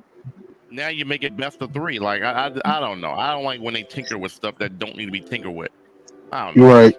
Yeah, and it's always going to have fans, like, even as many teams as you have on there, there's always going to be fans that's going to be like, it should be more teams. Just kind of like how they doing the college football playoff is another one. Mm-hmm. They talk about, we're going to add more teams. It shouldn't be 4 teams. It should be 8 teams. There's going to be 8 teams. There's going to be 16 teams. It's like, you might as well just let everybody in. At this point, might as well. Now, with that, I do agree that the tournament style bracket was better than the BCS rankings that they used to do. I think the 4 playoff team was a great idea because the BCS system that they had was just weird to me. Absolutely. But the 4 teams is fine. If you start adding more than that, then it just start getting like, all right, now this is getting a bit too much. Like you said, you just let everybody in. You know what I'm saying? Because you got to realize any given team. I get football, college football is a little bit more. You can kind of predict who's going to win. But with a 1-game scenario, any given team can win. Right. TCU got to the championship game, but what happened? They got smoked. It wasn't even like it was like the game before the national championship was a better game than what we got in the championship. Like they got smoked by Georgia. Yeah. Like outclassed. You know what I'm saying? Like so it's like, you know, but any given night a team can win. You start adding all these teams in, we might get teams that just like I like to reward the best team throughout the season, not a team that just having a Cinderella run. You know, I like the Cinderella story, but let's reward the team that actually deserved to be there. You know what I'm saying? TCU, they deserve to be there, but what happened? They got outclassed. But they deserve to be there. Right. You know what I'm saying? They had a great season, but they got smoked by a better team. Cool. I'm cool with that. You know what I'm saying? When you start adding extra teams, it starts getting weird, and it just starts to lose its sense of urgency. Like, I don't know. I like tradition, so I don't know. Makes sense. Right. And now let me ask y'all something though. How do y'all feel about the NFL? Now we had a couple of seasons in. How do y'all feel about us being like everybody having like 17 games now, 2 preseason games or 3, whatever how many it's been? I guess you can. I'll let you touch it. Unless you. I think for us as fans, I personally like it. The more games is cool with me. I think the players just don't like it because it's more good. Like the same reason we like it is the reason that the players don't like it because there's more games, more case of injuries and stuff. But I think with me, I love the idea. More games, I love it. I wish they could do that with college football. To be honest with you, but I'm just picking and choosing. But to me, yeah, I love it. I love the idea. You know what I'm saying? Okay. Yeah, I think it's weird. It's weird how they did it. When they first introduced it, the AFC team get the extra home game. Then the next year, the NFC gets the extra home. That's weird to me. Like, if you're going to do that, you might as well make an even number of games so where everybody has the same amount of home games. Exactly. That having to figure out which conference has the extra home game, at some point, it's going to be like, all right, I didn't forget at this point. So, if you're going to do that, you might as well make it 2 preseason games and add 2 regular season games on there. I don't understand. Like, no one cares about the preseason anyway. You're going to get more revenue from a regular season game. You know what I'm saying? So, make an even number. Go from 16 to 18. Don't go from 16 to 17. It's an odd number. Now, like, right. one conference has an extra home game and the other conference don't. Like, that just sounds stupid to me. Like, make it even. All the teams are even. No matter how good or bad you are, everybody's even. Everybody deserves the same amount of home games. And you know what I'm saying? And just get rid of a preseason game. No one gives a shit about the preseason anyway. Right. You know? And then not to mention they adding these out of country trips now, all these strange places. I was just about to mention that. I mean, if you're gonna do that, don't penalize fans for eliminating a home game because they're overseas. I don't like that. That's just I don't either. Like, I think the fans deserve to see their team 8 times a year. And when you play in London, you're basically depriving the fans of that game. Now, I get it. You wanna expand your market overseas, and that's cool. But don't deprive a home team of that. If you're gonna do that, give them a preseason game overseas. You know what I'm saying? At least they're getting some football, but don't make a regular season game. One because of travel. The travel is ridiculous. Especially like my perspective about that is, if you're going to give a team a London game, make sure they're coming off at least the teams are coming off a bye week at least. Don't have them play a game week 2 and then week 3 they got to go to London. and other teams don't got to do that. That's a disadvantage. You never know how that affects certain teams. You know what I'm saying? I never understood how to, like, the process with that. Like Jacksonville, they got to stay where they at right now and host the Bills in the country they're in right now. They got to stay the extra week. And you know, Jacksonville was one of the common teams that plays in London all the time. Right. Like, if you look at all the history of London games, I can probably say the Jaguars probably play at least 3 or 4 times in London. And there's some teams. There might be a few teams that never played in London. Like, who's determining how that works? You know what I'm saying? Like why? I mean, don't get me wrong. Jacksonville to me is not a great home field advantage, but they still deserve to play in front of their fans. Right. Why don't the NFL just say bump it, start a league over there in that country, and do some kind of merger where they start a league in that country or something, so they can have football over there, do American football over there, and then they can make that yearly around. Then we may be able to watch those teams over there if we interested in it. You know what I'm saying? Like, why don't they just do it that way? Well, in a that's nice. I don't know why. That's only in the CFL, brother. That's only in the CFL. right, exactly. Mm-hmm. You know, so the NFL they make some interesting decisions, but I don't know. Like, we want to see more real football than preseason. So you went from 4 preseason games to 3. I mean, first of all, I wasn't a big fan of it. I mean, I'm big on on classic the way it used to be. When you start adding games, then the numbers start getting inflated, and then records start to get broken that only got broken because of an extra game.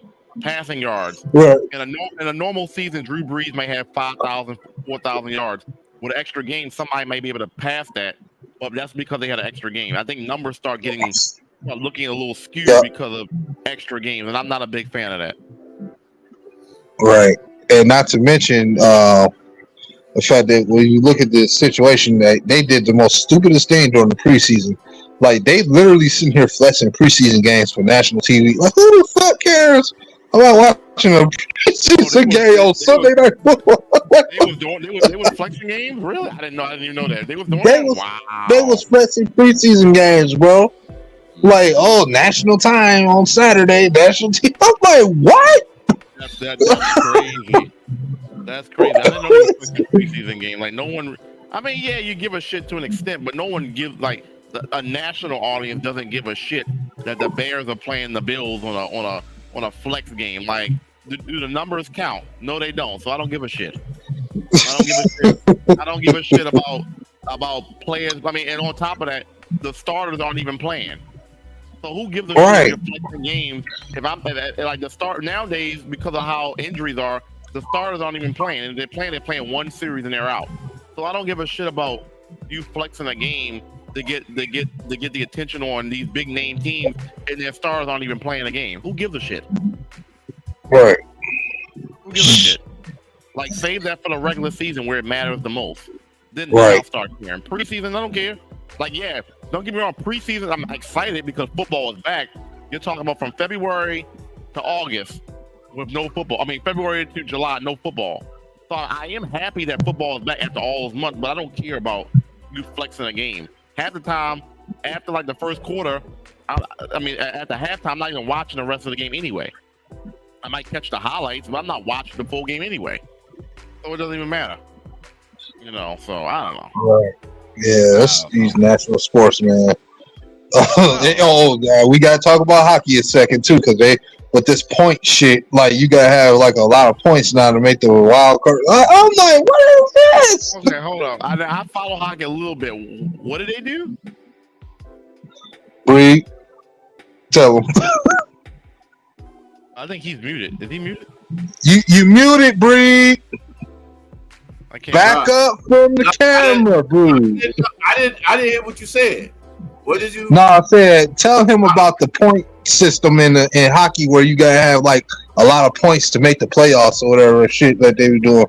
Well, I think it's just a lot of points. Well, it's always been a lot of points to make the playoffs anyway. So it's just like you win two, like you got the you win, you get 2 points, you tie, Even if you tie, you consider 1 point, but if you win during overtime, you get 2 points. Okay, so that's how it always was, right?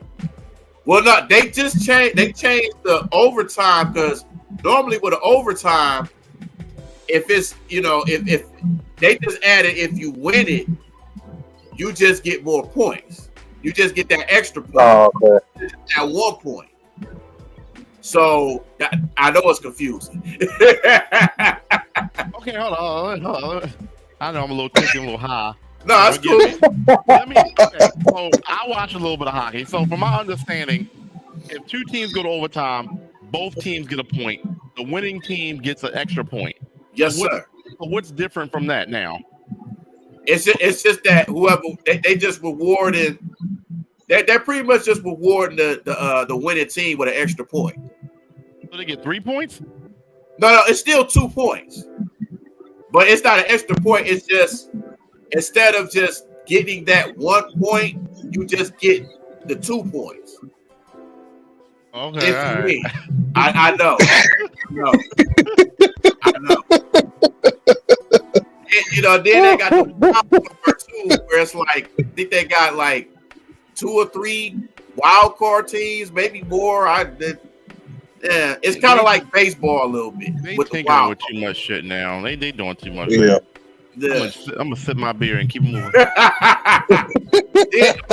got the shootouts.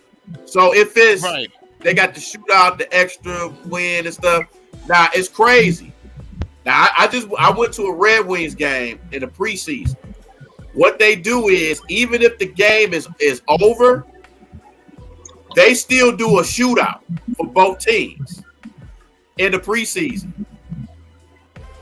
So okay. Why is that even necessary in the preseason to begin? I don't know. And I think they played. They just happened to play the Capitals. The game I went to. Oh, go so figure. the Red Wings won 5-2, but after the game, both teams did a shootout.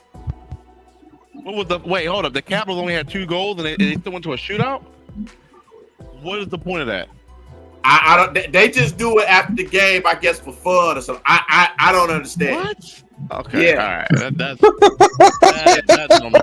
Okay, so my understanding was when I watch hockey, I haven't been following too much the last year or so. If 2 teams finish with the same record, they play an overtime round, like 5 minutes. If it's still no score, then they go to a shootout, and the winner of the shootout wins the game. Yep. So what is different from that system that you're saying?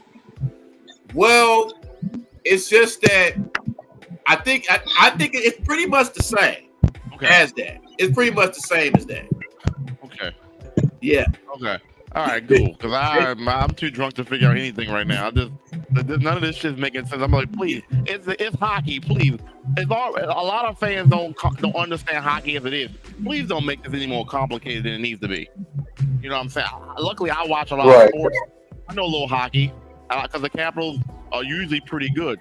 Whether they win, they're usually pretty good. So I watch them.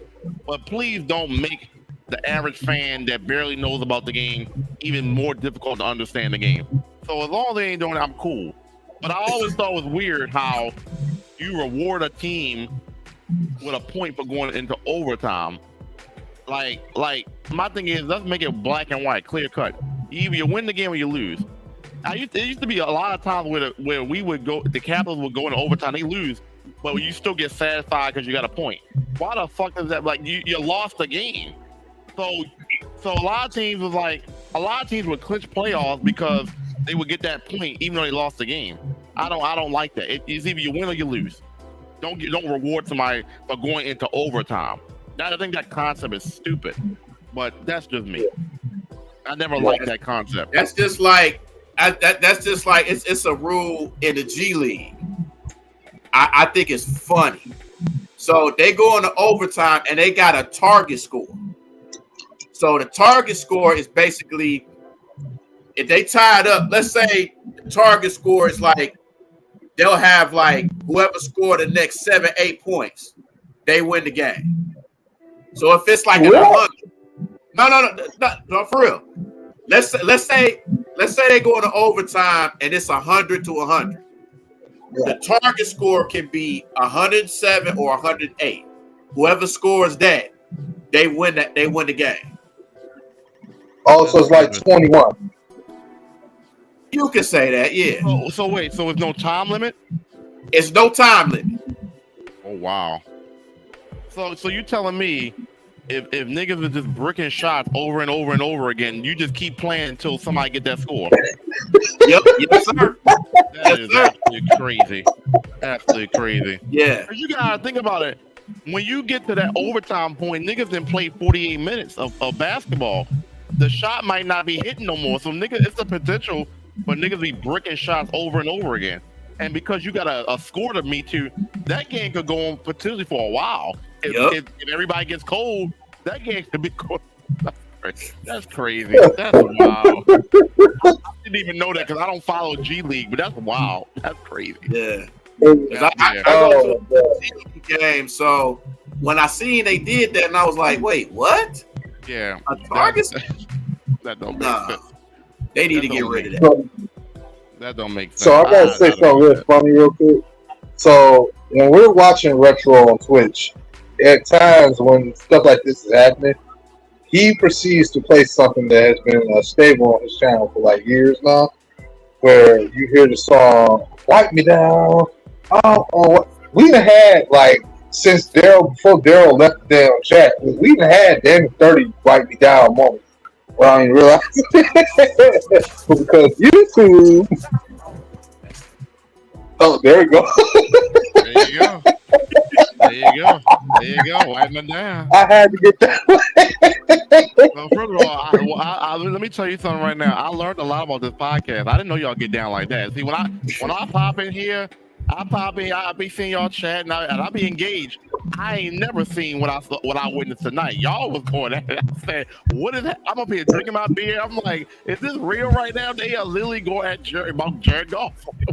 What the hell is going on? Yeah. You blame Daryl for that one. What the hell is going on right now? I said, and Michigan versus Michigan State. I'm like, oh my god, that was funny. It get like that. I forgot who was making arguments. But to that point, Michigan ain't played nobody this year. They played Rutgers, Bowling Green. They played nobody. I'm waiting for some competition. Maryland, ironically, is 5-0 this year, and they're never this good. Now, I'm not saying they're a threat to Michigan. I'm just saying they 5-0. So I need to see Michigan play some teams before I start crowning them. You know, the top two team in the nation. You know what I'm saying? They don't have a resume for me to say that. So, and Jim Harbaugh is known to choke in the playoffs. Like, he should have had at least a couple titles by now. So, you know what I'm saying? Yeah, true. That's true. Jim Harbaugh doesn't deserve to be considered one of the elite until he wins a title. And you know, the thing is, like, it's a lot of Michigan fans that say the same thing, low-key. That's the thing about him, man. It was the same way in the NFL. And it's like, bro, because, you know, he played against his brother. Well, he played against y'all in the Super Bowl. And it's like, bro, the only reason why it seemed like they came back was because they blacked out in Colin Kaepernick. I felt like people didn't give him no credit for that Super Bowl at all. The Ravens like, were dominating the Super Bowl. The Ravens were dominating the Super Bowl. Beyonce blew the lights out, and then next thing you know, they coming back. You know what I'm saying? Right. You call it scripted or whatever you want to call it. I mean, I don't know, but I mean, you got to remember, viewership maintains its level if the game is close. Ironically, the lights go out, they start coming back. You got to keep the viewers entertained. So the comeback had to happen. And like, how many blowout Super Bowls do you see? You don't see a lot nowadays. The next year after that one. because you gotta maintain the viewership. People gonna click off if it's 25-0 after halftime. You know what I'm saying? So you know, like that Super Bowl with the Patriots, the Falcons was owning that game. But that game you don't turn it off because you know it's Brady. Brady can come back. You know what I'm saying? Like, so you don't really see a lot of blowout Super Bowl because you gotta maintain the viewership. So I'm just calling it what it is. I mean, is it scripted? Potentially, I don't know. But it's funny you don't see a lot of blowout Super Bowls, you know. So, well, I swear that one with Denver and Seattle, the next year after y'all won, Boy, that was hilarious shit there. I forgot. That was a Damn. blowout. That was a blowout. Yeah. I never seen Peyton Manning get owned like that. Like that Legion of Boom was on his ass. Like, and he had a great Man, year. at one point, Seattle was playing against themselves. I was like, God damn. Yeah, but you know what's funny about that?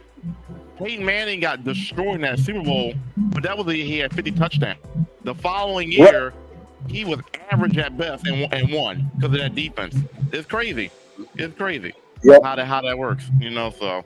Yep. It shows you defense wins championships, man. Like, and the thing is, like that just shows you how suck ass Brock Osweiler was as a quarterback. This dude sucked, bro. I don't understand how Denver was so hard on like, bro, you should stay here. I'm like, bro, let that scrub go. And he went and got $72 million for the Texans and lost his starting job late in the season to Tom Savage. Bro, like that was got to be the worst quarterback signing ever until Russell Wilson got traded. Bro. Well, that was savage. It's the Texans. I mean, they do dumb shit like that. Yeah. Like how do you blow Deshaun Watson? You got a franchise quarterback and you got him unhappy that he doesn't want to be there no more. Like you trade DeAndre Hopkins, like for David Johnson that was declining. But for a Cardinals running back that wasn't even all of that. Right. They do dumb shit like that. Like that's why they're looking good so far in their rebuild, but that's why they are the Texans. That's why they don't go nowhere. You don't draft a quarterback the stature, and I get the whole scandal, but as a talent, Deshaun Watson is a top talent. You don't let that go at that age. You try to do everything you do to keep him. You know what I'm saying? But then when and don't get me wrong, and then here's the flip side to it. Then the Browns want to give him $230 million guaranteed, and it's like, dog, that's never been done before. And as you've seen, and I get it in a small sample size, has Deshaun Watson lived up to that contract? Hell no. You know what I'm saying? The thing is, he still got a shot at least being a wild card this year, which is wild. That's the thing. Well, yeah. Because the thing is, it's like the Michael Vick thing, man. You get in jail, you get in trouble. Now as a sports player, you're not playing the same no more. Tiger Woods, I think somehow found a way to kind of get his groove back. But, like he was struggling for a minute too. And that's what happens. Like, when this stuff happens, man, like they lose their magic a little bit because they've been distracted and sidegated with that so much. It seems like they don't come back the same. Right. Mm-hmm. Yeah, right. So people don't understand this. Deshaun Watson on the Chiefs could have won a Super Bowl too. Oh yeah, he was before all the scandal shit. Yeah, he was that guy. Like he was like him, Lamar, and Patrick Mahomes in the AFC were top talent. I always said if you take Patrick Mahomes off the Chiefs and you give Deshaun Watson, Lamar Jackson those same weapons, and Andy Reid as a coach, they're all winning a Super Bowl. Yeah, Patrick Mahomes was fortunate enough to be in a system where you could be free, and Andy Reid has always been known as a quarterback's coach.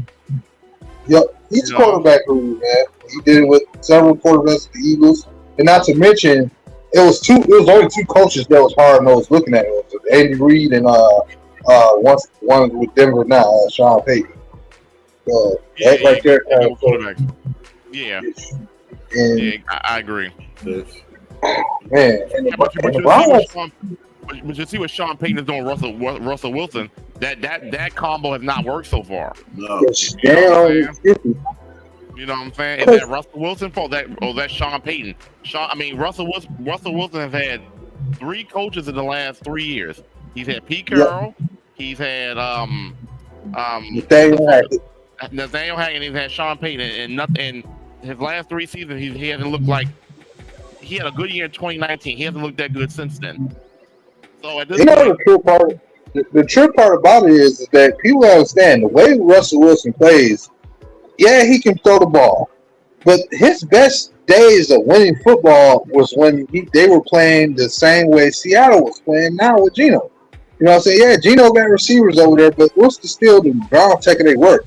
They play they pick apart off your mistakes, and then they still run the ball, and then he makes plays with his passing arm, right? The thing about Russell Wilson and the Broncos, they're not a match because the Denver Broncos, to me, have never been a great passing team, despite having quite a few good quarterbacks that played there. Like they're known for actually being a physical running with a Right, crazy defense. Terrell Davis, Mike Anderson. Yep, you're right. You're right. They always ran the ball first. This shit they do with Russell Wilson is not their identity. That's not them. Same with it with the Seahawks. Them throwing the ball. It's not their identity. You know what I'm saying? When you look at the Tennessee Titans, people say what they want about the Titans. The Titans, to a certain extent, play to their identity, though. They always been a run dominant team. Mm-hmm. So at the end of the day, you build to what your best representation was, and then you build off of that. You know, when you look at the Ravens are always big on what defense, and then they did what they had receivers there, but to me, the Ravens never been a receiver team like that. They always had somebody that was good, or they were like late into their prime, and their quarterbacks was good enough to get them the ball. Exactly. Anquan Bolden, Derek Mason, Steve Smith. What's his name? The mean, tough shit talker. What's his name? He played with the Panthers. Steve Smith, senior. Yep. That's what I'm saying. Like that's what they had. The Lions, they were always they always were a balanced offense that could run the ball, and they had a quarterback that played from the pocket that can distribute the football to his receivers. They never had sexy receivers like that. Herman Moore was one of the few that was like that dude. Maybe Johnny Morton too. But at one point, Lions had freaking Brett Perriman, who was a struggling receiver that came to the Lions from the New Orleans Saints, and they had a bunch of renegade guys around him, and they went to the playoffs in one game because Barry can run. They built the physical defense up front, and like I said, they balanced everything off the run. And then when they tried to go all pass and they tried to get flashy with, Andre Ware and all these other guys, the shit wasn't working. Then Stafford was kind of like a new deal for him because he was like the one guy that was kind of different because he could throw the ball really good. He was sometimes inconsistent and 3 turnovers a lot. He was a gunslinger. The myth was give him a run game. And we'll see. We still haven't seen that with him, even with the Rams. I thought he was going. That was the first thing I thought he was going to get. But he had to play a run game and an offensive line. They could not run the ball to save their life against Cincinnati. Cincinnati was set up to win, but they chose to choke the game away in the Super Bowl. Let's be real. They were set up to win. But everything that Cincinnati did to them, the Rams didn't do. They sacked Joe Burrow, Stafford sacked. The difference was Cincinnati gave up running football with that. Well, exactly. Two words. Aaron Donald. Aaron Donald was the reason why they won that. Aaron Donald was what got them that championship because he was all over Joe Burrow. Like, you know what I'm saying? So you're right. Yeah, because they gave him the opportunity, but I still feel like it's you can argue say there was 2 of them because again, Aaron Donald was all over the place. He protected the points to allow them to win the game. True. But the reason why I said I gave Stafford at the time more credit because it's like they were down, they were so injured up on that offense, it didn't make no sense. And it's like, bro, they all zeroed in on Cooper. Somehow this dude still got him the ball without no help from nowhere else. Man, Jefferson been blowing ever since. I don't know what the fuck wrong with him. And that now you out here with a rookie in the 5th round named Puka Nicole. And I'm like, who is this guy? Mm-hmm. And this dude got 500 yards right now. Like, bro. And that's what football. You have to build to its nature. Ravens gotta get settled into that thing where they can, let Lamar have some trust. Trust this man to throw the ball when it's time to throw it, and trust your running back, man. Trust the running back. Exactly. But the thing is about it, the Ravens always had an identity was to run the ball. It's like my problem with the Ravens offense when they run Lamar is I hate the design runs. If Lamar has to run out of necessity, cool. Nobody's open, he takes off. It's when you design the runs. Give the man an opportunity to throw the ball. Like, why are you designing runs for this guy? Let him cook. If he don't see what he like, take off. You know what I'm saying? Like, I don't understand why you just paid the man all his money. You're designing runs. It's a potential he could get hurt. Why are you risking that? Yeah. The man can pass. The man can pass. It's not like he can't. The narrative that Lamar Jackson can't throw the ball that has been washed away long time ago. The man can pass the ball. His issue now is is holding on to the ball. He fumbles the ball a lot. But the man is very accurate. If you look at his numbers this year, he's 74% completion percentage. He can throw the ball. Yep. Do not put this man. What was the game? Tennessee. I mean, not Tennessee. Indianapolis. The man had like 14 carries. Why is Lamar Jackson your leading rusher in carries over your running back?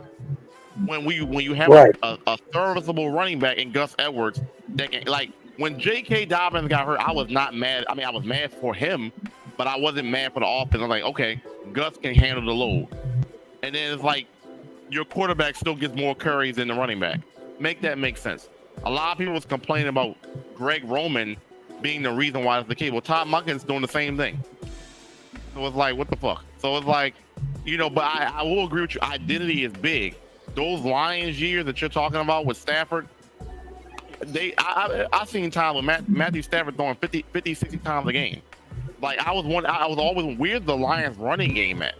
Like I get Stafford can fling the ball, but damn it, you're one dimensional.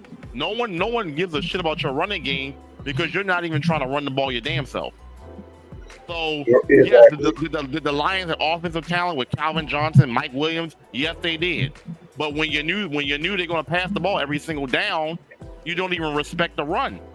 So of course the Lions ain't going nowhere because you're one dimensional. And Stafford made it work, but you're not gonna win every game when teams already know that you're gonna throw the ball. You gotta have a little balance. You know what I'm saying? Yeah. And so to your point, the Lions have been more balanced this year. Montgomery getting all those carries the last game, that's big because in the old regime they would have never ran a running back that many times. You know what I'm saying? I like that they're at least trying to change it up a little bit. That was the one reason why I was happy about Jared Goff being traded here, because it was going to put the Lions to the test to force you to do it the right way. So you can't do that shit with this guy. You gotta have the fuck you. You got to get if you're gonna take Goff now, you forced to get him a defense. You forced to build him an offensive line and get the run game going first, because Goff. Thing about Goff, he don't need a lot of receivers. He need a couple guys, but if you give him the best chance, give him a defense and an offensive line that can run a lot, like how we sort of are doing now. That's his best chance you're gonna win with him. It's not about the weapons he's throwing to. He can throw to different weapons. He's a play action quarterback. So the whole thing with play action is you power down the run, you run down your opponent's throat, you wear them out, and then you can go boom, fake it, they fight, and then boom, somebody's open. And that's literally his game. And you can manage to get him to do that, he's going to tear you up 90% of the time. Now, what he has improved in, I can honestly say, is shotgun. Because he, to me, is not a guy wanting a center throwing or pulling back in a shotgun formation. He's been a lot better at shotgun speed this year so far to start. So that's good that he's maturing a little bit more now as a quarterback. Because when he was with McVay, they were kind of doing the thing the Rams were known to do. You go back to the whole early years with Kurt Warner and all them. They were recreating a lot of that same type of stuff. With Todd Gurley being they had Rusher there, they had a balanced offense, especially in 2017 and 2018. But it's when they asked him to do something different, he couldn't step it up. And then that defense, they knew they was going to spend a lot of money. So, to me, part of that reason why they traded for Stafford, because they knew they couldn't count on him to develop fast enough to support them in the way that they needed support. They knew financially they was going to be strapped. They knew they were going to struggle to probably keep a lot of their defense talent. They needed somebody who had the talent level that could meet them halfway in the middle. And that's where Stafford came. Agreed. And the thing about it is, with David Montgomery, it wasn't like he was going off. The man averaged, 3 yards a carry. But the thing about it is, 3.8 yards a carry, yeah. When you run him 32 times, at least you're establishing a identity, a presence, a game plan of what you're trying to do. So it's so 4 yards a carry is not bad, but you ran him 32 times. That tells me that there was an emphasis on getting him the ball, and that's all that matters. If you can show a team that you're willing to run, that's going to open up the play action game and the receivers to get open, because now you got to respect Montgomery, and that's why the Lions are going to be good if they continue to do that. and not make Jared Goff the primary guy to do everything. So I agree with you on that. Yep, and that's what you have to balance the offense, man. Like I didn't like how we started off this year having him throw 35 passes a game. That didn't sit well with me. He's never been that guy. He's never been that kind of guy. Even in the Sean McVay offense, he was never a guy 35, 40 times a game. You know what I'm saying? Jared Goff is a play action kind of guy. He feeds off of what the running game do. You got to respect it, and that play action game opens up the field. So now you can't stack the box. I mean, you can't, you know what I'm saying? You can't stack the box because that play action game is now he's going to hit you over the top. Jared Goff needs to play like that. You know, and that's up to coaching. That's up to coaching. You know, Dave Campbell, if he's the one calling the final shot, he's got to look at that tape against the Packers. That's the blueprint how you win, and that's how you go forward. You know, Jared Goff is not that guy that's going to throw drop back 40 times a game and pick you apart. We have enough evidence now to know that he's not that kind of guy. Yep. You know, and that's how you have to go moving forward. You have to keep on you. The Lions are in the same boat, like I said before. They're in the same boat with the Dallas Cowboys and the Titans. When the Titans had DeMarco Murray, they had a young running back named Derrick Henry behind them that they did not play like that. We doing the same similar thing they did. And I was and it took me a minute to realize that because it's like I've been watching all the other teams doing it. And I said I need the Lions to start doing it. It took a minute for it to kick in that the Lions are currently doing that over these. Like it took time because it's like now I'm so used to them not incorporating the effective ways to win football games. Even I was blinded, even though I saw what it took. So it's taking me time to get used to seeing them play like this. Like I'm not used to this. Like, hopefully they'll keep it up. You're right, because they've always been a passing team. You know what I'm saying? It's great to see that them actually balance it out and actually, and I get it. You had Calvin Johnson, you had receivers at one point, so I get the emphasis to get those receivers the ball, but damn it, and if you watch the most successful team, they have some sort of balance between run and pass. You can never be one-dimensional and win a Super Bowl. Like the history already shows that. So I like that. The Lions continue to play like that, they will win games. I predicted them to win 11 games this year. If they keep playing like that, they will win 11 games. Yeah. And now I'm thinking too, in a few weeks, if we both keep winning, that I think that Lions versus Ravens at y'all crib will get flexed. Oh you're right. You're right. We do play y'all. I forgot about that. We do play y'all. That's gonna be a good game. I'm just hoping that our guys are off the injured list and actually play that game because you know it's gonna be a great matchup. But damn it, I want to see people playing. I'm tired of seeing the injury list with all these names on it. Can we get the guys that we want to see play? I know. I'm just talking from a fan standpoint. Yeah, I hear you. When you sign guys to contracts, you want to watch them play. We signed Marcus Williams from the Saints, and he's missed so many games. I'm like, I forgot what he looks like when he is out there. You know what I'm saying? I want to see people play.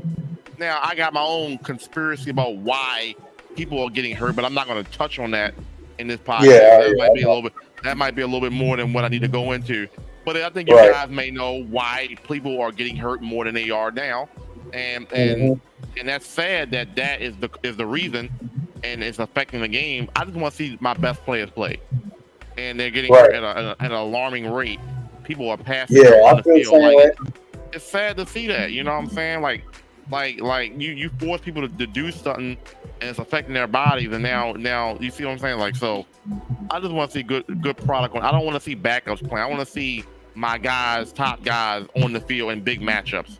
You know what I'm saying? Exactly. So that's all I want to say. Like Lamar Jackson, it was a stat. He hasn't played Joe Burrow in like the last 3 or 4 games until the last time they played. Because every time that the Bengals played the Ravens, Lamar Jackson was hurt. I'm like, I just want to see, like, against a good team, I want to see my best players out there. Is that too much to ask for? Like, you know what I'm saying? That's too much to ask for? Can I have my players out there playing? You get paid to play football. Can you play football? That's all I want. That's all I want. Right. Just give me that. So. Hey, I feel you, man. Now, I'm going to say this, though, Retro. When that week comes up, when we going into the Ravens, I think we got to do this again, bro. Oh, yeah. Please remind me. I would love to get on here and do like a preview of that because it really just depends on what the injury list look like at that time. And if we got guys playing, it's gonna be a good matchup. If the injury list is clean, it's gonna be a good matchup. The Lions are a good team. I didn't predict them to win 11, 12 games for no reason. I like the way they ended the end of the last season. They beat the Packers in a game that people predicted the Packers would win because they were at home. They beat them. You know what I'm saying? I knew they was going to bring that momentum into the next season. The Lions are good. And I remember Dan Campbell, because I remember when we played y'all in 2021, he hadn't got his first win. He hadn't got his first win yet. And I remember them talking about, oh, this looks to be it. And then Tucker hits the field goal and it's like, God damn. And I low-key felt bad for Dan Campbell. I was like, but as you can see, they kept with him, and now he's developing his players, and he's trying to be a good coach.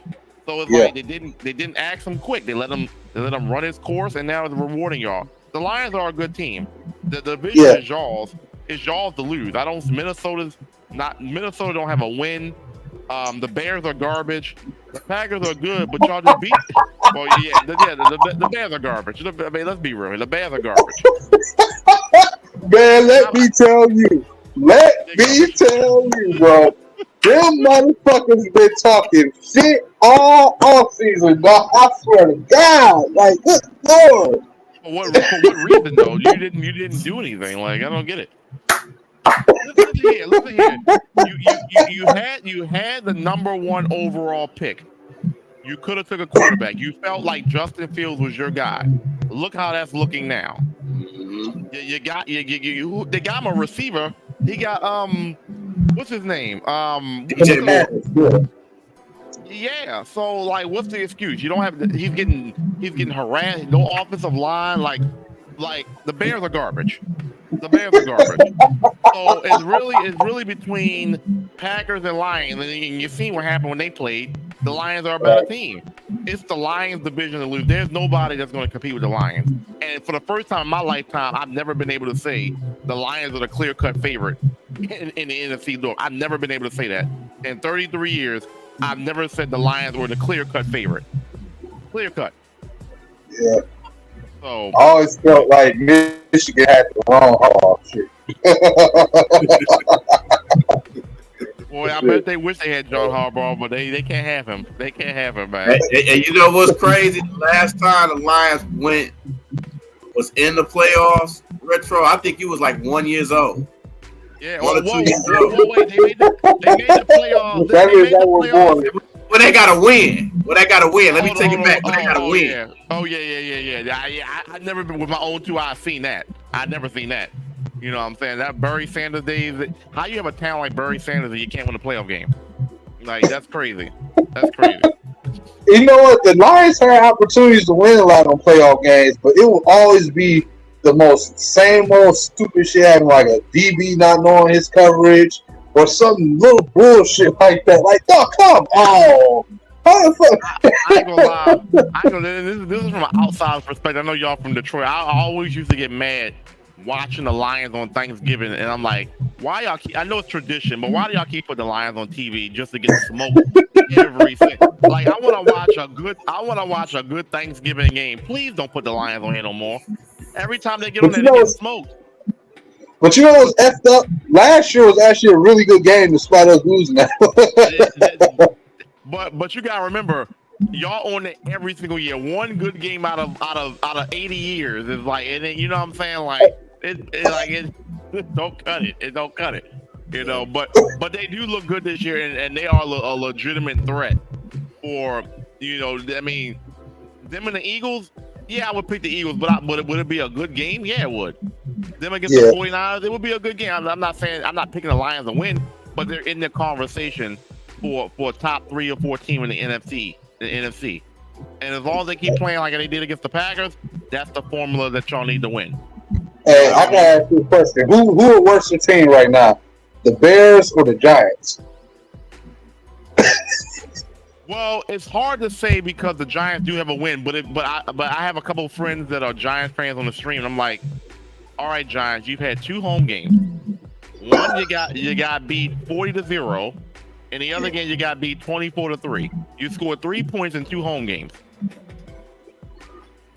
You know what I'm saying? Like considering the year that they had last year, I expected the Giants to be a little bit better. You paid Daniel Jones all that money, and you're not getting a return on investment. The offensive line is shit. Like you said, he leads the league in fumbles. The offensive line is shit. You know what I'm saying? Saquon Barkley's not happy. He's not happy. You didn't pay Saquon Barkley. He's not happy. You know what I'm saying? Like, they got a lot of issues going on there. They do. You didn't give him the long-term deal he wanted.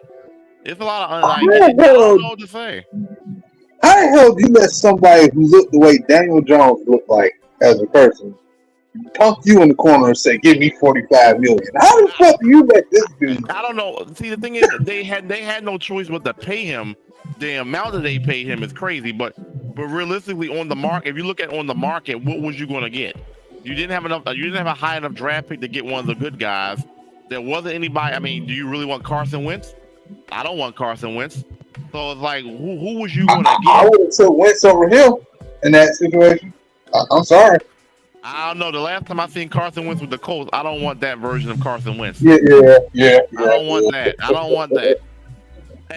And on top of that, Daniel Jones is younger, so you really had nothing to go out there and get. So, but he fleeced you for how much money you paid him. It's about the money you paid him. Like he should have got paid, but not that kind of money. He hasn't performed like that to get. They should franchise his ass, man. Yeah, but the tough part about it was who you gonna franchise, him or Saquon? That was fuck that. I would have paid Saquon and franchised his ass. That's what I'm saying.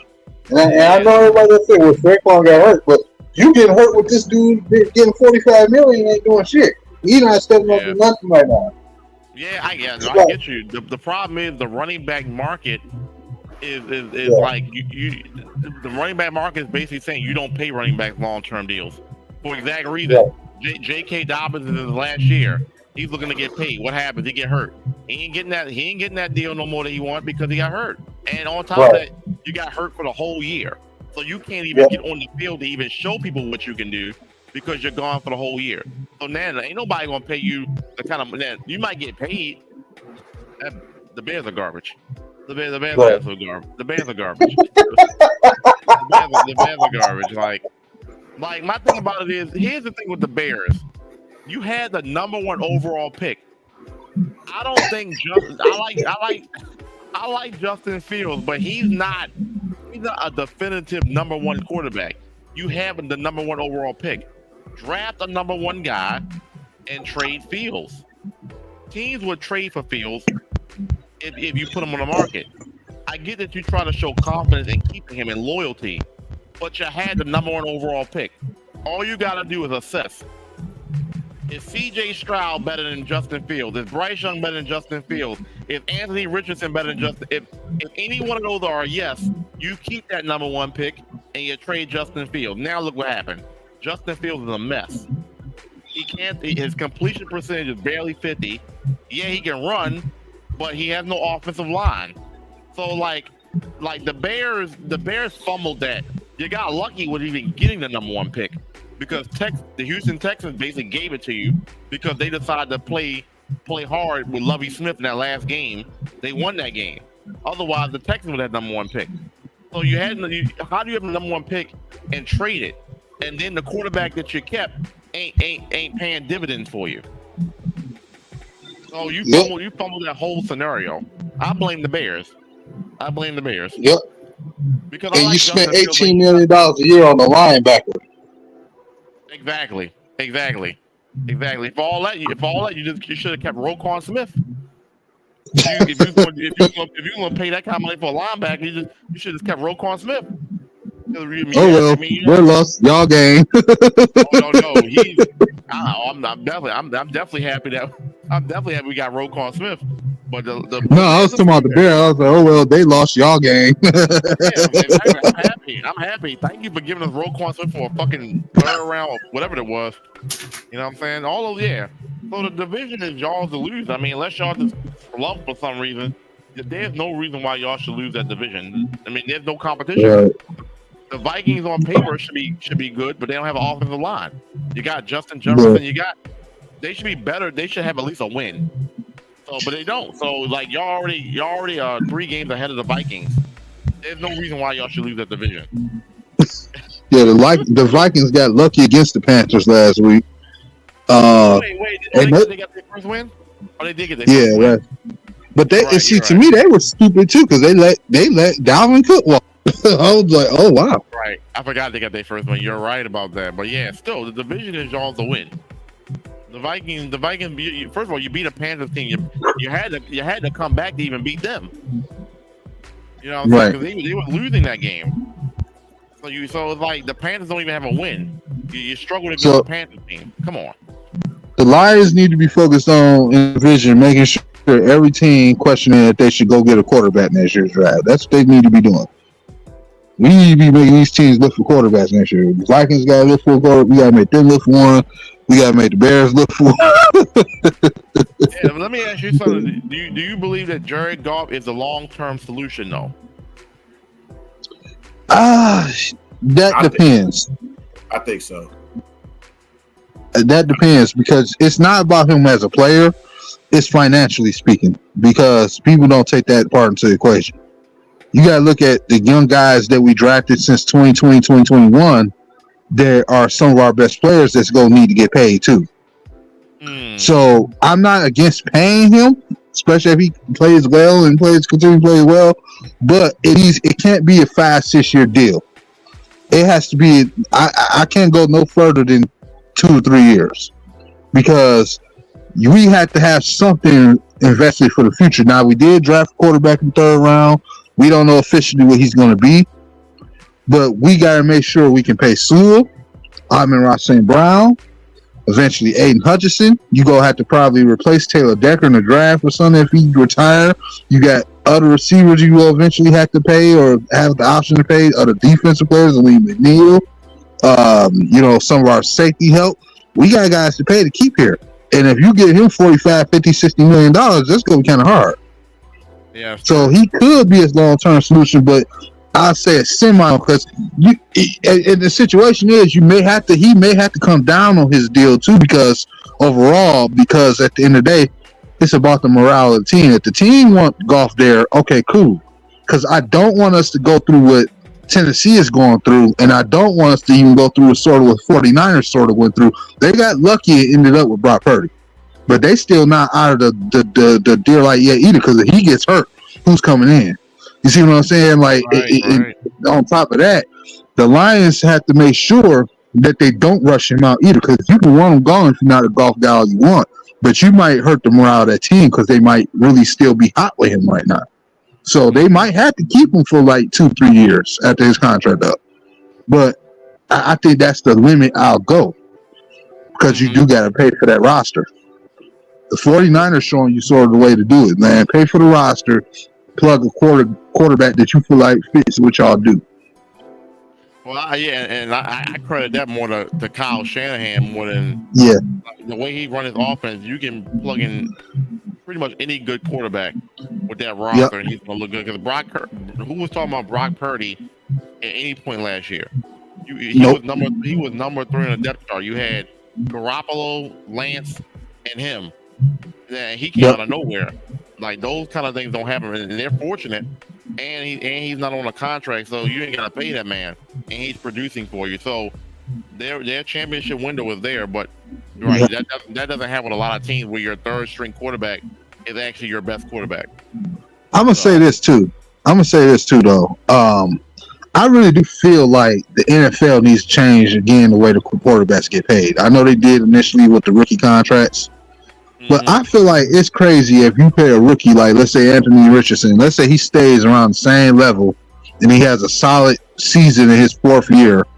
Now he wants, because he threw like 35 touchdown passes in his 4th year, he wants some big money. Y'all probably haven't touched the playoff yet, and you want this guy to get like $45, $50 million like Kyler Murray. Like, what the fuck? Like, they didn't change that, bro. Well, I blame the individual team. My thing about it is, your resume has to show progression over each year. Yeah, you can have a great year. Like, look what happened. I don't mean to tie it back to the Ravens, but look at Flacco. He had a great year, won the Super Bowl. What did he do after that? You basically paid Flacco for one good year, one Super Bowl run, and he didn't do nothing. He didn't really give you that same level of production. I think about it is, if you're going to pay a quarterback, you need to definitively know this is your guy. And and a lot of these cases, the Daniel Jones and Daniel Jones didn't prove that he's worth that kind of money. He had one decent year. You know what I'm saying? Right. So it's like, I blame the front office of these teams because it's like you're the ones making the decision. Yeah, he had a great year, but is he going to continue that, or was that just he balled out because he knew he had to get a contract? Right. And the thing is, even when you look at like Philly with that situation, like, yeah, I like Jalen Hurts a lot. I do. But there's still a difference when he's taking certain throws because you got a big 6'5", 200-some pound receiver that can jump up and get it. Like, it's understandable why he's getting $25 million a year. But if he wasn't there, well, Hurts hadn't looked that good. So people got to take that into conception too. And I'm not even big on like, oh, you got to have all these receivers and all these famous popular receivers and but it's just that this is more reason why you have to think about the whole team. Like, yeah, I get it, quarterbacks are important, but to me, like, I shouldn't see 3 years from now Desmond Ridder getting $45 million, $30 million, $25 million. Like, if he's not playing at that level, I think $15 million should be enough. You can't do nothing with $15 million. I don't know what else to see, but you gotta understand too, known that even with the Jalen Hurts situation, it took a while for them to even have trust into putting Jalen Hurts in the first place. At first, they didn't have faith in him. They had to literally forced them in there because they really didn't want to put him in there. He was just there by default. And look at it now. You know, that's true. He had his whole career. Even in college, he was like that. Yeah, he was like that. That's the point I was making because it's like, you know, he kind of carried over his flaws to the NFL. Like, you saw the good because remember the year when they destroyed us. Week 9 going into our bye week. It was a lot of Philly fans like, bro, I'm not sure Jalen Hurts is it. And we was telling them like, nah, he's a good quarterback, man. He just got his problems, y'all. He got some work. He got some development he need to do. And then, you know, the Super Bowl, he come out. Now, I will say this. Mechanically, we look at him, we can see that he's improved because there was times where he had pressure literally on him and took hits and still was throwing passes and leading them. And then I'm like, damn. And he had that boys with pinpoint accuracy. So he has improved. And that's kind of the reason why I hate to say I really like Michael Penix for a similar reason. Because when I look at him play and for Washington, man, he was in Indiana and he didn't quite look the same. And I like when players I like college football players that start off one way and then like they improve and they get better at their craft. I don't always like them looking like gods from game one because it's kind of hard to measure them. I like quarterbacks with a little problem on them, where it's like, okay, he got to work on that. One, like a problem or two. That's just me. Like, because I get to see how you progress from that. That's what I liked about Hurts. That's what I liked about Stafford. But as good as Stafford was as a passer, we knew he had a gunslinger mentality. And to watch him mature in the ways that he did was actually pretty cool. Same way it was with, you know, Hurts and several other players. And even Lamar, like being a passer. Lamar's a lot better of a passer now than he was in his earlier days. Agreed. Yeah, my thing with Lamar Jackson is the worst case scenario is I hope he doesn't end up being like RG3. Oh yeah. Having that injury and then it just, you know, he's in there and then, you know, he's injured, but yet even though he should be out, but he still plays, and then having a risk of injury, then it just causes your career. And that's my biggest concern about Lamar Jackson is that he runs into he's like RG3. Well, I hope you're right. The one thing I think about RG3 is from Lamar, RG3 really only gave you one good year. Really, that rookie season where you won Rookie of the Year, you know, at least Lamar has at least given you 5 years now. So and the one thing I think about Lamar, for as much running as he does, he doesn't take the big hit. Like Lamar barely gets hit. Like even the injuries that he's had, it's from the pocket. Feels like any traditional pocket passer. So I hate when people give the narrative, oh, he runs a lot. You know, he's susceptible to injury. His injuries. Yeah, it's Josh Allen. Yeah, just like any other pocket passer got injured, Lamar Jackson got injured from the pocket. He's not getting injured from running. He knows how to avoid the big hit. So it's like, I think what Lamar is it's a development of making your reads. Like, you know what I'm saying? Like, you got the receivers now. Everybody used to say, "Oh, you don't got you got the receivers now."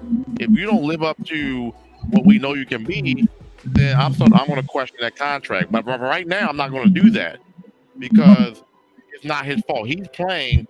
OBJ's not playing. Rashad Bateman was like, it's like that's the problem. It's like that's what I'm saying. Injuries are like it clouds my judgment on thinking how good this Ravens and Lamar can be because guys are in and out. It's like I can't really get a good read on how Lamar is playing because he's playing decent, but man, he could play so much better if he had OBJ and Rashad Bateman. They're not playing, so you know, like. He just needs to stay away from injury. I think he'll be good. Yeah. You know, he can throw the that's ball. what it is. Yep. Yeah. That's true. He can throw the ball. Yeah. I'm tired of people saying Lamar can't throw the ball. He can throw the ball. Like that's not playing. Yeah. Like, the people that saying he can't throw the ball are not watching tape. They're not watching tape. Yeah. Because when you watch the tape, he's very accurate with the ball. He's 74% completion this year. He's accurate. You know what I'm saying? It's really about the fumbles. The fumbles is his biggest issue right now. He's accurate. So niggas and the protection, pass protection from the offensive line too. That's another problem.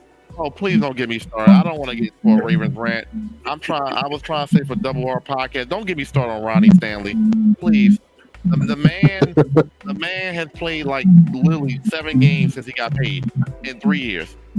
Like, Lord, I'm tired of Ronnie Stanley. Yes, as a talent, he's great, but damn it, he's not on the field. And so I don't give a fuck what your talent is. If you can't be on the field, you're pointless. I'm tired. Like Ronnie Stanley is a Pro Bowl talent, but he can't stay on the damn field. You know what I'm saying? Like he's getting on my nerves. Like 2020, they signed him to a big deal. The very next game he got hurt. He missed the rest of the season. 2021, he missed the whole season. 2022, he played some games. Looked pretty good. What happened this year? Played 1 game, he's hurt the next game. Like, I'm tired of Ronnie Stanley. It's like dog. Like I know everybody can't be perfect health, but damn it, he plays like 40% of the games every year. Yeah. Now, Bree to tell you better than I can. If that was Taylor Decker, he'd have been ran out the city. But Taylor Decker can't be missing 2 games in one season. They'll say he sucked and get him out of here. That's how they do over here, bro. And I say Taylor Decker because they both came out the same draft. And the thing is with Ravens fans, it's happened so much now. We expect it now. It's like, did Ronnie Stanley make it out the game healthy now? Because it's like any given play, he's injury prone. He's potential to be injured. It's ridiculous. I'm not saying players are intentionally trying to get injured, but it's like, damn, what is it that you're doing that keeps you injured all the time? Like, you know what I'm saying? There's other offensive linemen. Kevin Zeitler, he plays every game in the season. Morgan Moses, for the most part, is consistent. Why is it that Ronnie Stanley can't be on the field when other offensive linemen are? You know what I'm saying? Like, you know, it just makes you question, like, you know, I'm not questioning people's intent for wanting to play games, but it makes me wonder, like, you got the contract, do you even give a fuck anymore? Do you care about playing football? Or is it that you got paid and you got your money now, and it's like, because before he got paid, he was on the field. Before he got that contract, Ronnie Stanley was not missing games until he got that contract. Yeah. It just makes me wonder, you know, and I hate to question someone's intent on wanting to play, but I'm starting to wonder, do you really want to play football? Or are you okay with collecting your big paycheck and playing 7 games a year? Mm-hmm. I'm sorry, I didn't mean to rant, but every time I talk about Ronnie Stanley, he's so good at what he does that he can't stay on the field, and it annoys me. You know, I noticed we talking about offensive linemen. I hate to bring this up, but bro, did you stay on the story about the whole Michael Orr situation, about him suing his family and all that stuff? I heard about it, but I didn't actually look into it. What happened?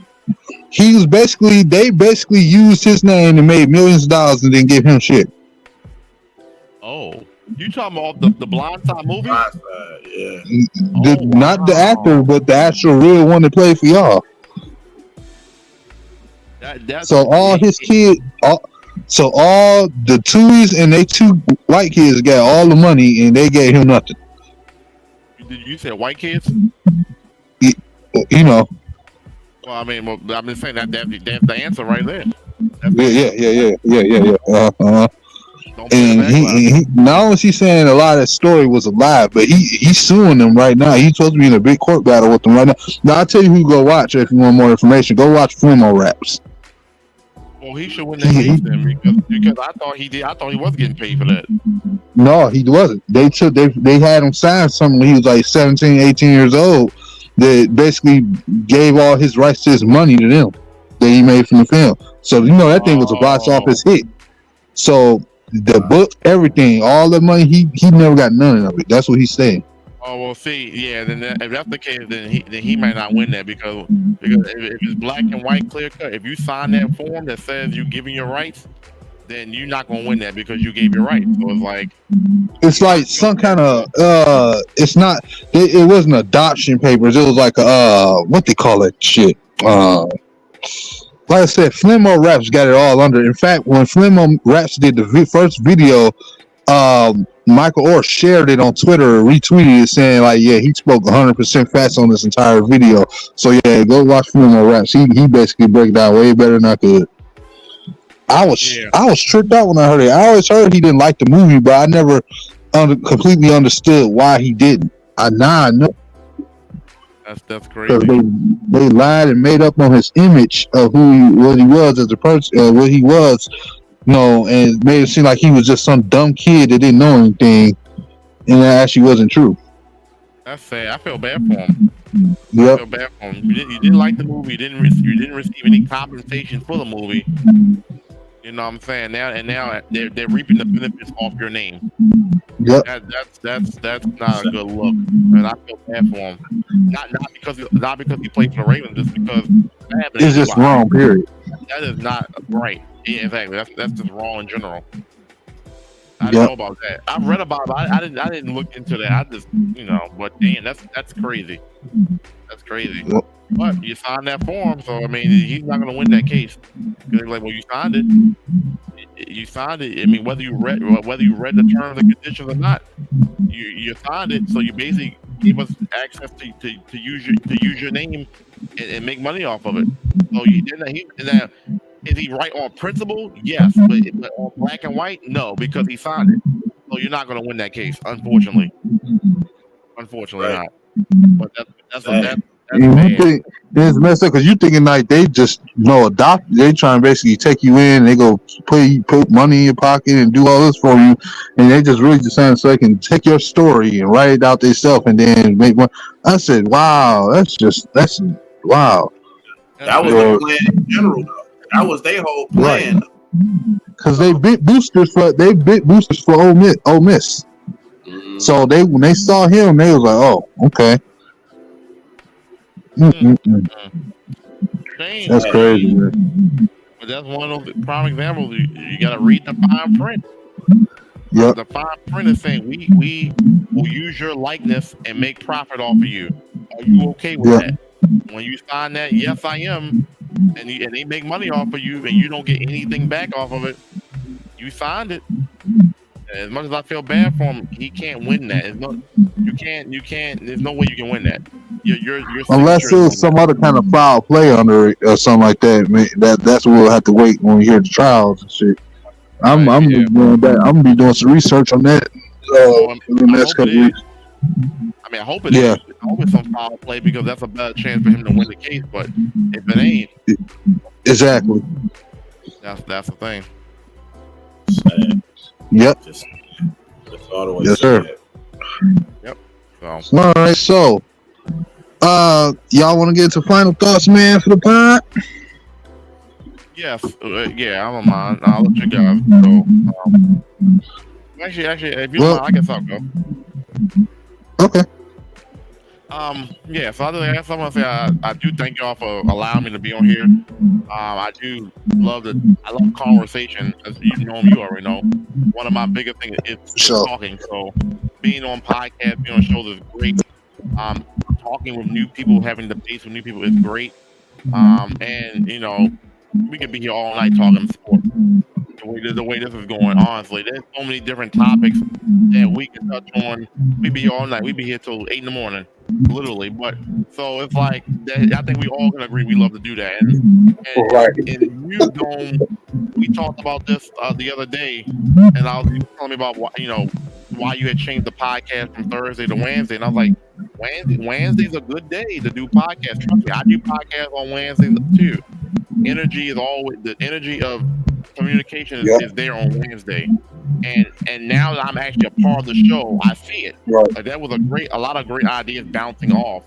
So like definitely continue to do your podcast on Wednesday and keep the flow, because you guys will definitely talking some stuff, and I think your content will continue to grow if you keep the format that you're going. You know what I'm saying? Whether you and Daryl were serious or not, that was great content. Like, I'm just sitting there with a beer in my hand, just listening to y'all just go at it and enjoying myself. Like, is this real? But I'm having a good time. Well, I'm just like, this is great. You know what I'm saying? Like, so that's what keeps people listening. You know what I'm saying? So, I'm just glad I was able to be a part of it. Whether I was engaged in that or not, I was happy just listening to him. Like, is this real? Like, y'all got burning on TikTok over here. He's hot. He's hot over here, man. Oh shit! I was like, this man is about to have a heart attack on stream. Please help this man. Sound like a frustrated Bears fan. Yeah, I was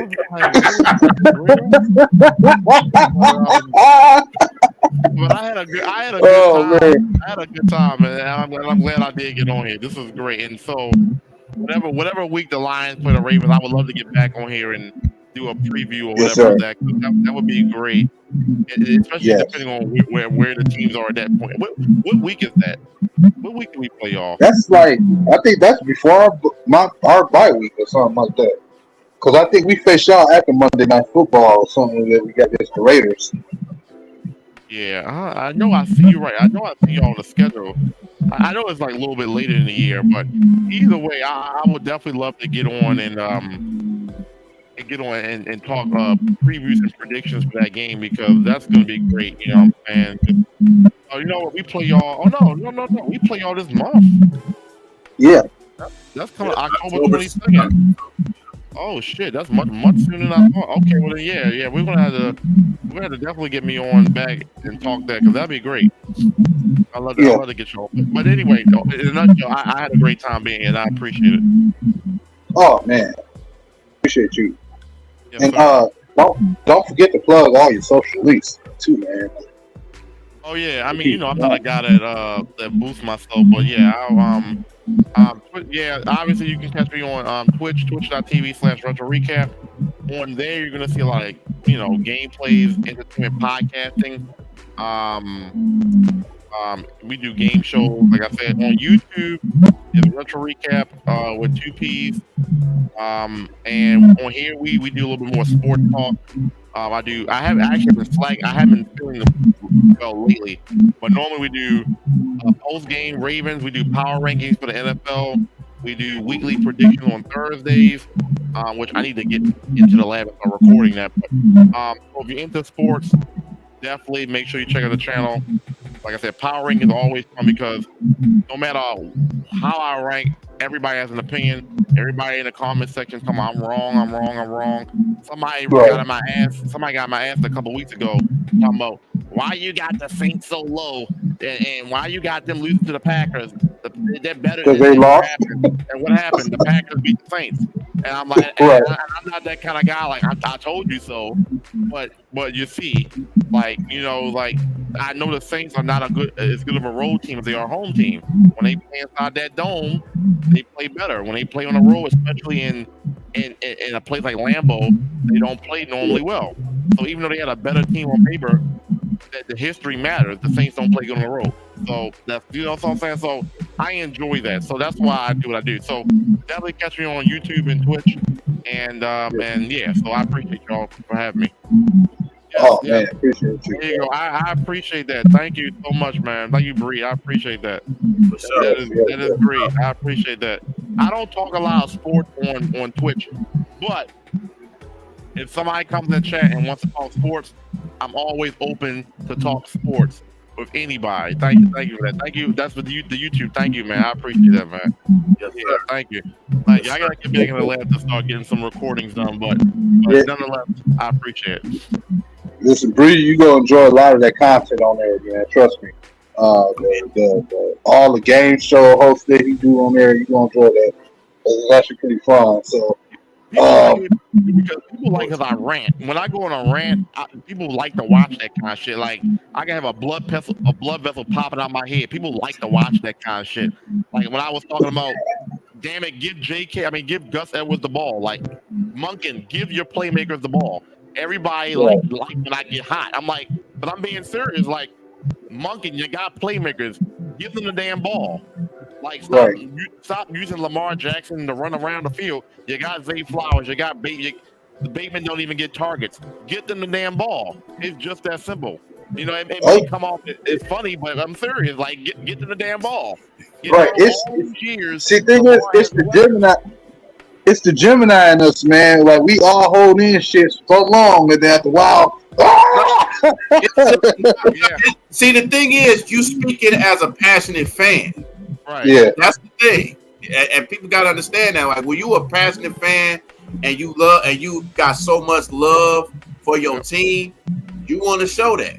You don't want to be like a bandwagon fan that just shows up when they win. You there whenever they win or lose. So we respect that.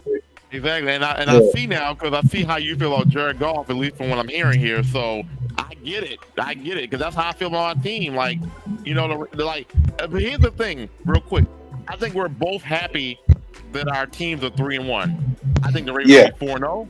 But I think honestly, I had the Lions going 3-1. I didn't have it in the way it happened. I had them losing to the Chiefs, but winning all the games since then. But they beat the Chiefs, lost to the Seahawks. But I think we're very happy that our teams are both 3-1. You know what I'm saying? Yeah. And so, you know, we can nitpick this and this, but they're 3-1. We could be much worse. So I think we're all happy about that, at least. Yeah.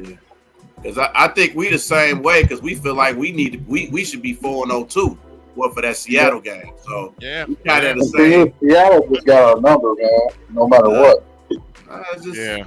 Hey, we just couldn't keep that lead, man. That's the thing. We just you gotta play like real efficient football with them, man. That's how here's the thing.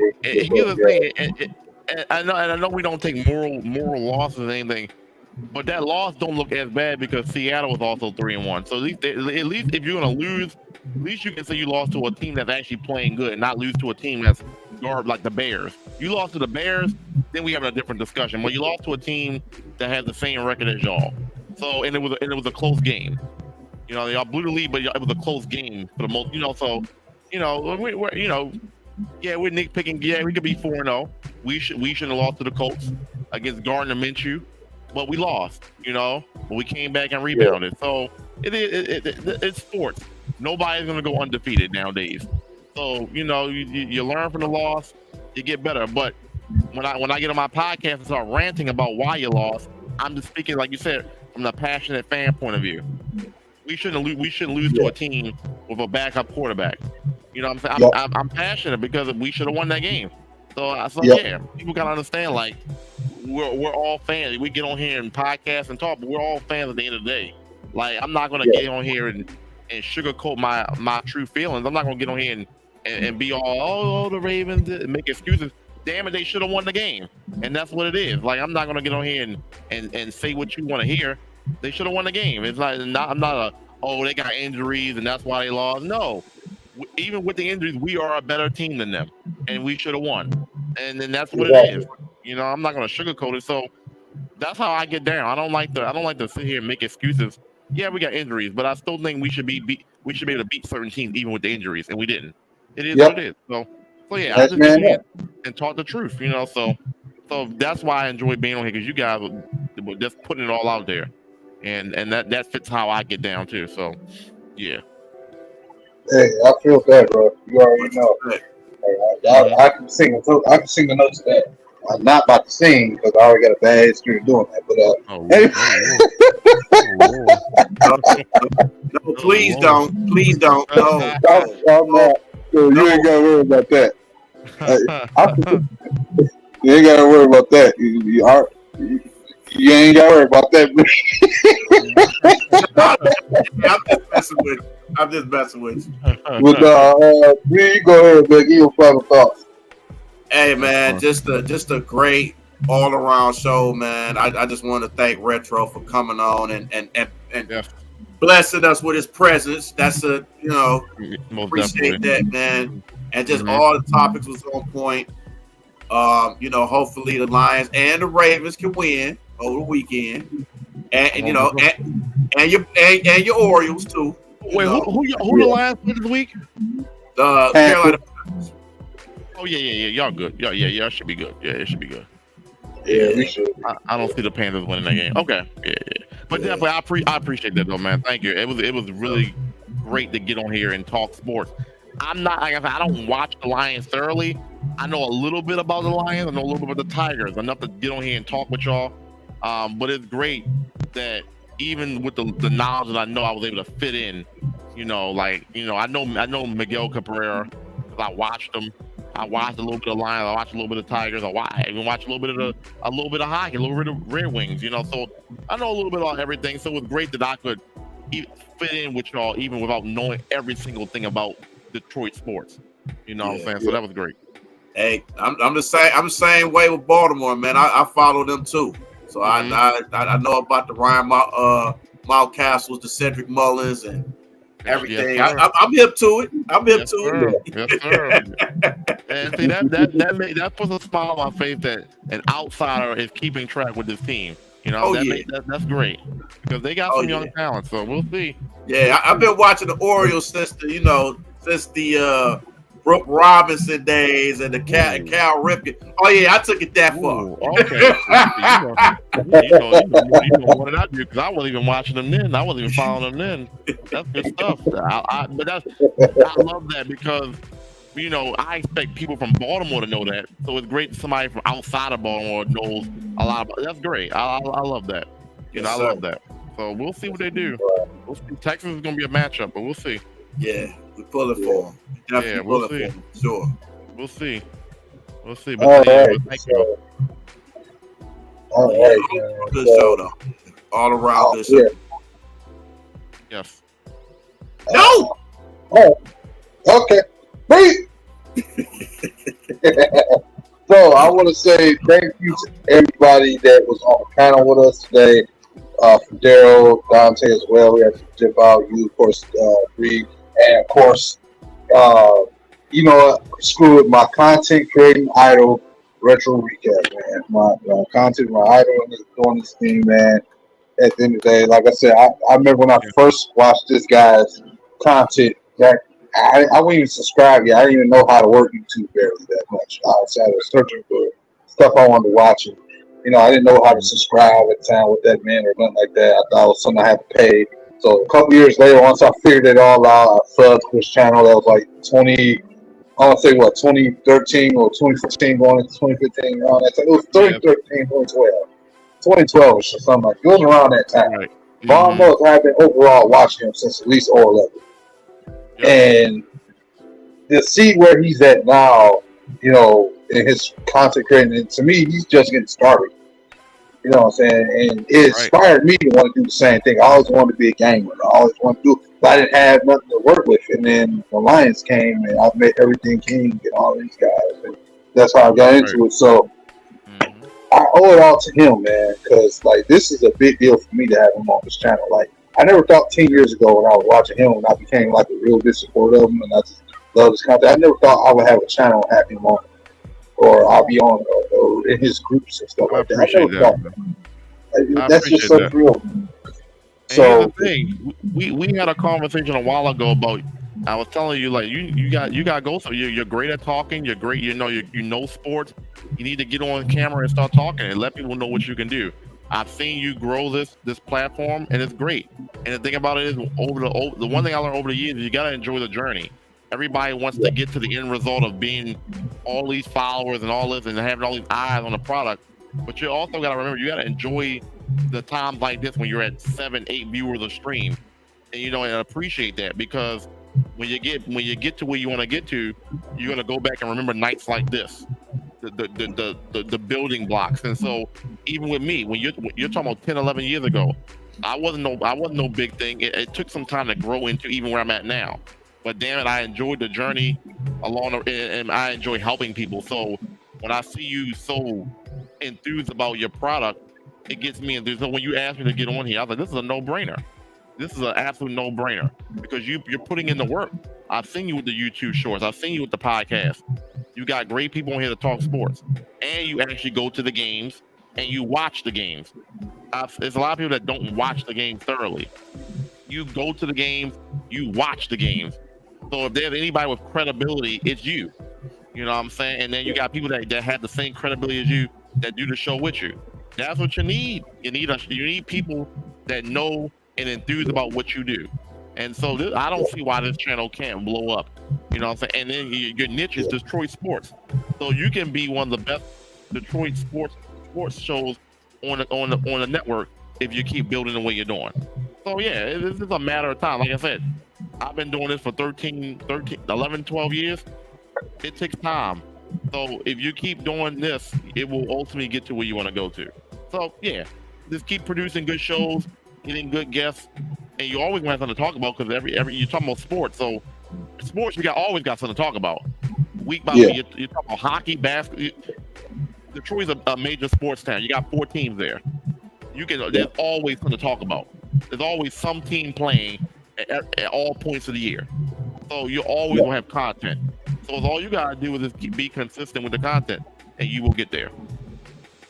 Yeah. Yes. Thank you, man. And also too, man, it just shows the versatility of this show. Like, this show is a perfect example, because not only did we talk about Detroit sports, we talked about Baltimore sports. Exactly. So that's the versatility of it. Yep. So that's a good thing as well. Yep. You know what I mean? Exactly. I was actually impressed that y'all was able to even talk like Baltimore sports, because I thought I was going to get on here and be the only one that knew a little bit of it, but y'all actually know about this shit too, which was great. You know what I'm saying? So that versatility, you branch off from local, you start talking about all the teams. I already believe right now y'all know about all the teams. I know y'all focus on Detroit, but I know y'all if y'all wanted to talk about all the teams, y'all could. And see, and that's great. You know, a lot of people can't do that. Even people on ESPN, they don't. You can tell. Even Stephen A. Smith. I love Stephen A. Smith, but he clearly don't know about certain things. You know a lot about basketball. You know a little bit about football. You don't know nothing about baseball. You know what I'm saying? You guys can talk about all this kind of stuff. It be like that when half your topics be Cowboys. I'm sorry, y'all girls. Pipe it down. Oh, well, we know why they do that for ratings. So right. That's why Cowboys for ratings. On Undisputed, that's all they talk about is Cowboys, and first take the other was Cowboys. You know, so it's just ratings. You know how that go. You talk about it's just the craziest thing in the world of sports, the Dallas Cowboys. Yes, that sounds just like Stephen A. Smith. Oh my God, that sounds just exactly. Yep. So even when they stink, they get more coverage than teams that are actually better than them. So you know how that goes. So, but anyway, the point is, I'm talking too much. Y'all are great. Keep doing what y'all doing. I appreciate being here, man. Appreciate you, brother. Appreciate you, man. We hit a milestone state too, man. We over 4 hours worth of streaming time today in this stream. That's our longest stream record. Holy shit! What is the average time that y'all do these? We usually go about since Wednesday. Since Wednesdays, it's been like guaranteedly 2 hours, then they're 2.5 hours average. But overall, it was like an hour and like 90 minutes to almost 2.5 hours when it was on the other days. But since we've been on Wednesdays, we had a couple of like 3 hours and a half, 3 hours and 50 minutes. This is just over 4 hours. Oh, okay. Well, Damn. So Retro, this just shows you how good of a guest you've been. We've been on here for over 4 hours. Yeah, I appreciate that because on my podcast, I mean, honestly, I'm used to this. I'm used to 4 or 5 hours of talking. So I wasn't sure if I was doing too much because I know for me, I can talk for days. But I didn't know roughly how long y'all do these. But that's a record for the, and once again, celebrate the milestones. 4 hours, you know what I'm saying? That's a milestone. You gotta celebrate those things, you know? So that's great. That's great. And I was trying to plug people into the podcast to come check it out. Quan came through. Just real quick. I went over Quan house earlier because he hit me up because you know the stupid nonsense with the broadcast signal was coming on today and everybody was like turn your phones off. Blah. So anyway, I went over to his house and you know we smoked and I got stupid high. I ain't gonna lie to you. I got stupid high. I was like Quan. We had runts and gelato, whatever it was. All I know is I was frozen, and and so the same conversation that we're having now is the same I was having when we was talking about baseball playoffs. We was talking about football.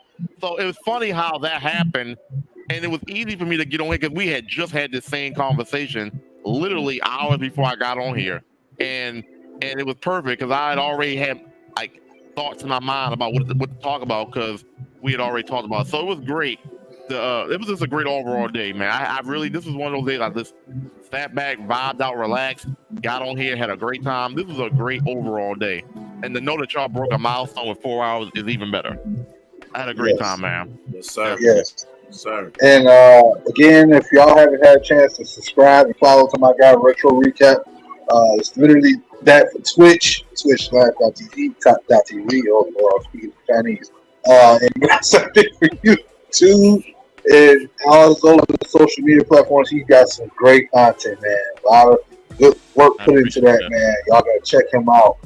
And also, man, shout out to the homie Quan. I meant to make sure I gave him a shout out personally because I think that's his first time coming on my YouTube channel and being in the chat. So I appreciate that. The fact that he chose to do that, man, I appreciate it. And I even throw in a little olive branch for him too. If you come going into preview, if he's interested, even if it's just 10 to 15 minutes.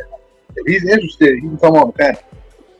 Oh shit! I wish you had told me because honestly, I know you advertised me, but honestly, if there was an opportunity to get him on, he would have loved to been on because I was talking to him earlier. He know his Orioles, he know his Ravens. He would have got on here and gave about 15 minutes. But I'll next time when we get on for the Lions preview, I'll see if he want to come on.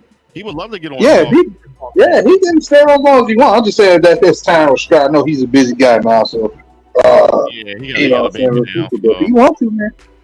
Yeah, shoot, he wants to. He welcome. So yeah, I'll definitely put that in his head and for next time if he's free, definitely. All right. And with that being said, make sure y'all also drop a like on the stream, man. Share it with all y'all friends. And subscribe and hit that notification bell. We are trying to put some rhythm into that rhythm, okay? We're trying to get in that rhythm, okay? You too. We want to get in your rhythm, okay? So people, I need y'all help to us get in that rhythm so we can build rhythm. Is to like, comment, share, subscribe for that rhythm and hit that notification bell so y'all don't miss out on the opportunities to tell me I'm crazy. You know what I'm saying? Don't y'all like doing that? Tell me I'm crazy. Don't y'all like me? Don't y'all like me debating with y'all about Jared Goff, how he need to step it up this year? Well, yeah, that's right. Yeah. But anyway, follow me on, man. Follow us on Facebook at D313XP as well. We got a lot of content over here as well. Daryl's birthday is coming this Sunday, so happy early birthday to him. We got the Pistons preseason game, got the Lions game. Both Lions and Ravens should be moving to 4-1 this week. You know what I'm saying? The Pistons, we'll see what they look like. We'll watch the playoffs with the baseball scenario. And not to mention, the hockey's already in their preseason games right now. So we can't wait to see what that happens. And eventually, I know Breed, myself, and Daryl supposed to link up with G League game. So we got a lot of stuff we're going to be trying to get out to y'all very soon. And if you want to follow this channel, it's now the time to do it. Because I'm telling y'all, this is only not even the tip of the iceberg. We got so much stuff coming that y'all don't even realize. Stuff we got on the shelves that y'all don't even know what's coming. So with that being said, I want to say, man, again, this has been a hell of a show. That Gemini energy was strong today. That talkative energy we bring, all of us talking sports. This is how it's supposed to be. You know what I'm saying? Like I love doing this. I told you, yep, absolutely right. I love doing this, man. So, man, this is like a great. Hey, no, let me say this real quick because I forgot to mention this, man. So all the Lions fans, Pro Sports Zone this Saturday is gonna have Herman Moore and Lomas Brown do an autograph signing. So I just want to just put that out there. They're gonna do an autograph signing. It's $35 each player. So want to get your inscriptions and stuff like that. I just wanted to put that out there. And also, like I said, again, special shout out to Miggy, Cabrera, and Terry Francona for retirement as well. Yes. So, and shout out to everybody, man. Shout out to them, man. Shout out to them. Shout out to the Orioles when they playoff run. Make sure they see they get far, man. Root for them. You know what I'm saying? Also, want to say shout out to a lot of the content creators, DSN, for dropping the chat today as well. You know, some of our usual guys. Also, the Maniac Tim, shout out. We'll probably have him on next week if we can get that together, hopefully. So, hopefully, we get him around. And, you know what I'm saying? Again, shout out to my main man here. Because without him today, I don't think the show would have been as good as he made it that much better. That's what Retro Recap did. You know what I'm saying? He makes it that much better. Thank you. Thank you, guys. I appreciate it. Yes, sir. Yes, sir. That being said, everybody, live your best you. And we'll see you when you wake up in the field. I'm Miss J. This is Bree. That's Recap. We out here, coach. Peace.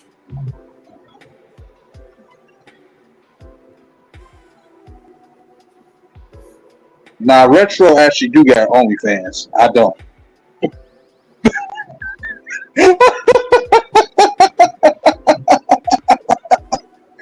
Oh, man. Brought to you by StreamYard and Nomus J with his backhanded bitch slaps. Oh man, 4 hours and 11 minutes, 15 seconds.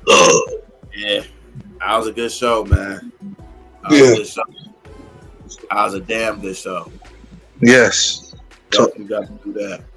Man. Oh, I gotta figure out how to do this link tree shit so I can get this stuff set up so I can try to send this shit out to Kurt Steele soon.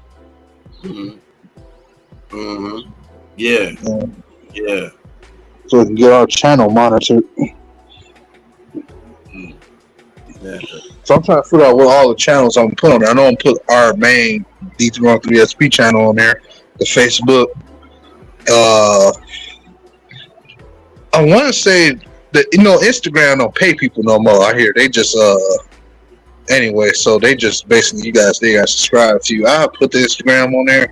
Well, I might do the Twitter page on there because I get a lot of traction on Twitter, decent traction. I might put that on there, and then I'll put Daryl. I don't know if I can put his YouTube channel on there because he barely made any videos yet. So by that time, we'll likely, and we can, but he gotta make content. You have sparingly made content here and there. So I'll put either which page, I guess the your long time page you had, your real talk page on there. Yeah. And so you get some traction from that. And maybe your Facebook page as well. So we got at least 2 Facebook pages doing their thing. I'll try to set it up. Be prepared for me early by tonight, and maybe I said tonight like it ain't already tonight. Sometime early part of the day for me to be reaching out to you for the links and stuff like that. And when you do send me links, make sure they label which is which. Okay. Yeah. So that's cool. Yeah, that was a hell of a good show. Yes, sir. Yes, sir. Yes, sir. What was the peak at viewers at? That Where's time. the who? What was the peak of viewers we had on your People viewers? how many viewers did we peak at? I'm saying. Hold on, let me check. Like, did we get near 20 or? Let me see. At approximately. Okay. I still. Oh, wow. This. Damn. It still say that we live, brother. Oh snap! You know.